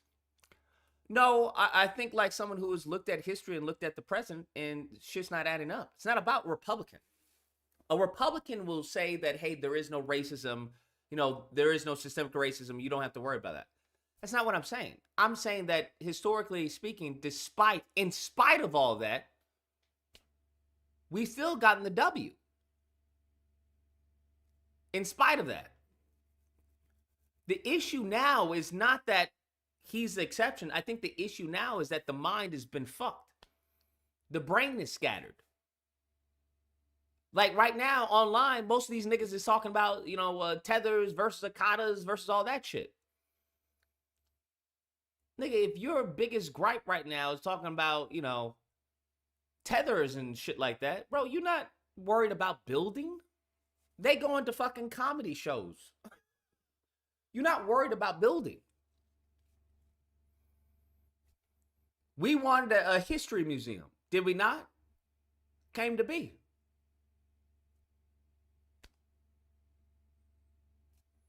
So the issue is not that we can't do it. We can. Mofos wanted a reparations rally. Niggas made it happen. Mofos funded it and showed up to it. So I'm not buying that there's somebody stopping us or, I'm not buying that. Because obviously, we obviously already That's baked into the equation that there's going to be resistance. Duh. That's baked into the equation. The fact of the matter is that what you baking? If you bake it, it will come, right? There's nothing stopping us from baking. It just depends on what you want to bake. So if this nigga who's practically fucking retarded can do it, I don't know what to tell you. Most black people aren't retarded. And those who have some, sense about them, they absolutely can do it.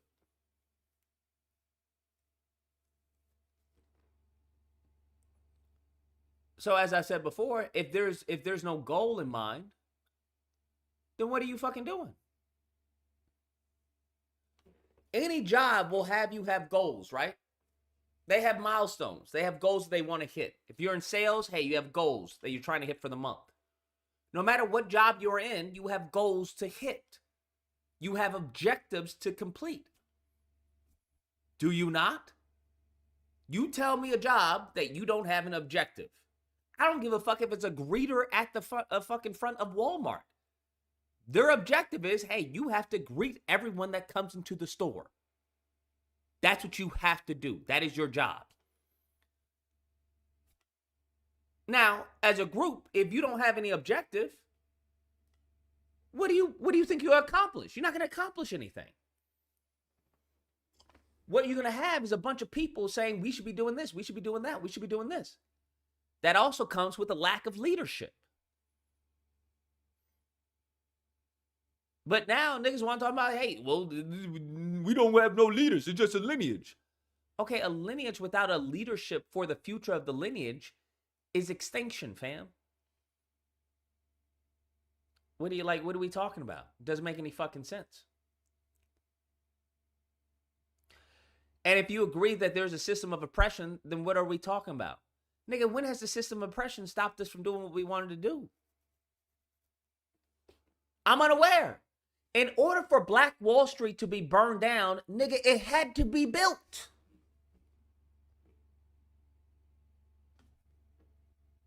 Is that not clicking? In order for something to be destroyed, it had to be built.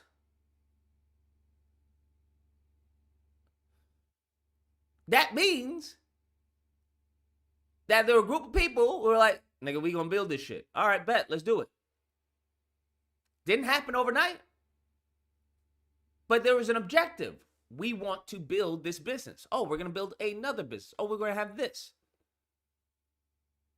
That's the point.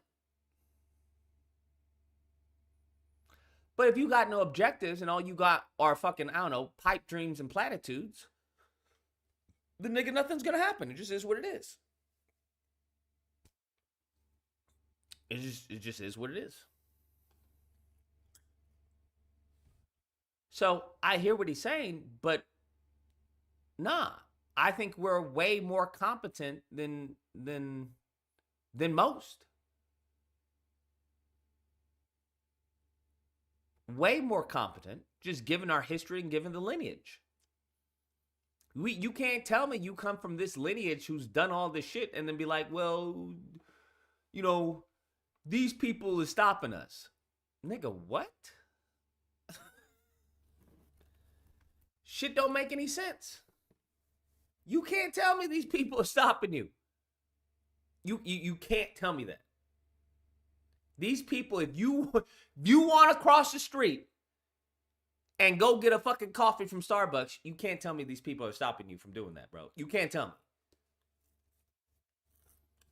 At the end of the day, you just really don't want to get the coffee from Starbucks. Be honest. Be honest. It reminds me of, what was it, the David Beckham meme? Where the wife was trying to say, oh, she came from nothing. It's like, no. Tell the truth. That's all I'm saying. You can't tell me these people are stopping you from doing what you want to do. They're not. They're not. The truth of the matter is,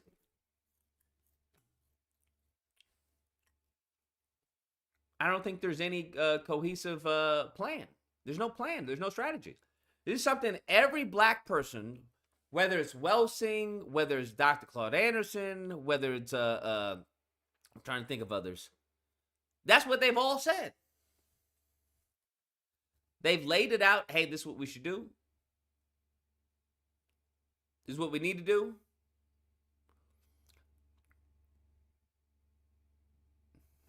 That's the only point I'm making. Look, when I use the Jews, I don't talk about something like, the Jews have this money, this person. I don't know. And I don't want to talk about it. And I don't talk about other people because I don't have to. They have done nothing to me. I talk about people like me. So I'm not going to criticize them in the fear of my algorithm. And by the way, I do not like that anybody will say because I'm criticizing my people, so my algorithm is going up. If it is so, fine. All I'm saying is I am talking about us. And I'm saying, if all the things you're mentioning happening, wouldn't that be enough reason for you to You've say? been here for 40 years, you said? 34. Okay, before then, what was your understanding of foundational Black Americans at that point? Have you heard about us even when you were wherever you were from?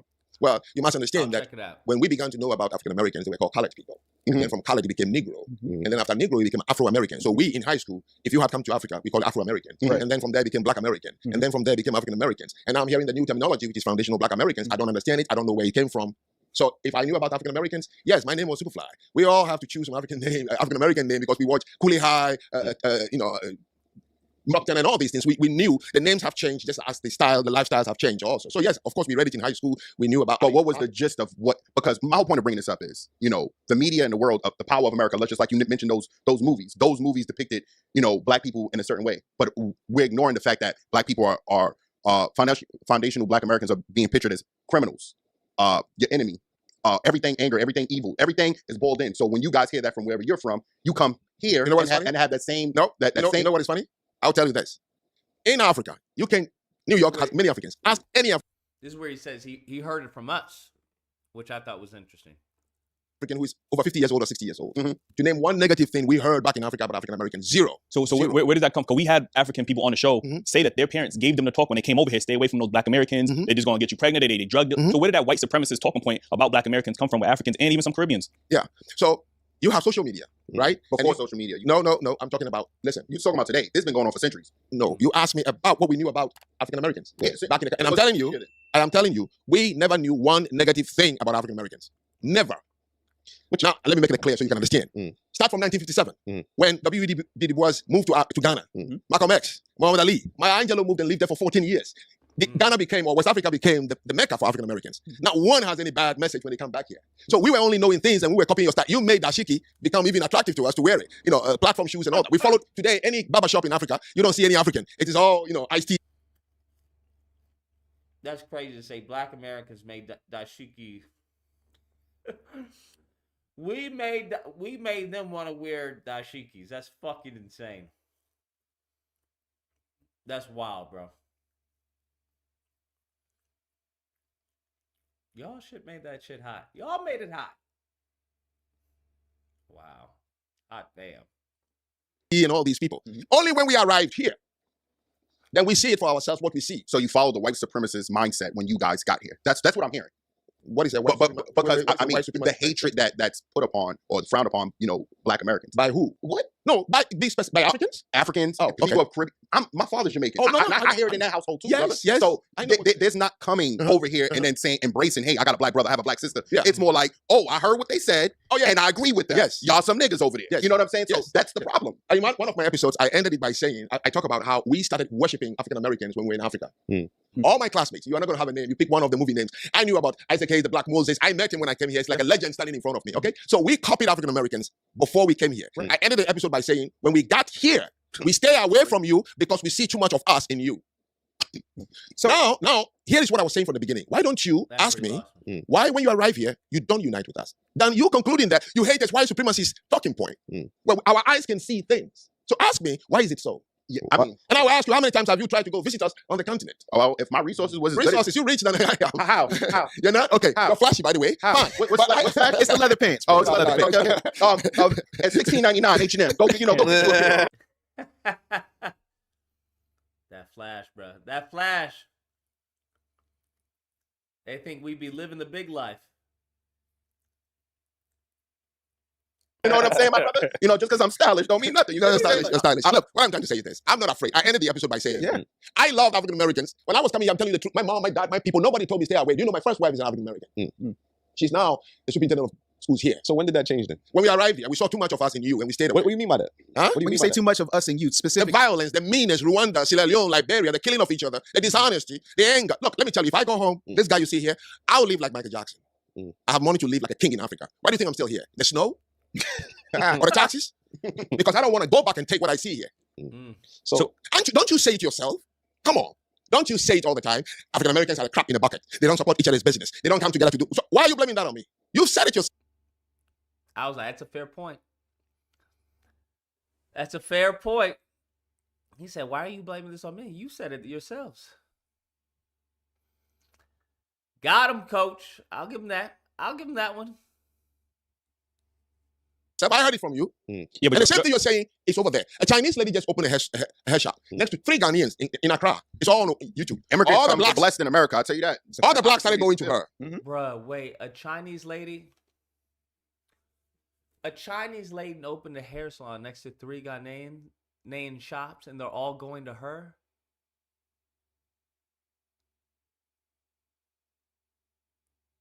Nigga, what?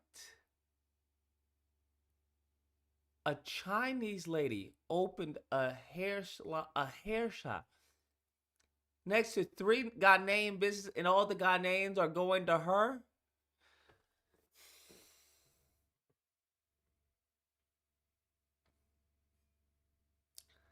I don't know what you do with that. I don't know. What do you do with that? How do you rehabilitate that? I don't have the answer. I'm gonna be honest with you. That's out of my wheelbarrow, bro. That's out of my wheelhouse. I don't have the answers. I don't know. I have no fucking clue. Someone smarter than me must have the answer. I just don't have the answer. Of course. So on the continent, the same thing you say here. Oh, you started business in Nigeria. Your own family and friends are going to bring you down. What you're saying here, we're saying it there. When I moved to... That's crazy. They're saying that. Now, that's what caught me. I was like, wait. You started business in Nigeria, your own family and friends are going to bring you down. That's fucking... Bruh. What?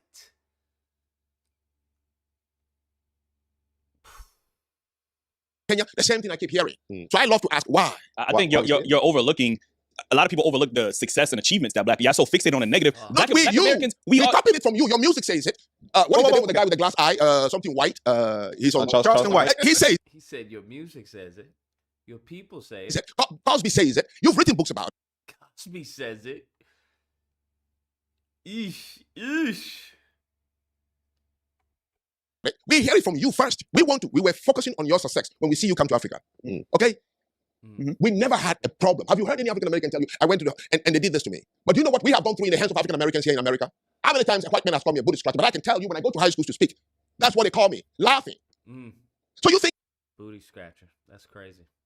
It's just you. But so I'm asking you, I hate that analogy, from the other place, who is now here, observing the 2 people, ask me the questions and making conclusions that, we are just following white supremacy talking point. No, we're not. Well, hold on. Let me step in here for a minute. I hear where Frank is coming from, but again, there has to be just a little bit of a shift, right? Because 2 things that are very, very important. My man said he loved Cooley High, right? He said that, we made dashikis and platforms cool, afros and bell bottoms, whole 9, iced tea on the wall, boom, boom, boom. Wonderful. He's right. Cosby did say it. Pull up your pants, all that good stuff. He's absolutely right. Our music says it. He's absolutely right. Our television says it. Am I in the right ballpark? Cool. How much of that did we produce? Of what? All of those things. All the media that you're speaking of. Who? Media? No, I live in Bridgeport. No. Now, I hear what he's saying, but at what point in time do we revolt against that?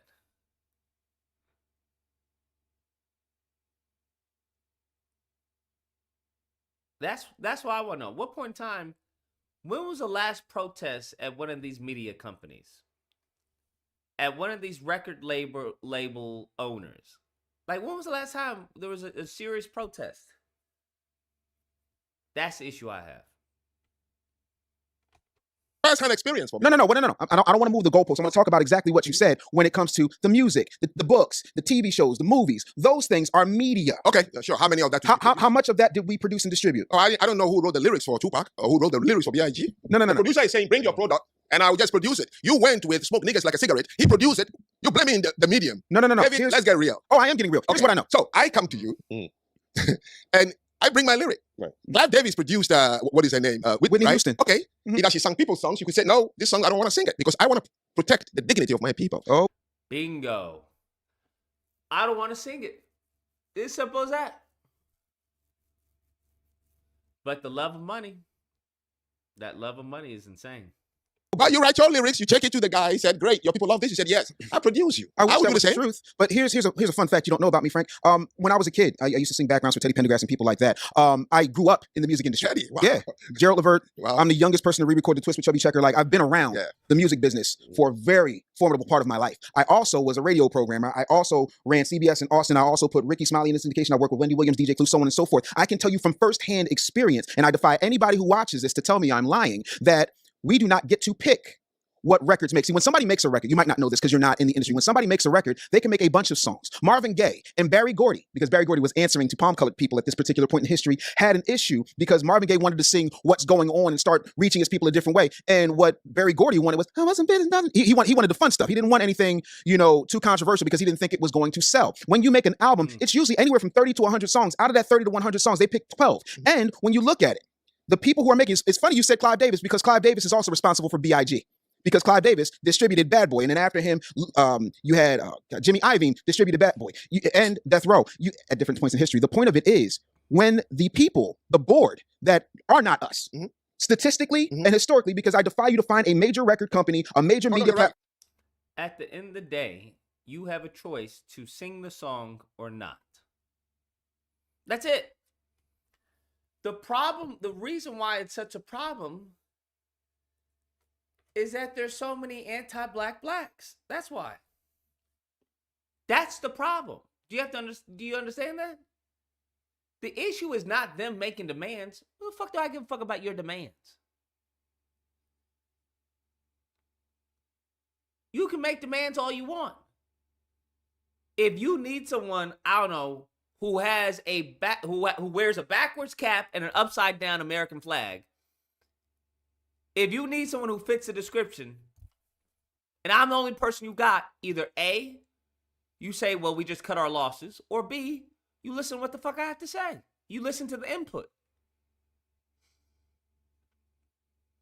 But the only reason that they can make such demands, not recommendations, demands, is because there are so many fucking anti-black blacks waiting in line to cut the check. They have no problem to cash the check. They have no problem to cash that check.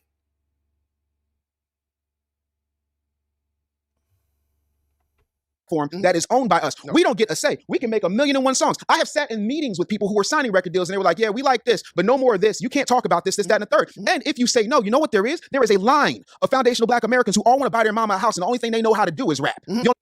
That's the fucking problem. That's the problem.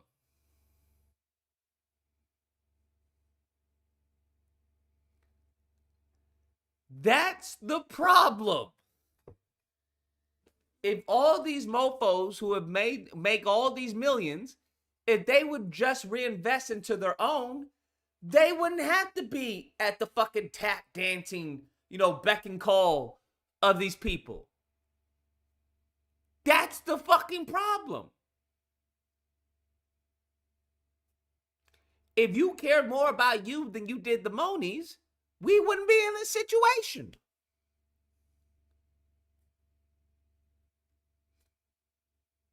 But he just said the reason why they can do that is because they have tons of foundational black Americans who are in line.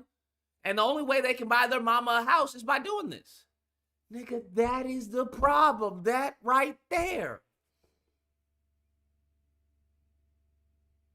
But instead of building up infrastructure, you try to build up personal wealth. What the fuck is the point of a rich black person in a white supremacist country? Make the fuck that make sense. You do the math. That's like a rich black person during fucking, I don't know, the 1800s. Nigga, what are you doing with that money? Are you enjoying it, huh? Are you really enjoying it? Shit doesn't make any sense to me. Shit doesn't make any sense to me.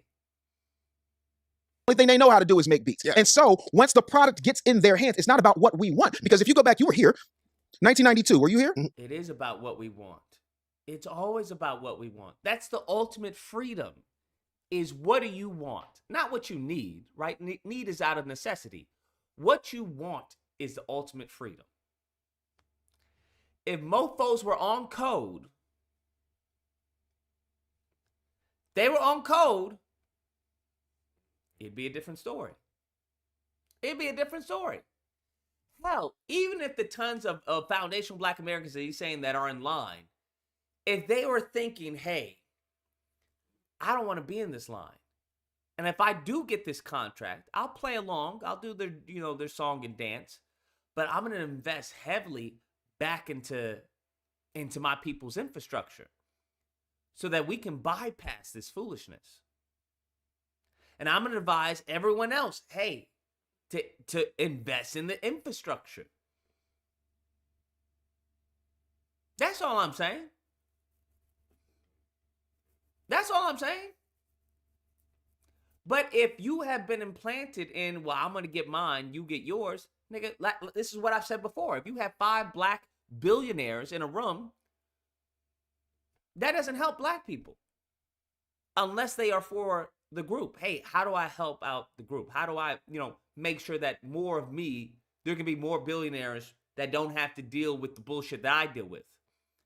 But the problem is that I've noticed in a lot of fucking elderly blacks anyway, they want you to go through the same shit that they went through. Either A, they want you to go through it, or B, they minimize the bullshit that you go through. Well, you went through that. Well, I had to go through, all this. Nigga, this isn't a fucking flex. This isn't a competition as to who had to deal with more fucking white supremacy. That's not the goal. Is to have a pissing contest. The goal is that the next generation should deal with less than the previous generation.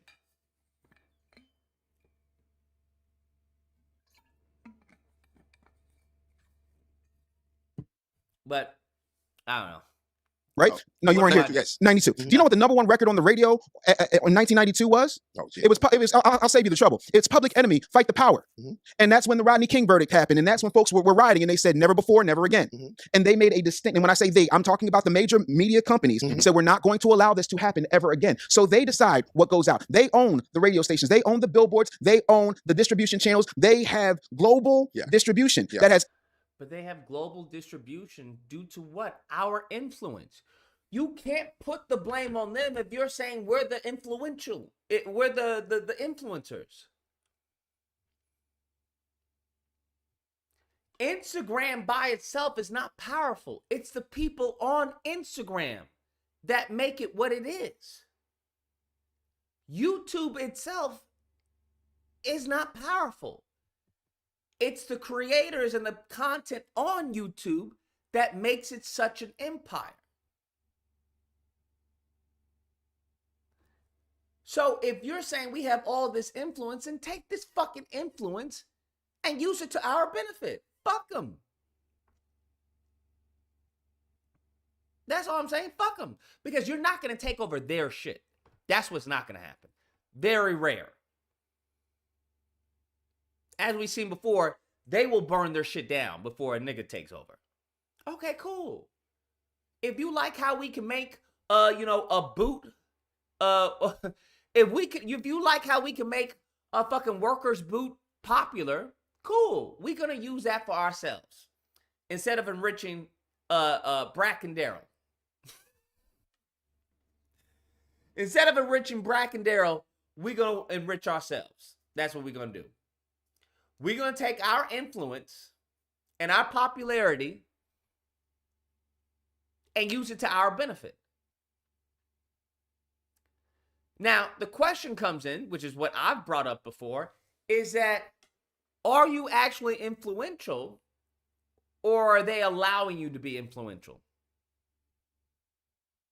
And what I mean by that is that if you were to actually say sayonara and do your own thing, would it actually catch on? Or is it catching on because these companies are putting it out there?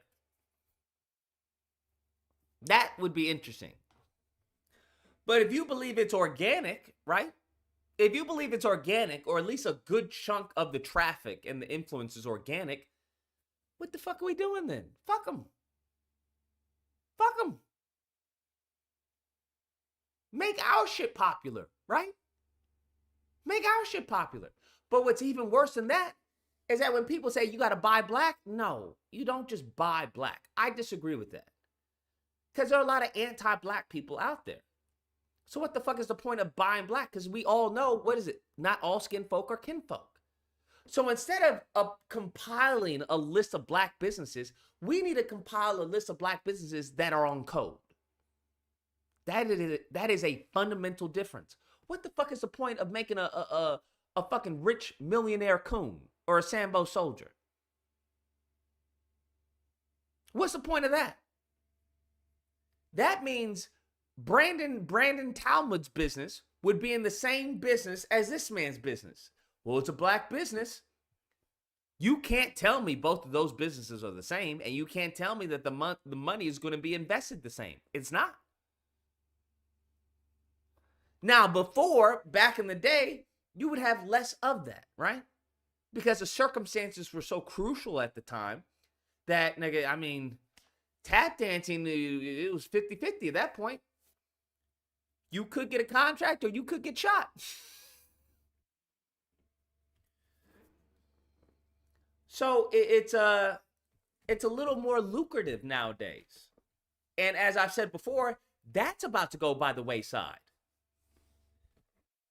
Because if now they're empowering actual racists, well, you have to understand, the only reason that many of these black conservatives or these Sambo soldiers are even popular or even have a voice is that many of the racist white people don't want to be seen as racist.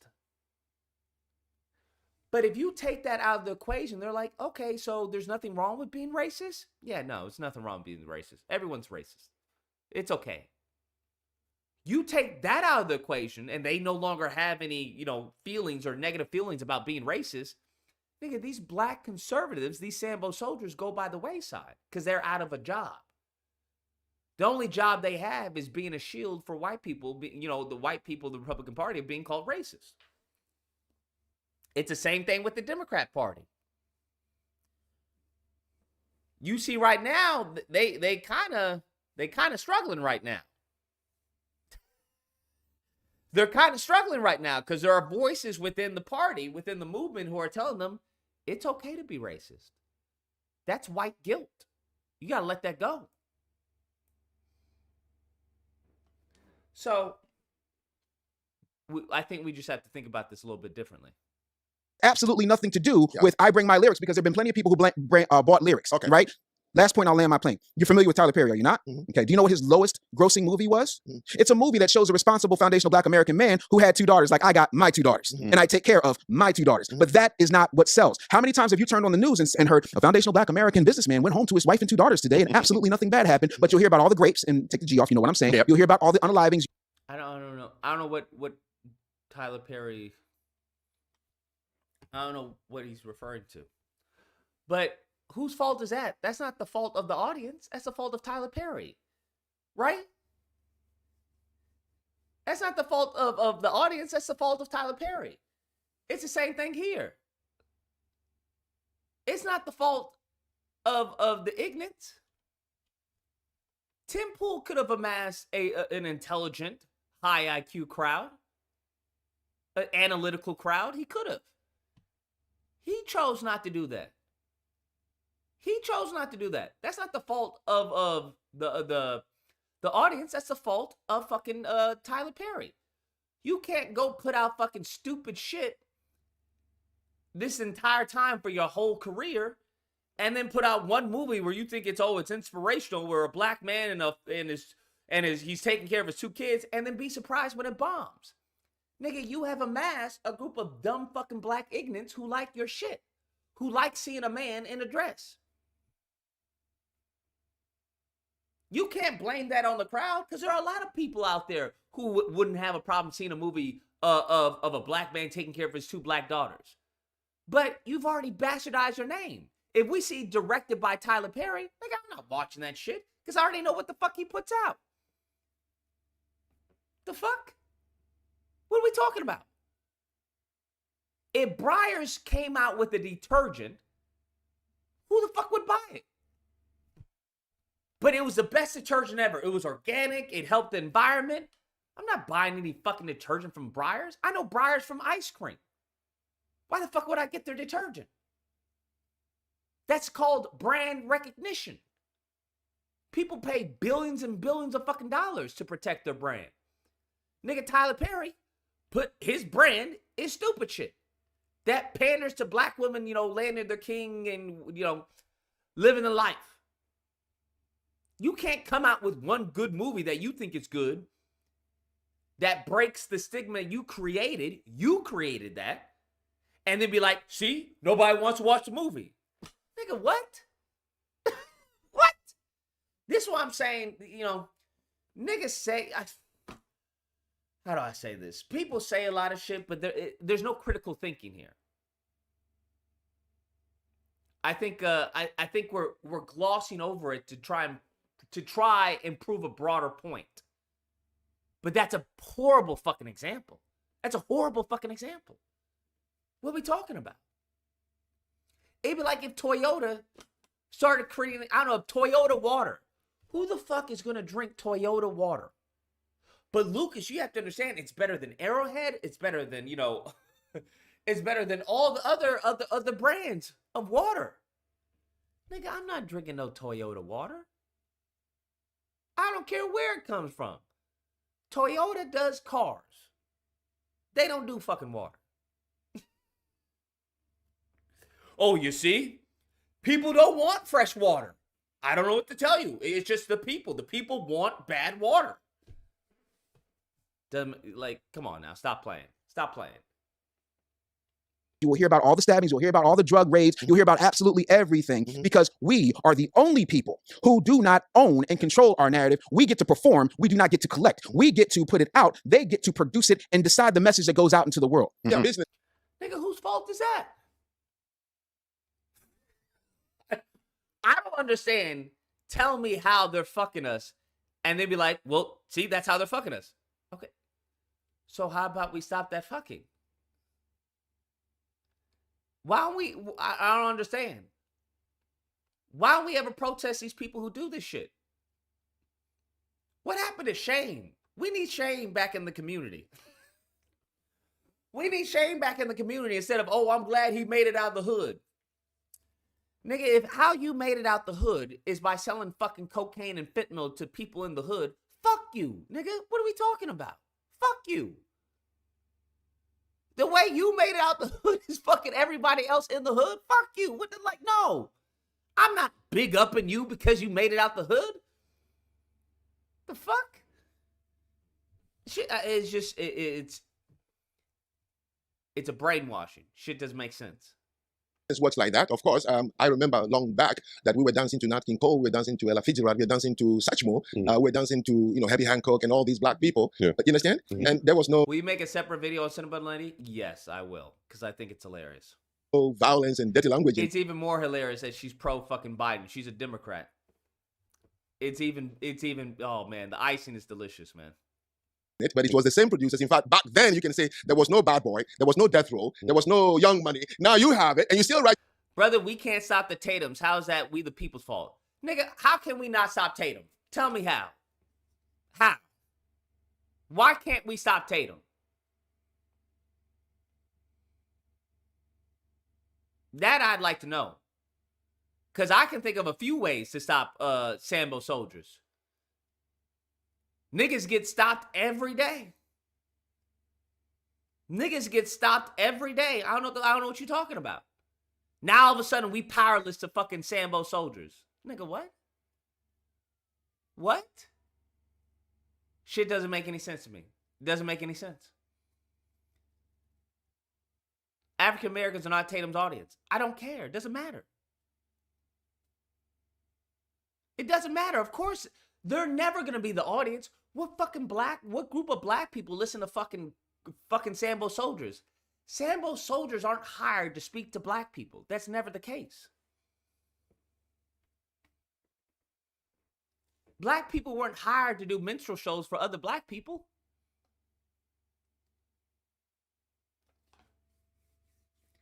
Then what about money? That's none of my business, my brother. What do you mean that's none of your business? If it impacts you, then yes, it is your business. If it impacts you, then it is your business. About lyrics, this is what I understand about the culture. Cultures have gatekeepers. Mm-hmm. Did you wear the t-shirt? Did you dance to the song? Did you buy it? Did you allow him to remain in your neighborhood? Well, you promoted it. So don't blame the guy over there. If you're going to sell your dignity, as you said, so your lyrics... Bingo. Bingo. Exactly. Bingo. Ding, ding, ding, ding, ding, ding, ding. Ding, ding, ding, ding, ding, ding, ding.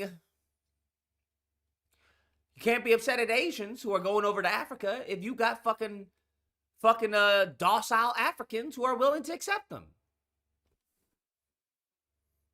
Now, we may not think that way. We may I'm not going to take advantage of a person. I'm not going to do that. That's great. We may not think that. But guess what? We're not the only people on the planet, huh? There are some people that will rob a blind man. We may think if a blind man drops his wallet, hey, sir, you dropped your wallet. You got to be more careful. But there are people who will take that motherfucker's wallet. They will go to Africa and they have no fucking qualms about burying these people alive, as we've seen, whipping them. If they'll accept it, they'll fucking do it. It's the same thing with everything. Ladies, listen, if you are willing to accept disrespect, then he gonna disrespect you. I don't know what to tell you. Men, if you're willing to accept disrespect, she gonna disrespect you. What the fuck are we talking about? I don't know what to tell you. There's always been a case. I don't care how much money you make, boo-boo. You are not talking to me like that. I've told women that. I'm like, no. You don't address me like that. I don't give a fuck if you are paying for dinner. I don't give a fuck if you are paying for dinner. You're not talking to me like that. In most cases, they respect that. Because what does that show? It shows I have respect for myself. That, yeah, I may not be in the most financially stable position at this moment, but that doesn't mean my self-worth is attached to my fucking financial position. No, bitch, that's not how that works. I'm still the man here. Okay? Okay, all right, respect. Some people will push buttons just to see if they can get away with it. They just want to see, I wonder if this person's a bitch. Let's find out. Let's find out. So I mean, at the end of the day, you have to understand not everybody is going to be as considerate and respectful and honest as you may be.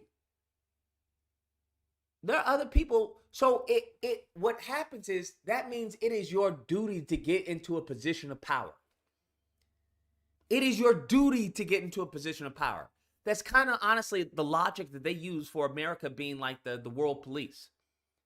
Is that, hey, yeah, we may, be a bit, a bit rough around the edges in how we handle things, but the best person to handle things is us. If they were to handle things, you would be in a far worse, predicament. If that country were to handle things, you would be in a far less, a disadvantageous predicament.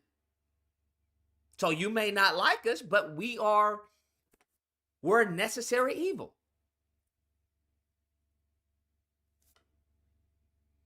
So that's why I say it's our duty to be in these positions. Because if you understand, if you have feel a certain way about taking advantage of people, of less fortunate people, physically, mentally, spiritually, financially, then you should be in that position of authority. Because if someone else who doesn't think like you gets in that position, they're going to abuse that people. That's what they're going to do. And that's what we're seeing, especially overseas in Africa. They're going to abuse them. Because they don't give a fuck.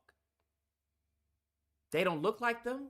They don't view them as one. It's just, you're a means to an end.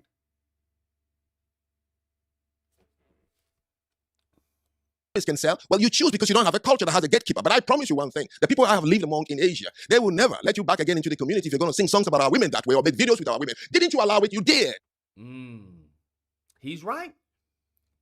You can say what you want. He's right. I'm not gonna lie. I still listen to Remix to Ignition. Guilty as charged. Remix to Ignition. Fresh out the kitchen, mama rolling that butt. He right though. He's right. I'll give him that. He's right. So I don't like to blame who produced. So at one point, by that same logic, if it's just business, slavery was just business, Jim Crow was just business, segregation was just business, poll taxes was just business, all of it is just business. But the truth of the matter is, there is irreparable harm, and to act like that irreparable harm.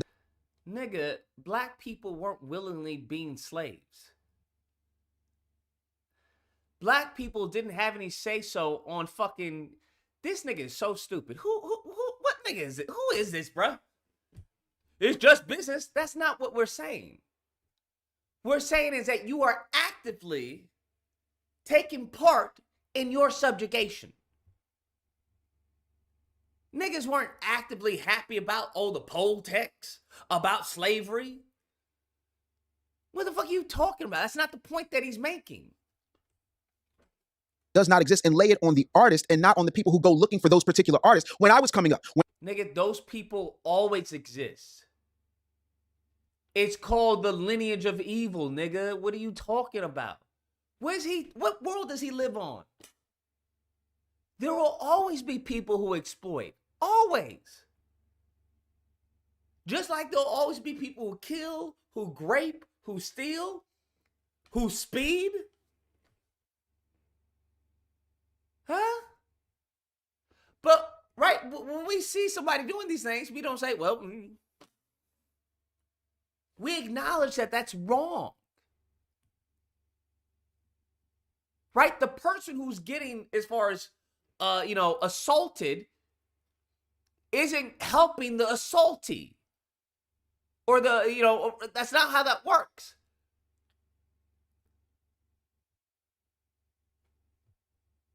The person who's getting their ass beat doesn't make it easier for the person to whoop their ass. There has to be some fight. There has to be a pushback. So what he's saying, it just makes no fucking sense. But if you're going to be listening to the music, right? It's the same thing when it came to the North. They want to say, well, the North, they didn't have slaves. Nigga, but they were fucking buying the products of slavery. They knew the South created this textile, created these products that was built off of slave labor. And it was not like it was out of sight or anything. They knew what was going on because they had people fleeing to the North to escape slavery. So that's very night and day from saying, oh, this was a business.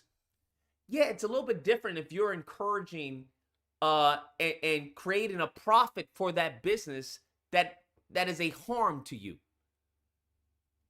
It's a little bit fucking different. Would love to see you debate this guy. There's nothing to debate. When I got my deal, right, there was a department that was called Artist and Repertoire. The average bear calls it A&R. And you had to go out and you would develop talent over time. Now, that's not what happens. They want the most ratchet, the most gutter, the most despicable situation they can possibly have. And when we do own it and we get too old and we're like, you know what, I want to retire, they back up the Brinks truck and they take us out of the game. When you look at what happened when BET got sold by Bob Johnson over to Viacom, which is now Paramount or whatever the heck they are this week, do you know the first things they did? No. The first thing they did was they got rid of the news, because the news was showing us in not only what was happening bad in our communities, but what was happening positively in our communities. Nigga. Duh. Do you want to know what happened when we sold our black media company to a bunch of white supremacists? What? Do tell. What happened? Fuck are we talking about? What's this stupid shit? I don't think people believe racists are actually racist. I'm. That's the conclusion I'm coming to. I don't think people believe racists actually exist. I just don't. I don't think people believe that. I think there's a good chunk of black people who don't believe that that's real. It's like saying, Lucas, you want to know what happened when I signed a deal with the devil? What? He screwed me over. What? You mean the deal with the devil and the devil screwed you over? Oh my gosh. Shit doesn't make any sense. Why the fuck would you sell it to why would you sell it to fucking Satan? Doesn't make any sense.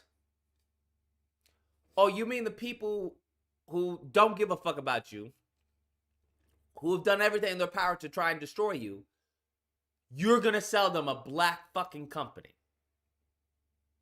Got you.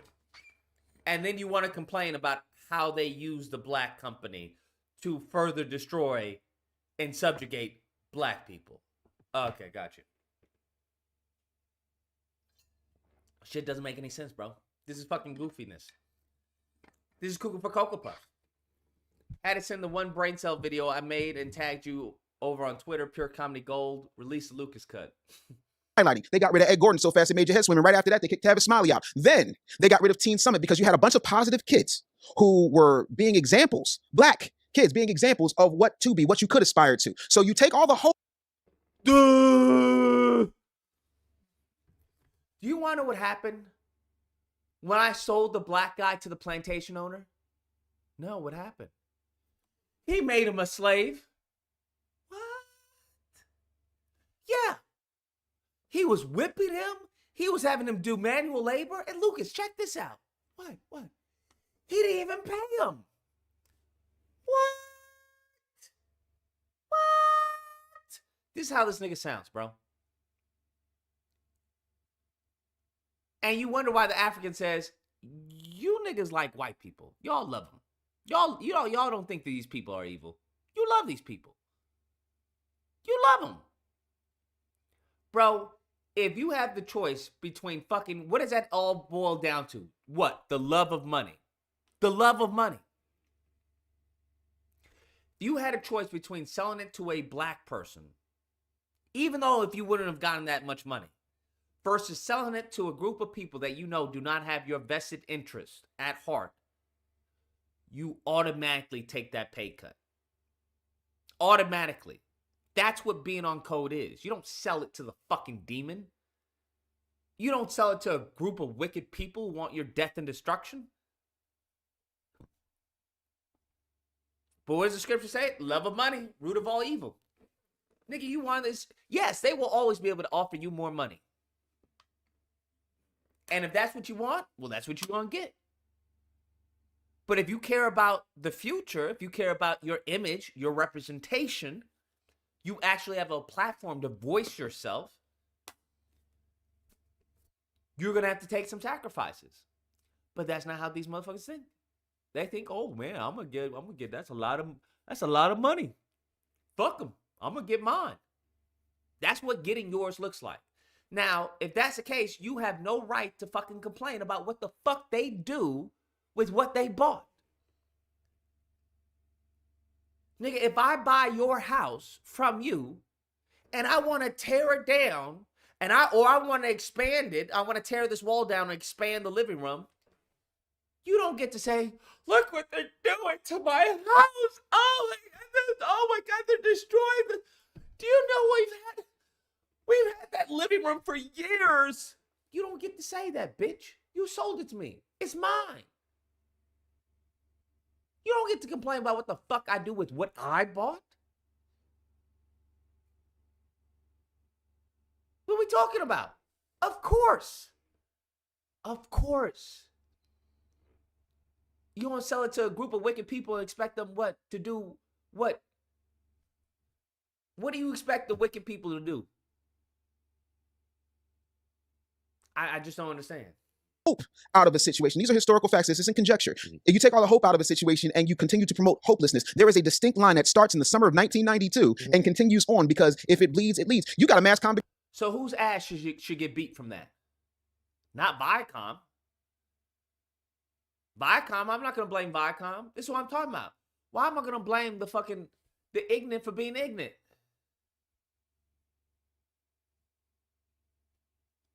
Why am I going to blame the devil for being the devil? Whose ass should get beat is the person who sold it. Who's the nigga that sold it to them? But instead, what are we doing? We shifting responsibility. Wait, you're shifting responsibility on the racists? You want to hold the racists accountable for being racist? You want them to feel bad about being racist? Are you fucking stupid? This is why he says y'all love him. This is why I say family. Y'all can't go against family. Y'all can't go against family.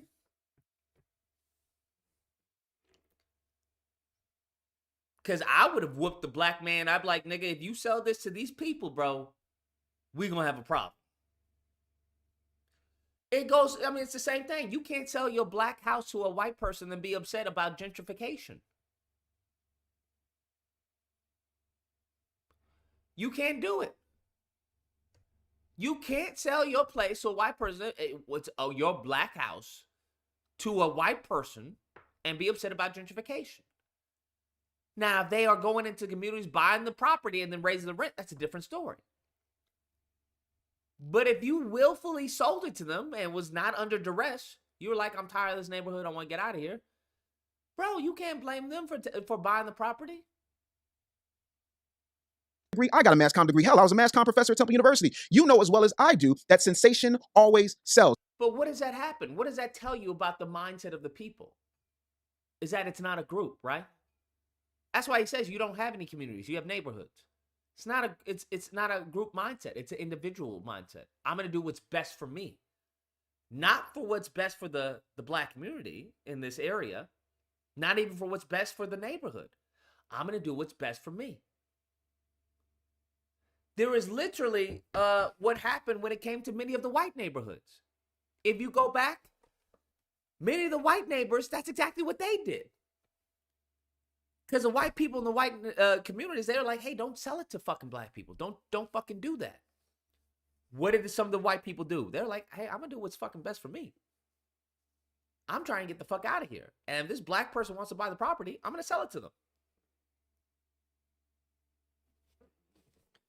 Crazy shit, bro. Crazy shit. And nothing sells more than anything else. You know what a gaper delay is, right?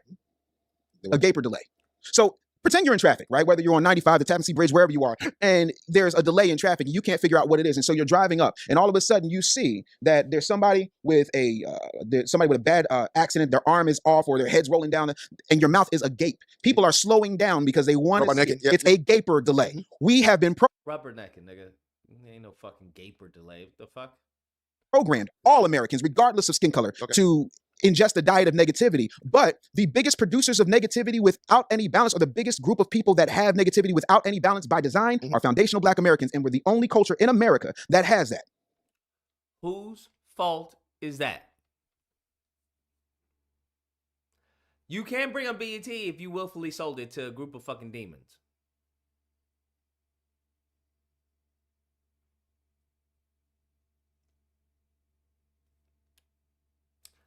I don't know what to tell you.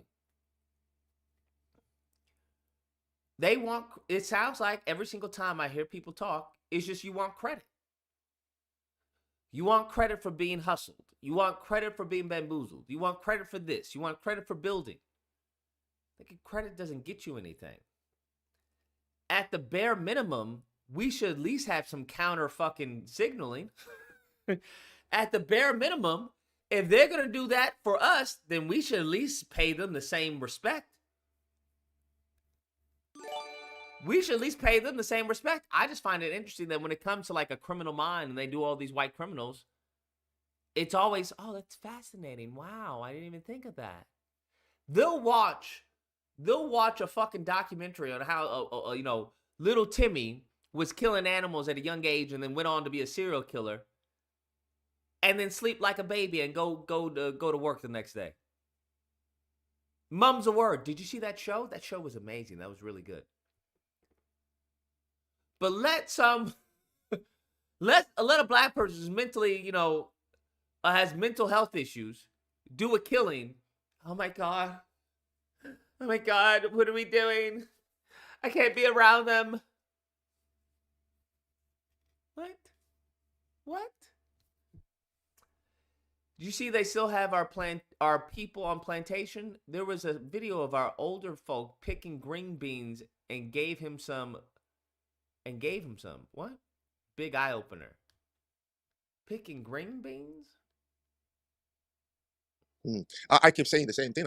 I mean, depending on how much you get paid for picking green beans, I don't see what the issue is. I ask the same question. You would say, this person did this to me. I would say, why did it work? The propensity must be there before the stimulus was introduced. Now, if you do not, my grandfather told me something. He said, anything that happens to you, forget about the result. It's unpleasant, unfortunate. Do not focus on what happened to me, because everybody knows what happened to you, and you know what happened to you. Ask, why was I susceptible to it? And from that day, nobody can mess with you. I think it's not that simple. All right, no, I know it's not that simple. The traffic light was created by a black man, right? You know what they did? They started making tickets for people at red lights. The light bulb was created by a black man. They started making Con Edison bills. Like everything, the cell phone was created by. I'm saying what I'm saying. It's you not have that to ask you can't yourself. make it that simple. If we created all these things and they add a bill to what we created, nigga, then get into legislation. I don't understand. The only way they do that is if you fuck that. I'm sitting on the couch, man. Hashtag couch.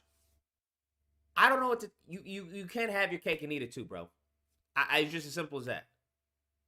You can't complain about bills and legislation, but then also want to sit on the couch when it comes to voting for people who create these bills and legislation.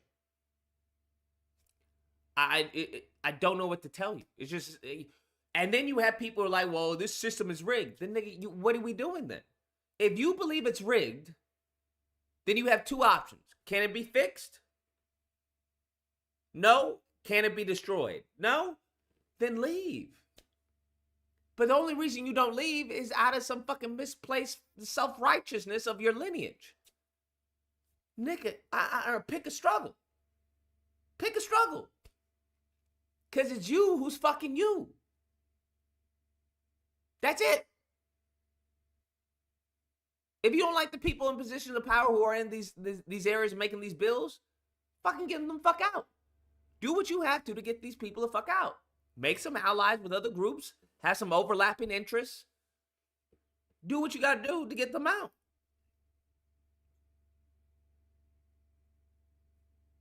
But just complaining about it and not engaging in the system that got them there, it's not going to fucking do anything. It's going to make you look like a bitch.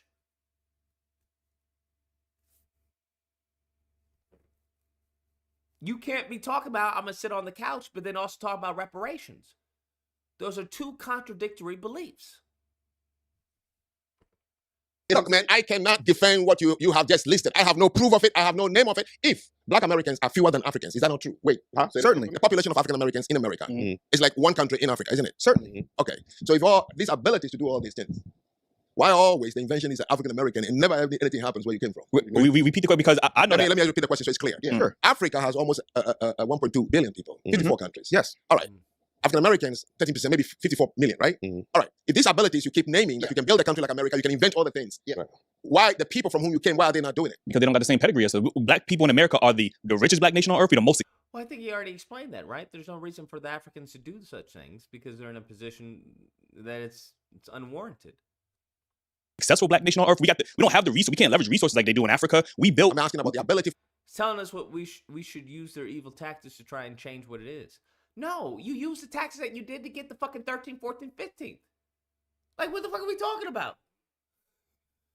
You can't talk about 13, 14, 15 and how you built the country and everything and then be like, well, I don't understand.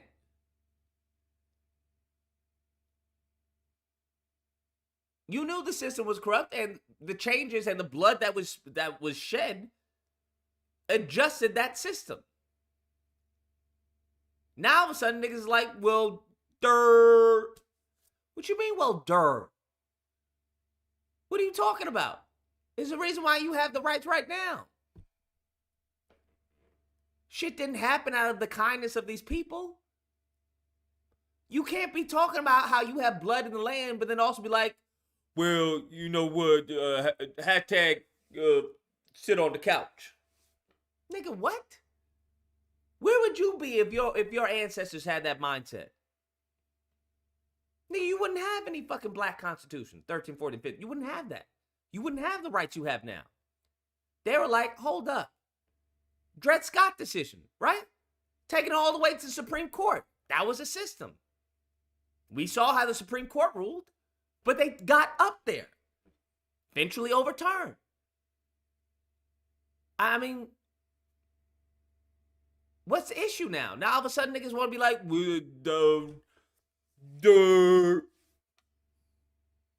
you can't be talking about your ancestors if you don't know what the fuck your ancestors did. Niggas think that, I don't know, what the fuck you think your ancestors did? I just don't understand. What do you think they were doing this entire time? You can't be talking about civil rights and all this shit, but then also talking about, well, the system rigged, the system. Okay, nigga, then you have options. You will always have options. Destroy the system, change the people who govern the system, or fucking leave. Right? If a chick is not being what you want her to be, you want a hoe, she's being a housewife. You want a housewife, she's being a hoe. You can either spend time to change her, see if she's going to change herself, or leave. But nigga, don't stay there and complain. The fuck? You're goofy. Do you understand you're the goofy in that situation? Man, this bitch is fucking, man, she ain't doing nothing, bro. She won't cook. She won't clean, bro. I'm trying to have kids. She don't want to have it. Nigga, what are you staying there for? Leave. Or find another woman. What are you doing? Man, bro, you know how hard it is to find another woman. Nigga, you in a position you don't like. You have the ability to leave that. But yet you choose to complain about this chick every single time you talk to me. What the fuck do you want? What do you want from me? You want me to say, oh, I'm sorry, bro. Oh, that's horrible, bro. You deserve better, bro. No, nigga, you a grown man. Fucking leave her.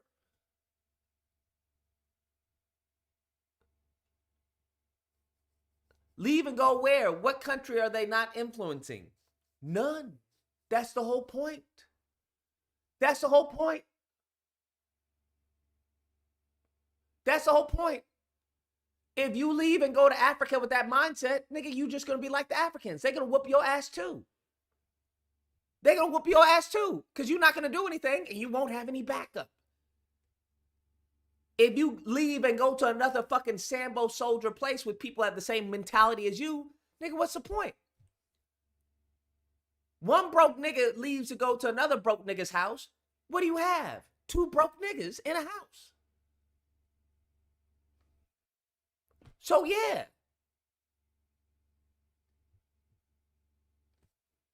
That's a great answer. Great question. But at the end of the day, you got to do something. Answer my question with a personal attack because you don't know me. Nigga, get the fuck out of here. You're right. I don't know you. Get the fuck out of here. You're gone. Bye. Asking stupid shit. What the fuck? I just told you. Where are we leaving? What country gonna be influencing?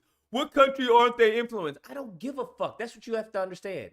if you've ever spoken to a fighter, if you've ever taken any type of fucking jiu-jitsu, boxing, martial arts, are you scared of the person you're fighting? No. Why?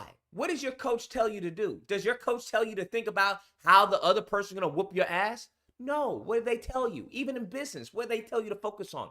Focus on the W, right? If you're punching something, don't punch it, punch through it. Nigga, you going over there already anticipating to lose. Nigga, if I go over there, but they influencing there. Nigga, what are you? Are you a bitch or you a man? Do you come from a lineage of fucking warriors and victors and fighters? Or do you come from a lineage of fucking bitch ass niggas? I don't know. Based on how you talking in the chat, you sound like you came from a bunch of scary ass niggas. Well, what's I going to do? Well, but they over there too. Nigga, what did the scripture tell them to do? Nigga, that's your land. Go get it. But there are giants there. Nigga, go kill them giants. Or did God tell him, you know what? You're right. There are giants there. How about we go find another piece of land, all right, without the giants? You tell me. They're like, yeah. Nigga, if God is for you, who can be against you? Nigga, go kill them bitches. You should. Yeah. Nigga, I know what I'm doing. Go. That's the problem. That's the problem right there, is that you so focused on what the fucking the other person gonna. Well, I don't know, man. He seems pretty big. He seems like, okay, then it's gonna be a good fight. Cause that's what I was thinking. Cause I was talking to a friend. I was like, yo, what happened if the dude is like really trained? He's like, well, it's gonna be a good fight then. He's not even thinking like, oh, I may break my arm. He may get me in a headlock. He's thinking, I know what the fuck I can do. If he can do half of what I can do, shit's going to be a good fight. Let's go. It's going to be a great fight. It's a different mindset. If you're going into something on how you can fucking lose, well, what happens if this happens, this, and what's happened? You're already distracted. You're already distracted.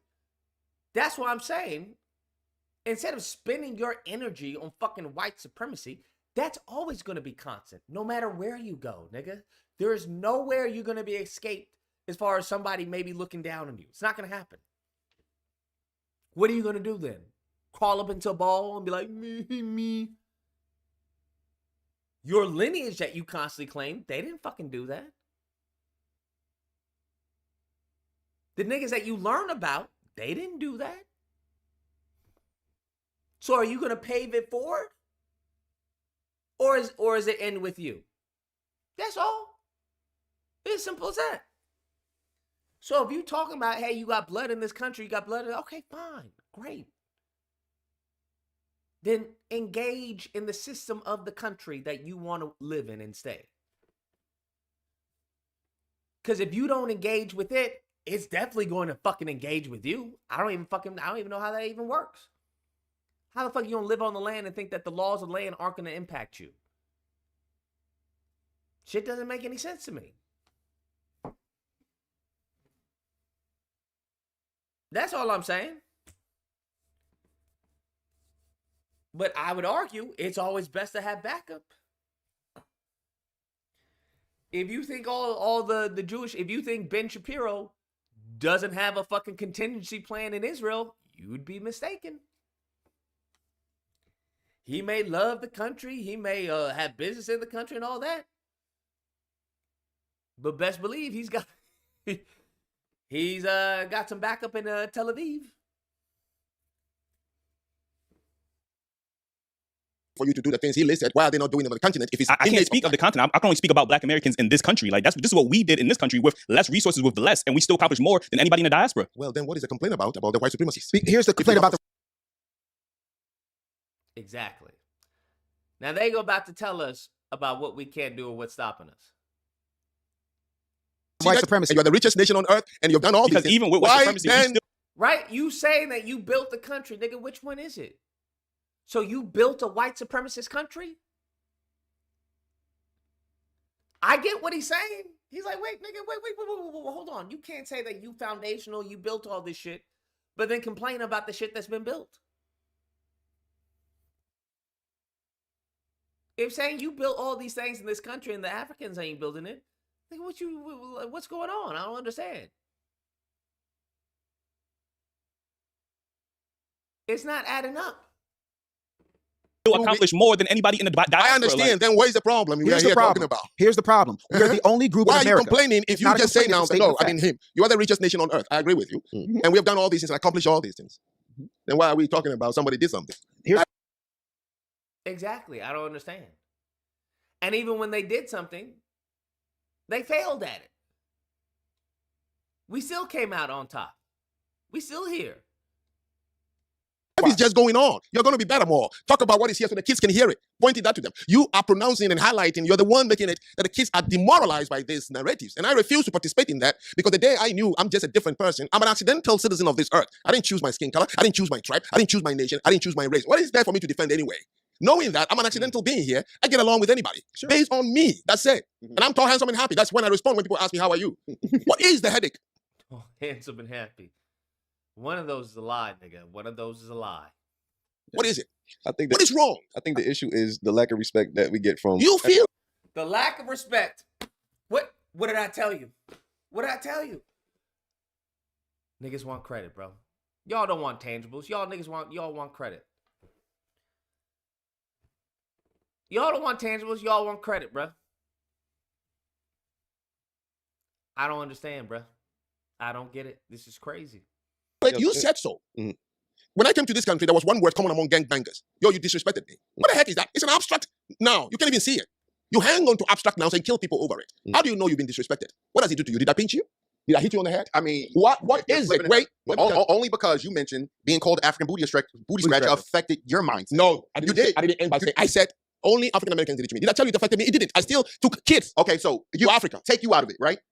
You talking about the millions of Africans here. It didn't affect them because that's the one thing they always come and say. I don't know. It's a through line. I'm only telling you about what happens. I was in Kenya, and this Sudanese girl, I was online, and I met her online. So finally we met in person. And she said to me, you know, I knew you're from America, but I knew you were not an African American. That's why I agreed to meet with you. And I said, why would you say that? And she told me her story. She's a refugee in Kenya, tall. And so she got a scholarship to come and play here in Maryland. I don't know which school she went to in high school. She said every day she cried. She can't go to the locker room because of the black players, basketball girls. So one day they played against a white team. One of the white girls saw that she was not in a good mood and asked her, and she told her. Her mother, the white girl's mother, came to the school and made sure that she took this girl out to go to a different school. She said the last 2 years in America, among all white, not that I didn't miss my black people, was the best I ever had. They call me Doc, they call me names, they call, the one Blackson used to joke about. He said all that. He said, I cry every day. Listen, I am not blaming. I'm only telling you, same, it is back home. This is my people I'm among, and I can tell you, I have a credibility. I'm from the continent where my great-grandfathers and mothers were taken from, and I'm among them. So I see more than you see. But you say disrespected us. What disrespect? Why should that matter? It doesn't matter, but the thing of it is that I need you to understand, if any other group in this country gets disrespected. Nigga, we are not any other group in this country. This is what I'm talking about. This is what these niggas, well, if any other group, nigga, you're not any other group. They don't want you here. Do you understand? You're the one group of people that cannot blend in. One group of people that fuck up what they got going on, their system. Why do you keep comparing yourself to every other group? Aren't you the same people who say you're foundational? If you're foundational, then nigga, why do you keep on comparing yourself to every other group? It doesn't make any sense. It doesn't make any sense. They don't like you. This is what I do understand it. Because niggas have they want to be liked. They want that. There's like a crave, a desire of being accepted and validated. And I'm just like, bruh, I don't understand. Why do you expect to be treated like Asians, like Latinos, like other whites? Why do you think that's how you're going to get treated with the history that you have and the relationship you have in this country? It doesn't make any fucking sense. Respected by whatever measurement they feel. For example, Kyrie Irving. You familiar with Kyrie Irving? We talk about, he sent a link of a Jews documentary. Yes, that is correct. On Amazon. Last I checked, Jeff Bezos wasn't exactly a foundational black American. Kyrie Irving did not produce that documentary. No. Kyrie Irving did not star in that documentary. That's right. He just said, hey, this looks interesting. Yeah. what did the Anti-Defamation League do to Kyrie Irving? They asked him to go to 5 classes and learn about Jewish sensitivity. What else? Pay some fees, become friends with the rabbis, take a lesson, and he was like, yes, sir, yes, sir, yes, sir. All because they felt disrespected because he tweeted something. Because they're Okay. And what did black people do in response? We were just talking about this. And what did black people do in response? there's an infrastructure there in order to punish people that feel that they feel like have disrespected them. And the irony is these are the same folks who will say that we're not like that. We don't run this. We don't punish people. We don't terrorize people. And then they go out of their way to make demands and sanctions on the very people that they say are disrespecting them or anti them by forcing them to do certain things. Therein lies the difference. And so I want to answer the real question you asked, and I'm paraphrasing, so forgive me, but it's like, well, what is the problem when it comes to this? If we can do all of this, then what is the issue? Are you familiar with Eli Whitney? Give me a look. Okay, Eli Whitney was a landmass slave owner. Nigga, do you have any current examples? I love when people bring up these examples. Well, you have to understand, they always have to go back to like 1860s, 1760s. Nigga, do you have anything recent within the last 20 years at least? So the reason why you can't do something now is because a nigga back in 1865 who said he invented something called the cotton gin. The cotton gin was a machine that cleaned and picked cotton and basically expanded slavery and cotton manufacturing by about 400 to 4,000%, depending on which estimation you have. The thing about that is Eli Whitney was an educated white man. The term cotton gin is pidgin English for cotton engine. Where are we going with this? I'm just curious, what does the cotton gin have to do with present day? Black slaves created it, but a white man monetized it. You can't name one foundational Black American invention that has not been co-opted, cashed in, or monetized by white hands. And that is the unique disparity that nobody wants to talk about. It's not about a white man holding me down. What? Ain't no white man holding me down. Ain't no white man holding me back. My daughter's sitting right there. She will tell you every dime of her tuition I paid out of state at Howard University, $186,383.63 out of my pocket. So it's not a matter of what we can't do. It's a matter of what happens when we do certain things, and it becomes hard. Nigga. Then give up. I'm tired of hearing this shit, bro. I don't know. I'm tired of hearing it. Nigga went all the way back to the cotton gin to explain why whatever we do will be taken over by a white person. The nigga just stop. I don't know. Let it be. Let it be. I don't know what to tell you. You want to say you're foundational, but everything gets co-opted and taken over. They not holding you back. You pay your daughter's tuition, but the cotton gin. Okay, then, nigga. Then okay, just die. Then just die. Harder. And historically, we're unique amongst that, even to this day, right? We talk about what Clive Davis did with Whitney Houston, but Whitney Houston was a kid from the projects who smoked cigarettes and had a cocaine habit. Those are facts. That's not disparagement. The other part of that is we never talk about what Clive Davis did to Milli Vanilli, because those were young Black men, but they looked a certain way and they were too pretty. But we have these big old fat Black guys that can really sing, so we're going to have them sing, but we're going to put Milli Vanilli up. And then when it got discovered that the scam was happening, Clive Davis didn't lose a Grammy. Milli Vanilli did. Clive Davis wasn't shunned. Milli Vanilli was. Clive Davis went on and made Bad Boy, made J Records, gave Usher a record deal. Duh.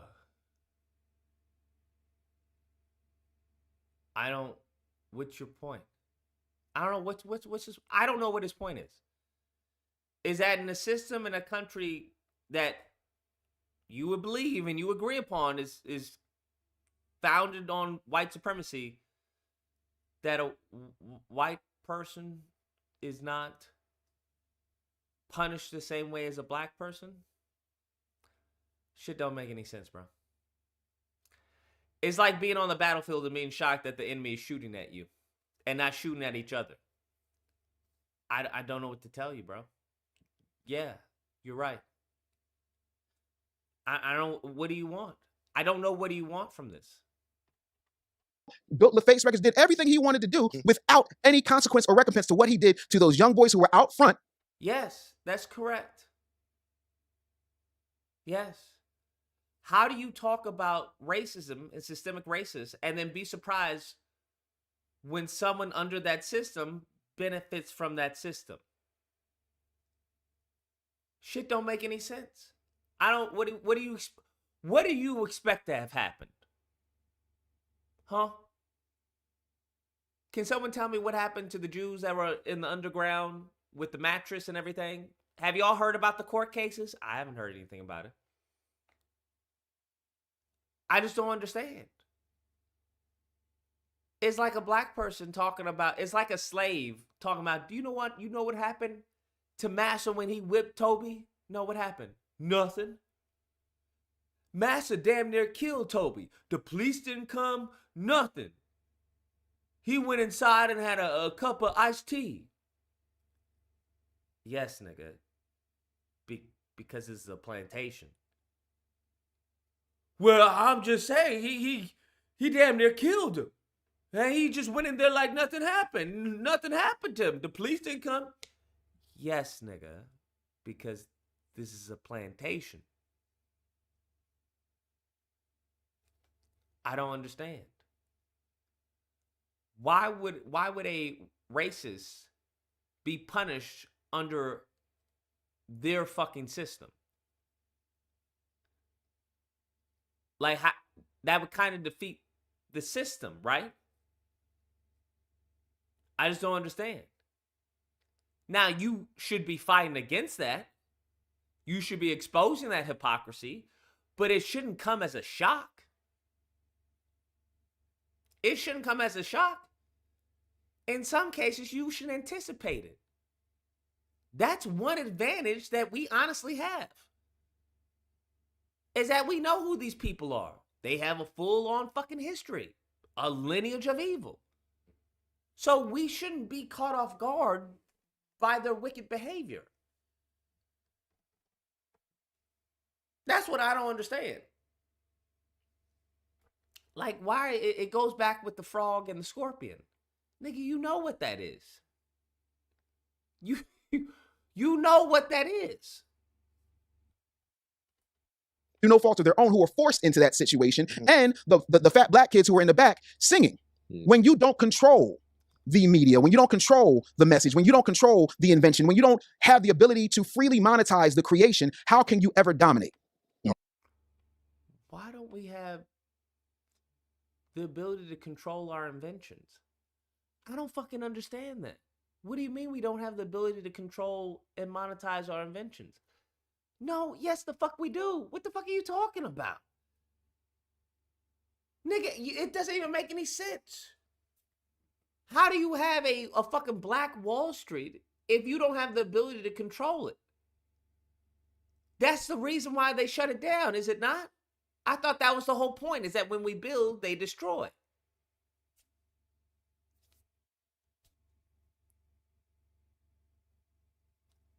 It's not making any sense. It's not making any sense. You absolutely do have the ability. We absolutely do have the fucking ability. We could bankrupt the NFL. We could bankrupt the NBA. We could bankrupt a lot of the entertainment.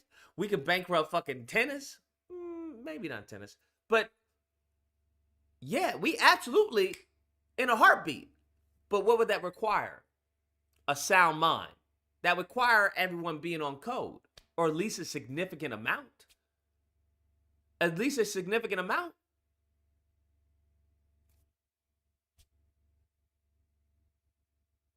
The power that we have in this country is really fucking crazy.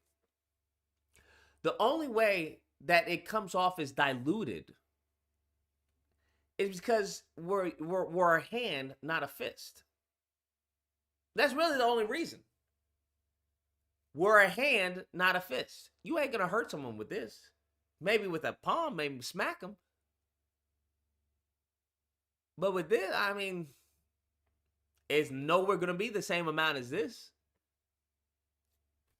That's really it. That's really it. You want to tell me if they were to try some bullshit, we don't have attorneys? You tell me, you want to constantly talk about, oh, black women are so educated.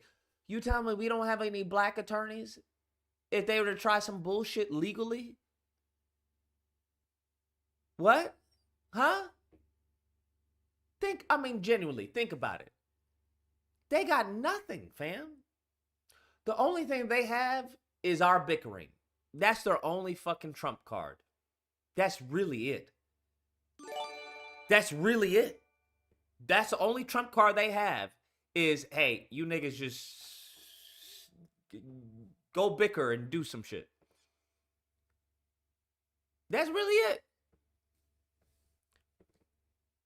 I mean, no matter what happens, if you just need to have a few on code. The only reason they got away with when it comes to the Fearless Fund, they didn't have, I don't believe they had the resources to keep up the legal fight. The issue is not talent. It's not that we lack talent. It's not that we lack quality people. But it goes back to what Dr. Claude Anderson was talking about. If you're more excited to buy from Billy Bob than Tanisha, then it doesn't fucking matter. It doesn't matter. Veldrain says, which group can you say nothing about? They've got all the power and they don't consider themselves white. Which group can you say nothing about? Well, you mean Jewish people? They got all the power and they don't consider themselves white. Listen, Jewish people don't have all the power. The only way the Jewish people have all the power is to what? That's why I find it funny when white people say, oh, it's the Jews. Nigga, the Jewish people didn't get to where they are with, you tell me they got to where they are with no white help? Is that what you telling me? Think about it. Think about what the fuck you're saying. They didn't get there with no white help. There was no white people that assisted them. What the fuck are you talking about? Shit don't even make any sense. What does that boil down to? The love of money. All these fucking white people, you have all these ignorants. The Jews, it's the Jews. Now, if fucking Ben Shapiro will offer little Timmy here a $2 million contract to talk about, I don't know, whatever, pro-Israel shit, do you think little Timmy here is not going to take that contract? Despite him talking about, well, the Jews hate white people and they want to. What the fuck are we talking about? Of course he is. What they want, this is the same exact thing. This is what I'm talking about. You black ignorants and you white ignorants are peas of the same pod. These motherfuckers want to talk about blacks in Chicago. That's why they're fucking retards. Right?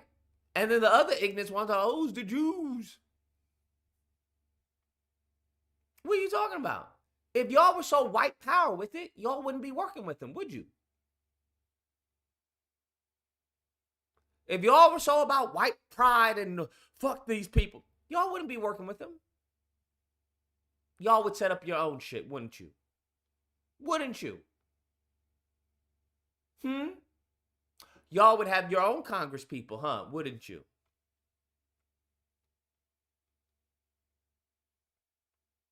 Just saying. But they be quick. They be quick to blame someone else. What are these motherfuckers doing? The same thing. Are they not? The same thing. The same thing. They quick to shirk their responsibilities. It's not me, it's the Jews.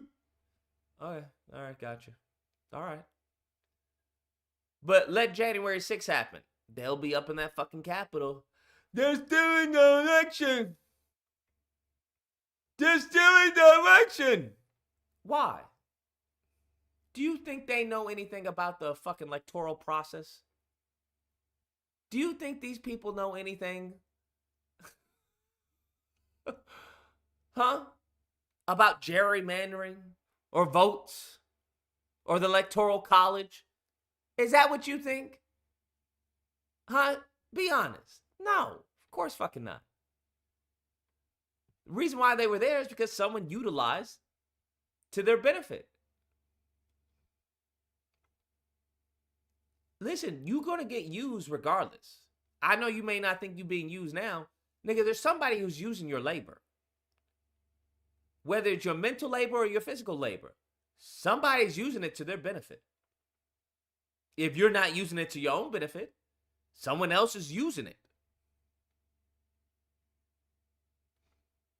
That's all Trump did. These niggas need to be upset about something. We'll be upset about the election being stolen.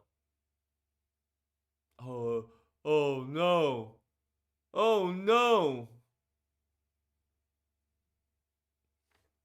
I don't know. I can answer that question. I do want to interject because we still got a couple more questions to go. Yeah, sure. Jew, I know you had a topic that you Is the word tether simply a neutral label to distinguish non-black Americans from FBAs, or is being used as a derogatory? Of course it's being used as a derogatory term. What are we talking about? wanted to get into. Okay. So when you hear the word tether, do you feel like, or do you believe that is a word to just, separate I didn't say anything positive, negative or positive, and got a scripted response. My point, you can't talk about them. Yeah, you can. What are you talking about? And what scripted response do you think you got? You don't get any fucking scripted response. Ain't no script over here, boo-boo. I just told you. Now, if what you got from that was that's a scripted response, then bitch, you stupid. And you should fucking kill... never mind. Then bitch, you stupid. We'll leave it at that. I just explained to you the similarities that these niggas have and the white ignorants have. And the similarities is a lack of fucking accountability. You can't blame the fucking music industry if you're working with the music industry to undermine your people. You can't blame the Jews. If you got a whole bunch of white people who are working with the Jews, I guess to promote fucking anti-white hatred. So what they should be doing is focusing on white people, should they not? But instead, motherfuckers is talking about black crime in Chicago. I would think if you think the Jews are anti-white and they're hating on you, you should probably get the fucking white people who are working with them in line. You all should get on code, huh?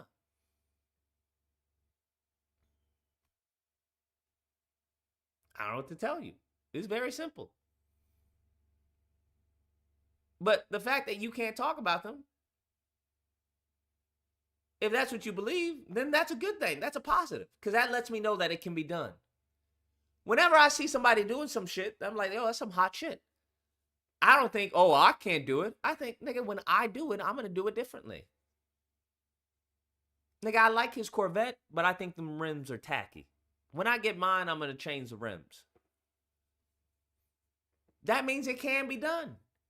And if anything, if it can be done by any group of people, I would think that would be the people that found themselves out of fucking slavery, Jim Crow, segregation, fucking redlining. I would think it would be those people that would have the ability to do it. That's just me. Of all groups of people, I would say it would definitely be those fucking people. If I had a bet on anything, I'd be like, yeah, that group of people, if I was an alien from a different fucking planet and they told me about these group of people, well, white people did that. Oh, wow, they seem fucking savages, all right. And these people did that. They survived all of that? Yeah, they did. And the Asian people do that? Oh. Who would you bet, if it was possible, who would you bet would be able to do something similar to what these group of people done? Them niggas over there. The blacks, is that what they call themselves? Yeah, the blacks. That would be my bet. I mean, if they survived all of this, bro, then, I mean, I don't see how they can if they want to. The point being is, we can do whatever the fuck we want to do. I think history shows that. The only way that they have managed to stop us from doing that is through a lack of communication. That's it. That's what I've seen. A lack of communication, which naturally results in fear.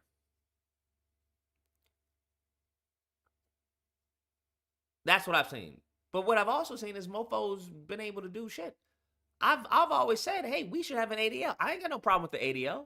Good. Let the ADL happen. Fuck yeah, that's great. That's awesome. Nigga, I want, where's our black ADL? Right? Where's our black ADL? You can't say we don't have the money. These niggas is making more money than the whole household of 5. Great. Where's our black ADL? Well, they won't allow it. Who the fuck is they? Who won't allow it? Point these niggas out. At least that way we have we can put a picture to who these people are.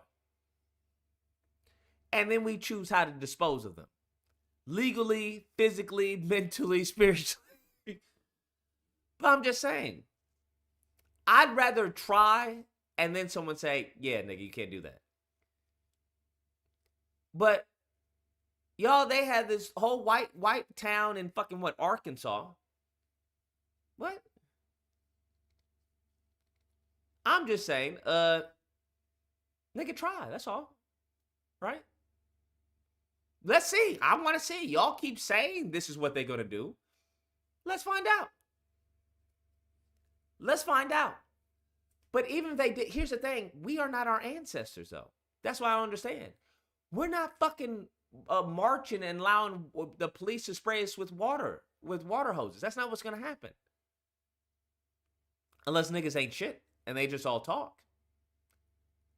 But if you can shoot a nigga for stepping on your shoes or can shoot a nigga for less, then I don't see how the fuck you wouldn't, as far as there wouldn't be some retaliation for mofos spraying water hoses on you for peacefully marching. I don't see how that works. That doesn't make any sense to me. So if we know we react differently to their bullshit, right? Mofos, you have a racist call you a word, they get dropped. They get dropped. So I don't know why we keep on expecting the same outcome if we're not the same people. That's what I don't understand.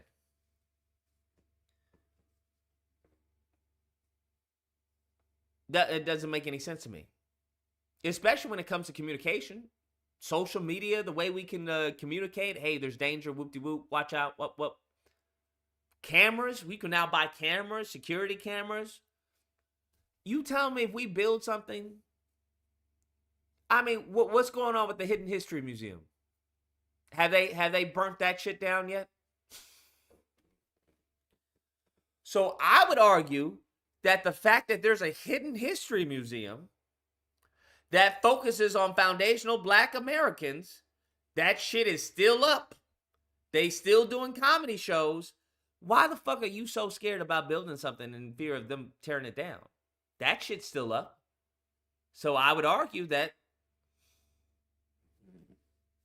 kind of debunks the whole, well, they going to tear it down and they won't allow us to build. Nigga, they allowed you to build that.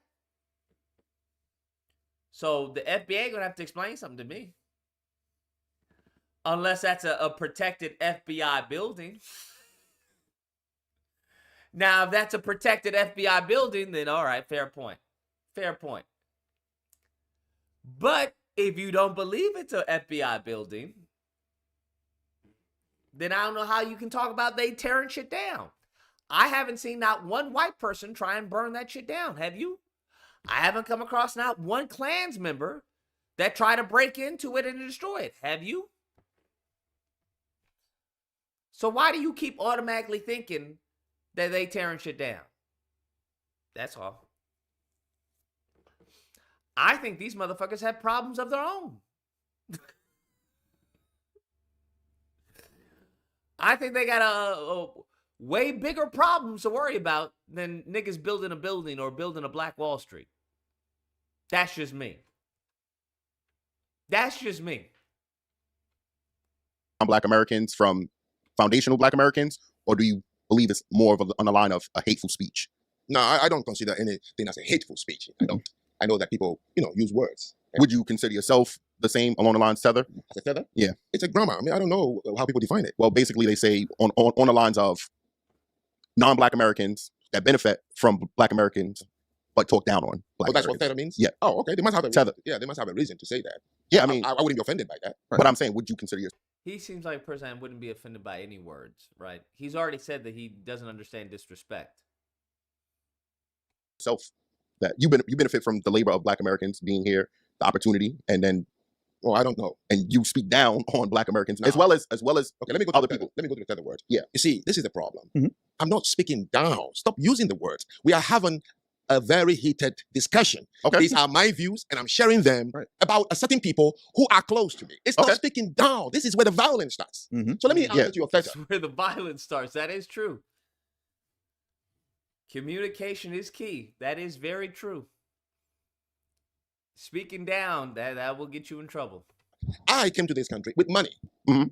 My school fees didn't come from the United States government. Gotcha. It was paid through my former employer. So I brought $148,000 to the University of Bridgeport to study. All right? And I have remained in this country. I raised my hand and I swore oath to the white government to say I want to be a naturalized citizen. And he accepted me. I've worked my butt off, in corporate, my own non-profit, and now my destiny. So I don't know what you mean by benefit. No, I worked myself, just like I worked in many countries, places where there were no Black people, but I succeeded. I lived in Japan for 4 years. I've been in China, Malaysia, Indonesia, everywhere. So it's no different from my hard work and my attitude to be in this country. So I don't want anybody to tell me that I came here to benefit from anybody. So if somebody called me a feather, I'll say he must have a good reason to call me that. I shouldn't make an enemy at all for me and another person. I mean, it's still a benefit to come to the country because you wouldn't have came here if it wasn't a benefit, right? What benefit? Why did you come here?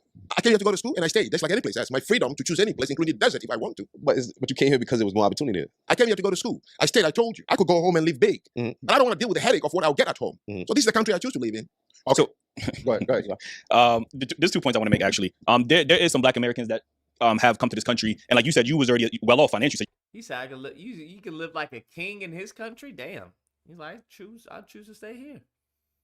your employer paid you. You already came over here with over 100 grand. You said, right, to go to school. Yes, to pay So you already was established coming here. There's some black immigrants that are the same way. They come here established already, and then they come here and then look down upon the Black Americans, just like something we say in Black America. You didn't get it out the mud like how we did. So now some people come over here in the diaspora that are already established, and now they want to say, damn, Why wouldn't they look down on you? Here's the thing. I'm gonna be honest with you. They have every right to look down.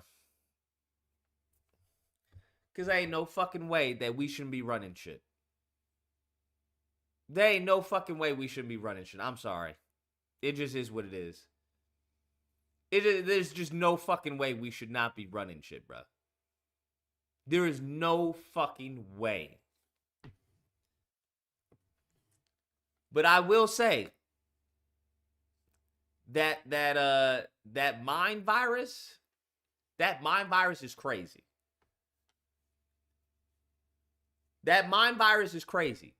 But listen, you have to understand, if I were to go to a country and these people, I'm going there and they told me, hey, we are foundational. We built this country. We run fucking athletics there. The entertainment, we're killing it. I'm like, oh shit, these people must be killing the game. They must be killing this shit.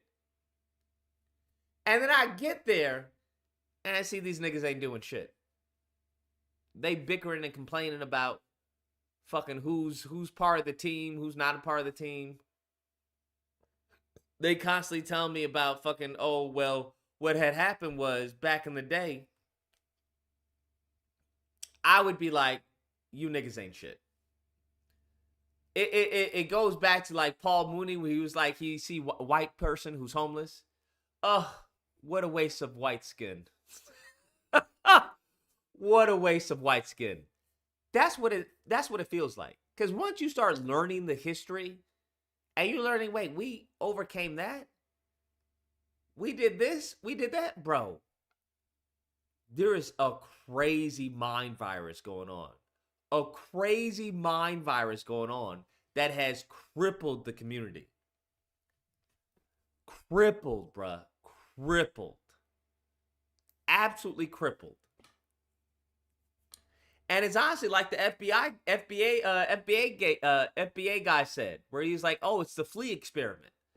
Nigga, the flea experiment is not really what you want to compare Black Americans to. That's not really what you want to use as an example of FBA. That's not what you want to use. Because you're essentially saying we've grown accustomed to being at the bottom of the totem pole. And like, you never want to be accustomed to bullshit. You never want to get comfortable with bullshit, right? It's like the girl who's used to being cheated to, and now she expects to be cheated on. You never want to be accustomed to being treated poorly, right? When I say, hey, we should expect the lineage of evil to do as a lineage of evil, yes. That doesn't mean everyone, though. That doesn't mean everyone and everywhere we go. No. We should expect some fuckery, but that doesn't mean the fuckery wins.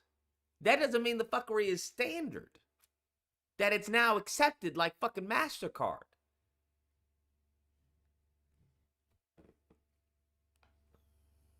But you didn't work as hard as me, and they already got a pass. You get what I'm saying? Wrong. But that's the type of rhetoric. That's when we have the panels. That's the type of rhetoric. Okay, you guys are lazy. You guys are going off of government assistance. When you guys came here already established, some of you guys, not saying all of them. Okay, let me make it clear. I wasn't already established. Okay, as a reporter, Coming over here with 100 grand. Nah, That's more than most people. not my money.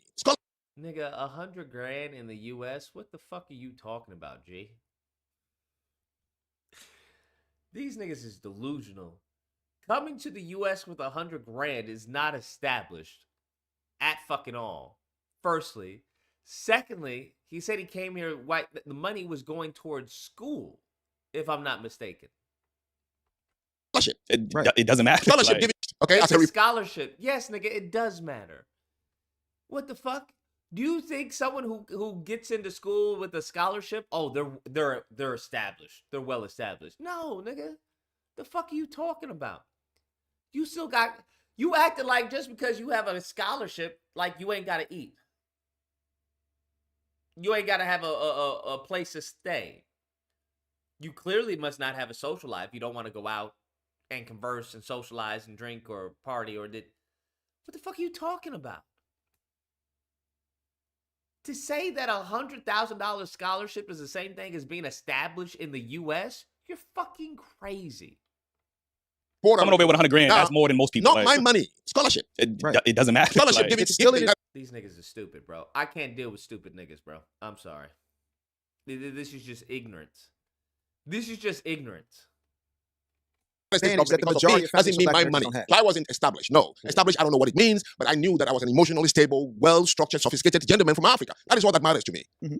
Okay? I'm not interested in the American dream and wealth and house and picket fence and all these flashy cars. Go and see outside. 100K fucking established. 100K scholarship. A school scholarship means you're established. This shit is crazy. What I brought here, 2014 Kia Soul with 188,000 miles on it. I've never bought a brand new car in this country because I don't need it. Yeah, neither do I.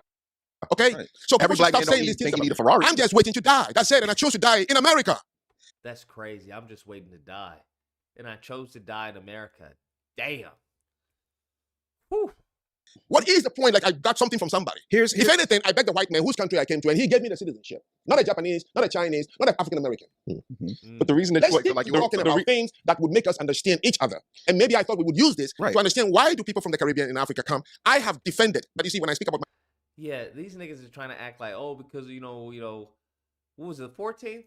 Birthright citizenship and everything. Because they extended it to African immigrants. Well, you got that off of us. Nigga. That is crazy, just so we're clear. That's a bit of a stretch. myself, you may think I'm trying to make things up. I used to get very angry when I hear any of the Caribbeans and Africans say things like this about African Americans. Right. I have been. There's not a man who'll be lying here for that. And I used to say, I give it to the African Americans. They were uprooted, shook so hard, there is no soil left for the root to germinate. And yet, look at them here. You come from your own place, and we are all messed up out there. So who should I give the credit to? Yeah, I think the issue comes off of riding the coattails of your ancestors.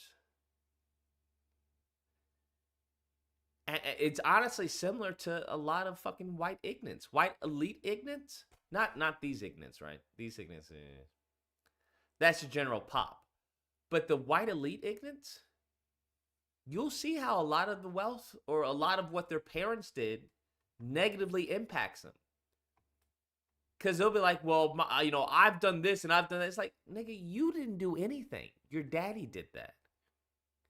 Well, I'm worth this amount of money. Nigga, you're not worth shit. Your father is worth that amount of money. And now you start to see that these people are going, well, I'm not going to give my children anything. I'm not going to leave them with an inheritance. Now you start to see that. And it's honestly, that's on the elite aspect. But even when it comes to the white ignorant aspect, what do they constantly say? They may not have money, but what do they say? Hey, we was Vikings, okay? All right? We built the pyramids. We created civilizations. All right? That's what they'll say. 1 + 1 not knowing, but they'll tell you, hey, I have a Viking Aryan history, okay? My fucking bloodline is pure. And it's like, what? But what? All right? We built fucking Rome. Okay, what have you built recently? That's not the fucking point, okay? We built Rome, all right? You guys were were slaves and were working for us. Okay, but who's in the trailer park today? Fuck you, N-word. That's the conversation. Now, there is a strange, eerie parallel between that and how a lot of these Negroes talk today. Okay, you're only over here because we allowed you guys to come over here because of us. Okay. We built this country. Okay. It's crazy how similar it is. Well, the other point I want to get to you, Dave. You said that you said out your own mouth that you didn't want to go back and deal with what you have to deal with in your country, right? I think that is the difference between Black Americans, because we stood here and fought. We didn't have that luxury to leave our country and go live somewhere else and benefit off the hard work of other people. You said out your own mouth, We do have the luxury to do that. We can leave. We absolutely can leave. We can leave. Just so we're clear. want to go back home and deal with what my country is dealing with right now. I'd rather stay over here in America. And I think that's the difference between foundational Black Americans and Black immigrants, is that you guys are leaving your situation. This is the crazy part when niggas say that we stayed and fought. Nigga, how do you fight to have fucking nothing? How do you fight to have less than what your ancestors had? These niggas is so fucking just riddled with talking points. They don't actually think about what the fuck they're saying. Nigga, the wealth gap has gotten bigger. It hasn't decreased. What the fuck are you talking about? We stood here and fight. What the fuck did you fight? Half of you niggas is fighting diabetes. Diabetes. What are you talking about? This shit is crazy, fam. This shit is crazy. Nigga, if you're gonna fight, you better have some victories of the fruit of war. How the fuck do you fight and are on the bottom of the totem pole complaining about illegal aliens? Nigga, what? I'll be damned if I fight and don't get something from it. What? How are you in a worse position? Financially, educationally, healthcare-wise. Doesn't make any fucking sense. But it sounds good, right? It sounds good. It's just fucking... We were fucking kings, okay? We ruled this fucking planet. Okay. Okay, yeah, sure. Yeah, absolutely. Sure you did. Okay, that language you speak, it's my fucking language, all right? I'm from the soil. Yeah, you're right. You're right. That is true. That, yeah, absolutely. Absolutely. Situations, instead of staying and fighting and making your situation better, that way the citizens don't have to leave and go somewhere else to live a better lifestyle for themselves and their family. You guys chose to go to another country instead of staying and fighting, fixing the corrupt politicians, fixing the economy, fixing the poverty. Nigga, we haven't fixed the poverty or the corrupt politicians here. What the fuck are you talking about? What honestly, what real distinction is there? That's why I really like to break down. Like, what real distinction is there? Aside, I mean, because in a few more years, there won't be any difference. There won't be any difference. There will be parts of Africa that will be completely white. So I'm trying to understand, like, what are you talking about? Fixing the crime rate, fixing the educational attainment. You guys chose to. Nigga, did we fix the crime rate? Did we fix the educational or entertainment? Niggas is cooked, bro. Delusional. Fucking delusional. Leave, especially the brilliant minds, they are leaving their countries to go live elsewhere. That's not something Black Americans have in us. We still here on fault. Japan was the number one economy for about 20-something years until the bubble busted in 1989. Japan, the most beautiful place I have seen on Mother Earth. You won't find a poor person. Denmark, Scandinavia, you won't find. But they migrate here a lot. So it's not just because people come everywhere, their country is bad. Migration is something in people. There are more people back home in my country than I. There's a reason people migrate. So individuals feel a certain way doesn't mean that it's for everybody. So Japanese are here. Sure. They could be in Japan, which is very quiet, polite, organized, no crime. I went to LA for a conference. I went to Little Tokyo. They've brought it up every place. And I know Japanese, like, what is this? But they choose it. I just like this place. Scandinavians are here. They're not from poor place. So I don't think that fixing it. I'm not. That's a fair point. That's a fair point. That is a fair point. In the business of fixing no politician and corrupt politician in my country. For what? I don't have a country, I told you. It was put together by some foreigner. So you're calling something I don't have my country. No, I don't have that allegiance, really. No. But I think where the benefit lies is that you were able to come here. What is here you're talking about? America. Who's America? I didn't think I was going to a black country. I would have gone to Jamaica. But the reason I came to a white man's country. Okay. When I went to the You said I came to a white man's country. I don't know why these niggas act like they have like a part in who comes here. Whoa. What you doing? Nigga, who the fuck are you? Get the fuck out of here. These niggas is delusional. Why are they acting like we got a stake in this country? It doesn't make any sense.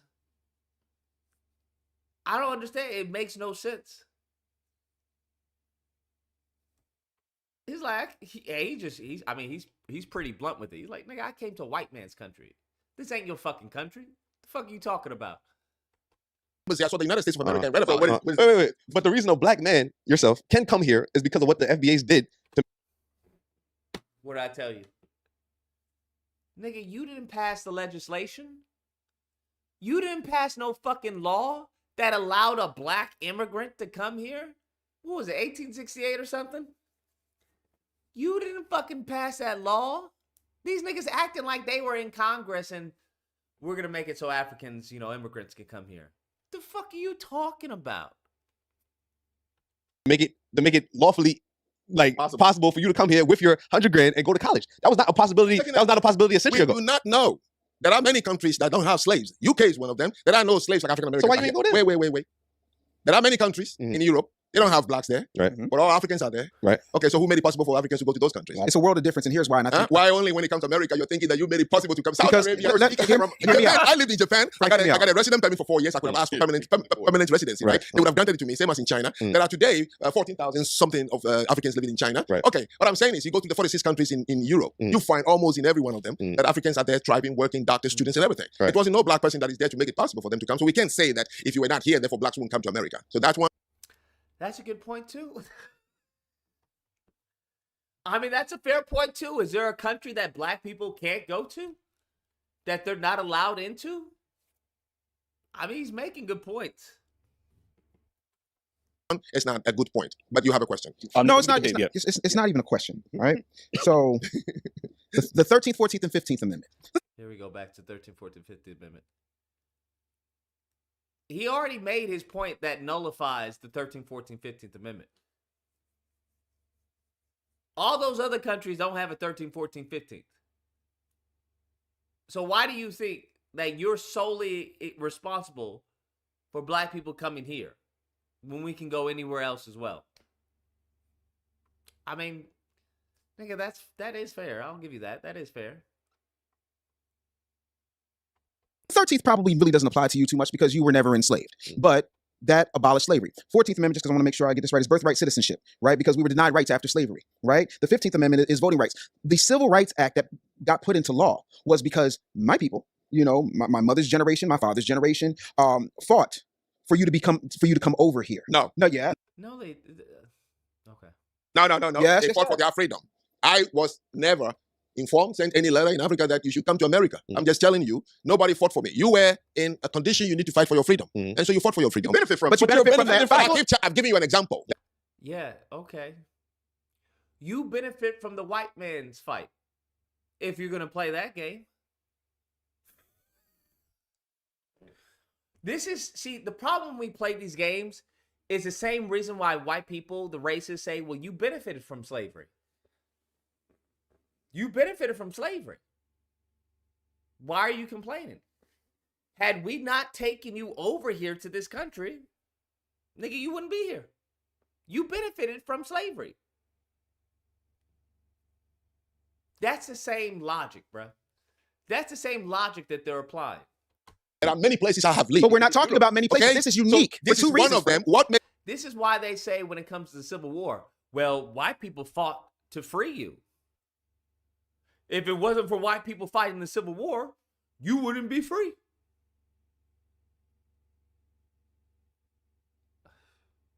Makes you think that if you're not here, that America wouldn't allow black people to come here. Why because we were the ones who fought. Bingo. I mean, that's a fair point.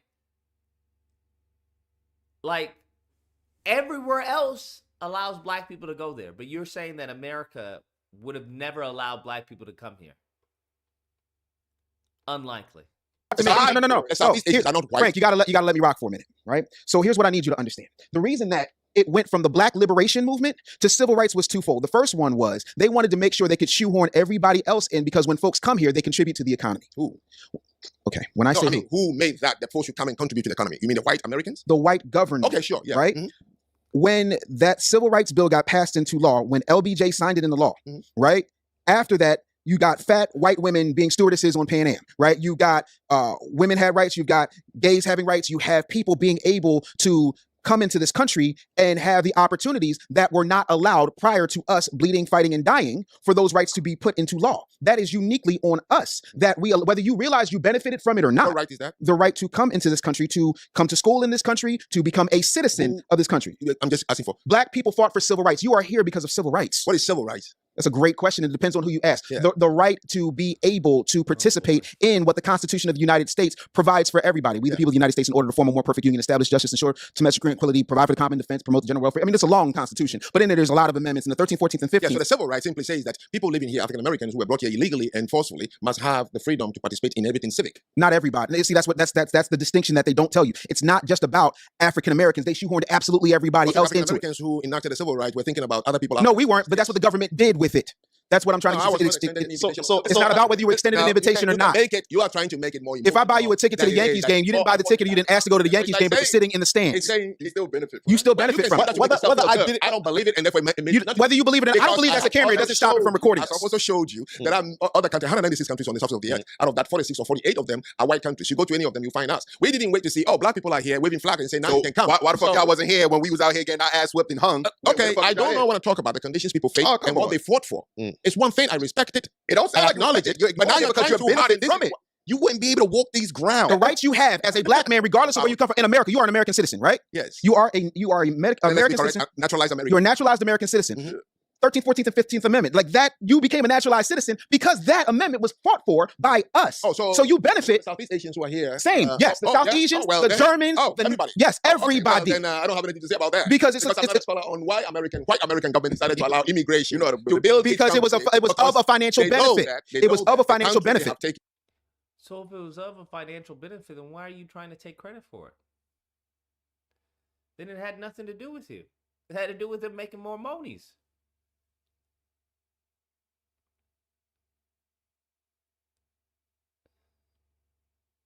I don't understand. I get what he's saying, but the reason I don't like the framing, because that framing is, I've seen it used back on black people.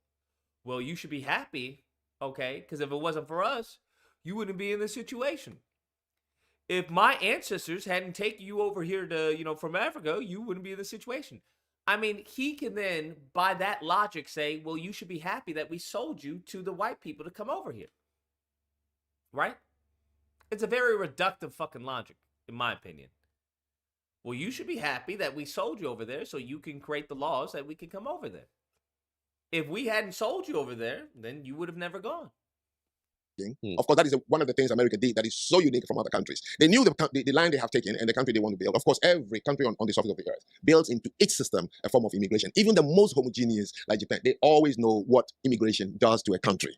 And so if you're going to go on telling everybody who is here it's because of us, then fine. I wouldn't argue at that. You did. I mean, my whole thing is everybody. Then I think no, but the thing of it is, it's a historical fact that whether you recognize it or not, there is a debt of gratitude to be paid to foundational Black Americans who got their heads cracked in, who got beaten and lynched and had dogs sicked on them.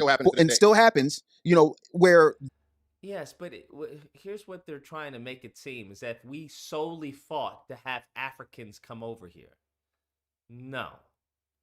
From my understanding, we weren't fighting solely to have Africans come over here. Right? It's kind of similar to how white people say, well, we fought to have you guys freed from the Civil War. No. You guys weren't fighting for Black people to be free. That's not what was going on. That may have been a byproduct of the Civil War, but that was not the reason for the Civil War. That was not the reason you guys were fighting on the battlefield, was to free Black people. So there's some nuance in there. That's what people need to understand. As opposed to saying, oh, we want... the goal was in racism, right? Of having these racist quotas. That was the point. It had nothing to do with as far as, well, we want Africans over here. No. From my understanding, if there's any literature that says otherwise, I'm more than happy to look into it. But I'm unaware of Black Americans saying, hey, we want Africans over here. Remove this. I'm unaware of that. That right would not have been available to you. That privilege would not have been something that you would have been able to have taken advantage of. You would have wound up in Oxford if it wasn't for that. That's a historical fact. It's not. I don't know. And again, government of America, white government of America had in mind in terms of immigration. Right, and I don't know. And I think that's why that's important for us to have these conversations, yeah. because it's about learning both ways. There's certain things that I know Europeans migrated here. Sure. I know Arabs migrated here. Migration is migration. So I don't know. So I can't speak about it. But if you want to take the credit, but you understand how Black people was treated in this country, right? Understand? It's pointless. You understand, right? Giving backhanded. So you understand how they were treated before we fought for civil rights and the right to vote and the right to... You understand how Black people were treated before all these laws was passed? I do not have to. If you migrated before... Somebody is in slavery. Well, that alone explains itself. Right. Yeah. So if you migrated here before... But you're jumping to say because of that. As if other countries don't give immigration. And you haven't proven that other countries don't. If this is solely exclusive to the United States, then I would say you're right. But it's not exclusive to the United States. No one said immigration. That's a bit of a straw man. Immigration. That's a bit of a straw man. Encourage it. That's a bit of a straw man. Because they know that there are many talents and skills. They have to import it, even if it means by force. They bribe. Japanese did it. But how you think you would have been imported in this country had we not fought for these rights? What right? Tell me the right. The right. The same way that Black people are able to go to other countries. Why? Let's think about this logically. If other countries are benefiting from Black labor, Black doctors, Black lawyers, Black, whatever, then that would put America at an extreme disadvantage. And as we see by the H-1B visa, is that America benefits from brain drain from other countries. So it would make no sense for America to specifically ban people from Africa coming to the country. Because at first it was only white people. Then they allowed, well, y'all do the birthright citizenship, you can be citizens. Then it was, well, immigrants, right? Which was Africans, Asians, and everyone else.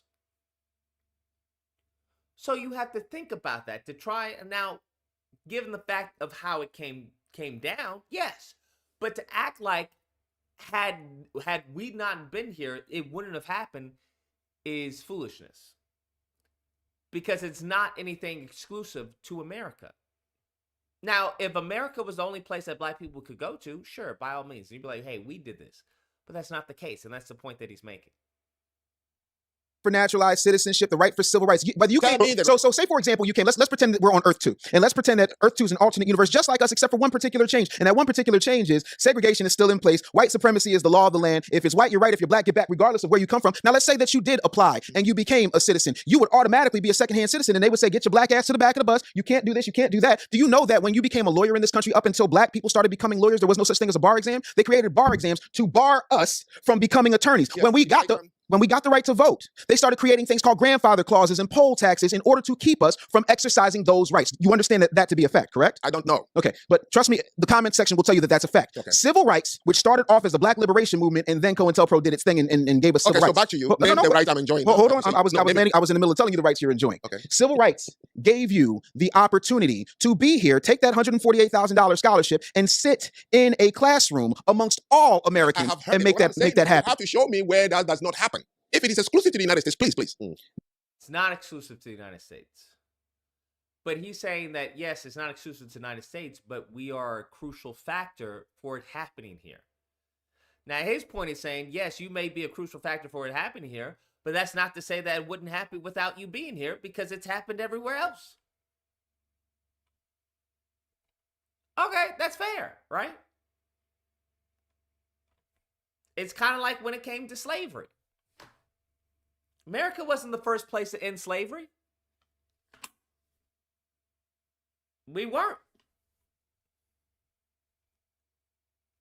No, that is not If it's exclusive to the United States. You're straw manning the argument. Many places before where black people getting burnt and brutally killed over those places. No. Were they black people shipped over there, burnt, killed, destroyed, and abolished every.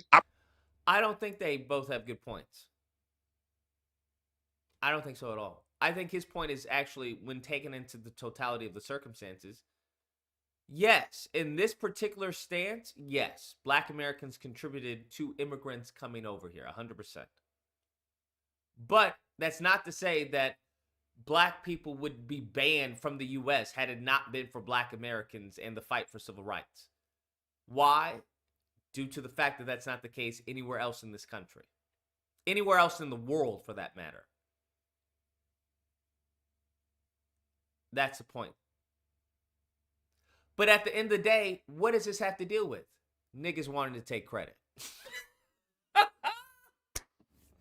Nothing fucking tangible. Nothing that changes the trajectory of us as a people. Niggas just want credit. Shit is fucking wild, bro.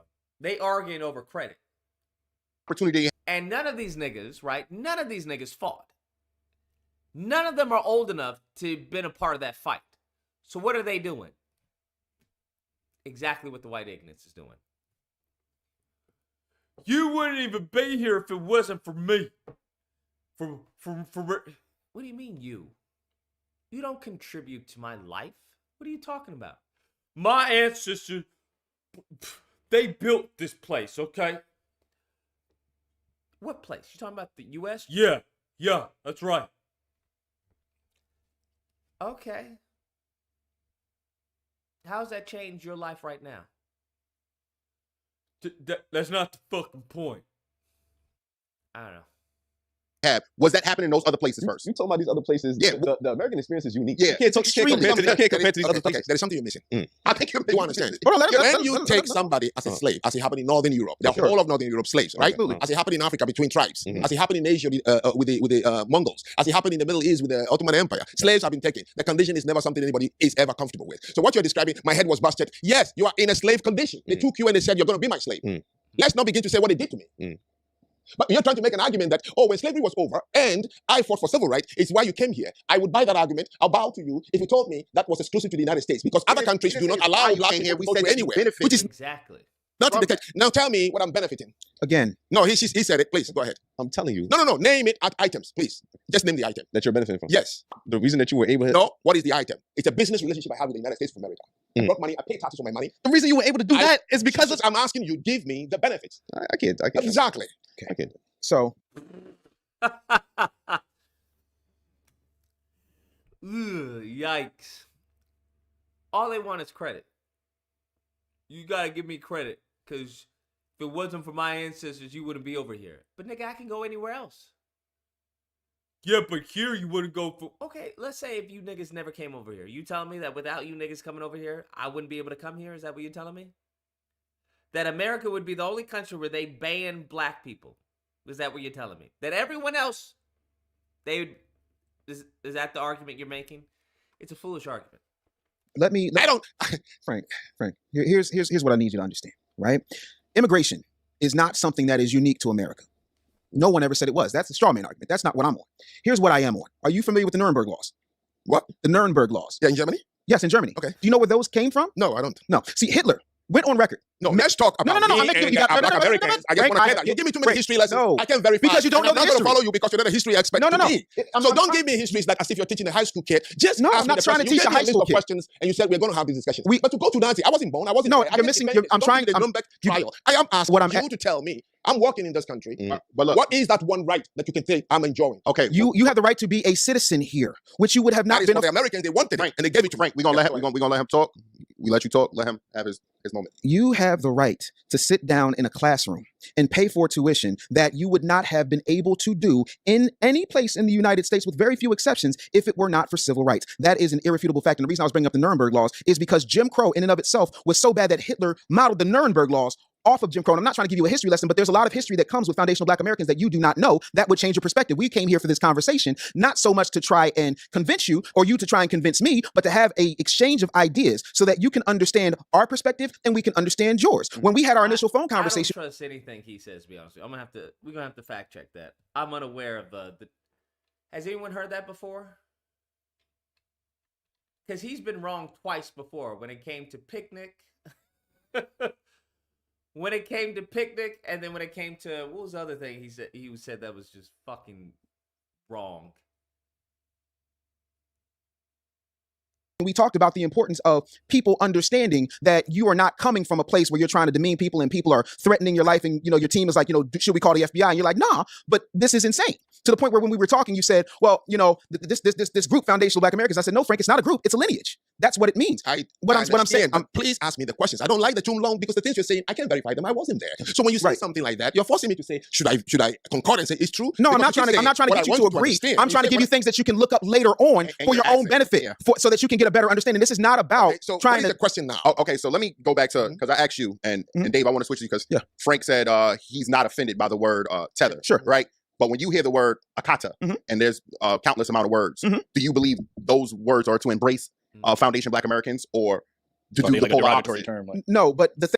Oh yeah, that a black person created the Russian language. Once again, not true at all. Not true at all. Now the Nuremberg, I believe that it was they definitely looked at the Jim Crow laws, kind of similar to how when it came to abortion and whatnot. I'd have to double check that.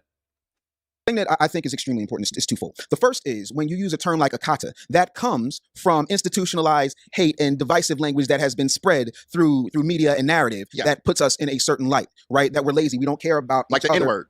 Exactly, it's a nice little code word. For example, I know people that would call us swatches. I've known Italians that would call us spictic mullignans. There's a bunch of terms that come up, right? The thing that people don't understand when it comes to the tether word is it's not every single person who is black who decides to become a naturalized citizen and take the oath. That is extreme ignorance. A tether is somebody that goes out of their way to disparage, disrespect, and not understand the heritage, the sacrifice, and the contributions of foundational Black Americans to the fact that they. Bro, no, what is this?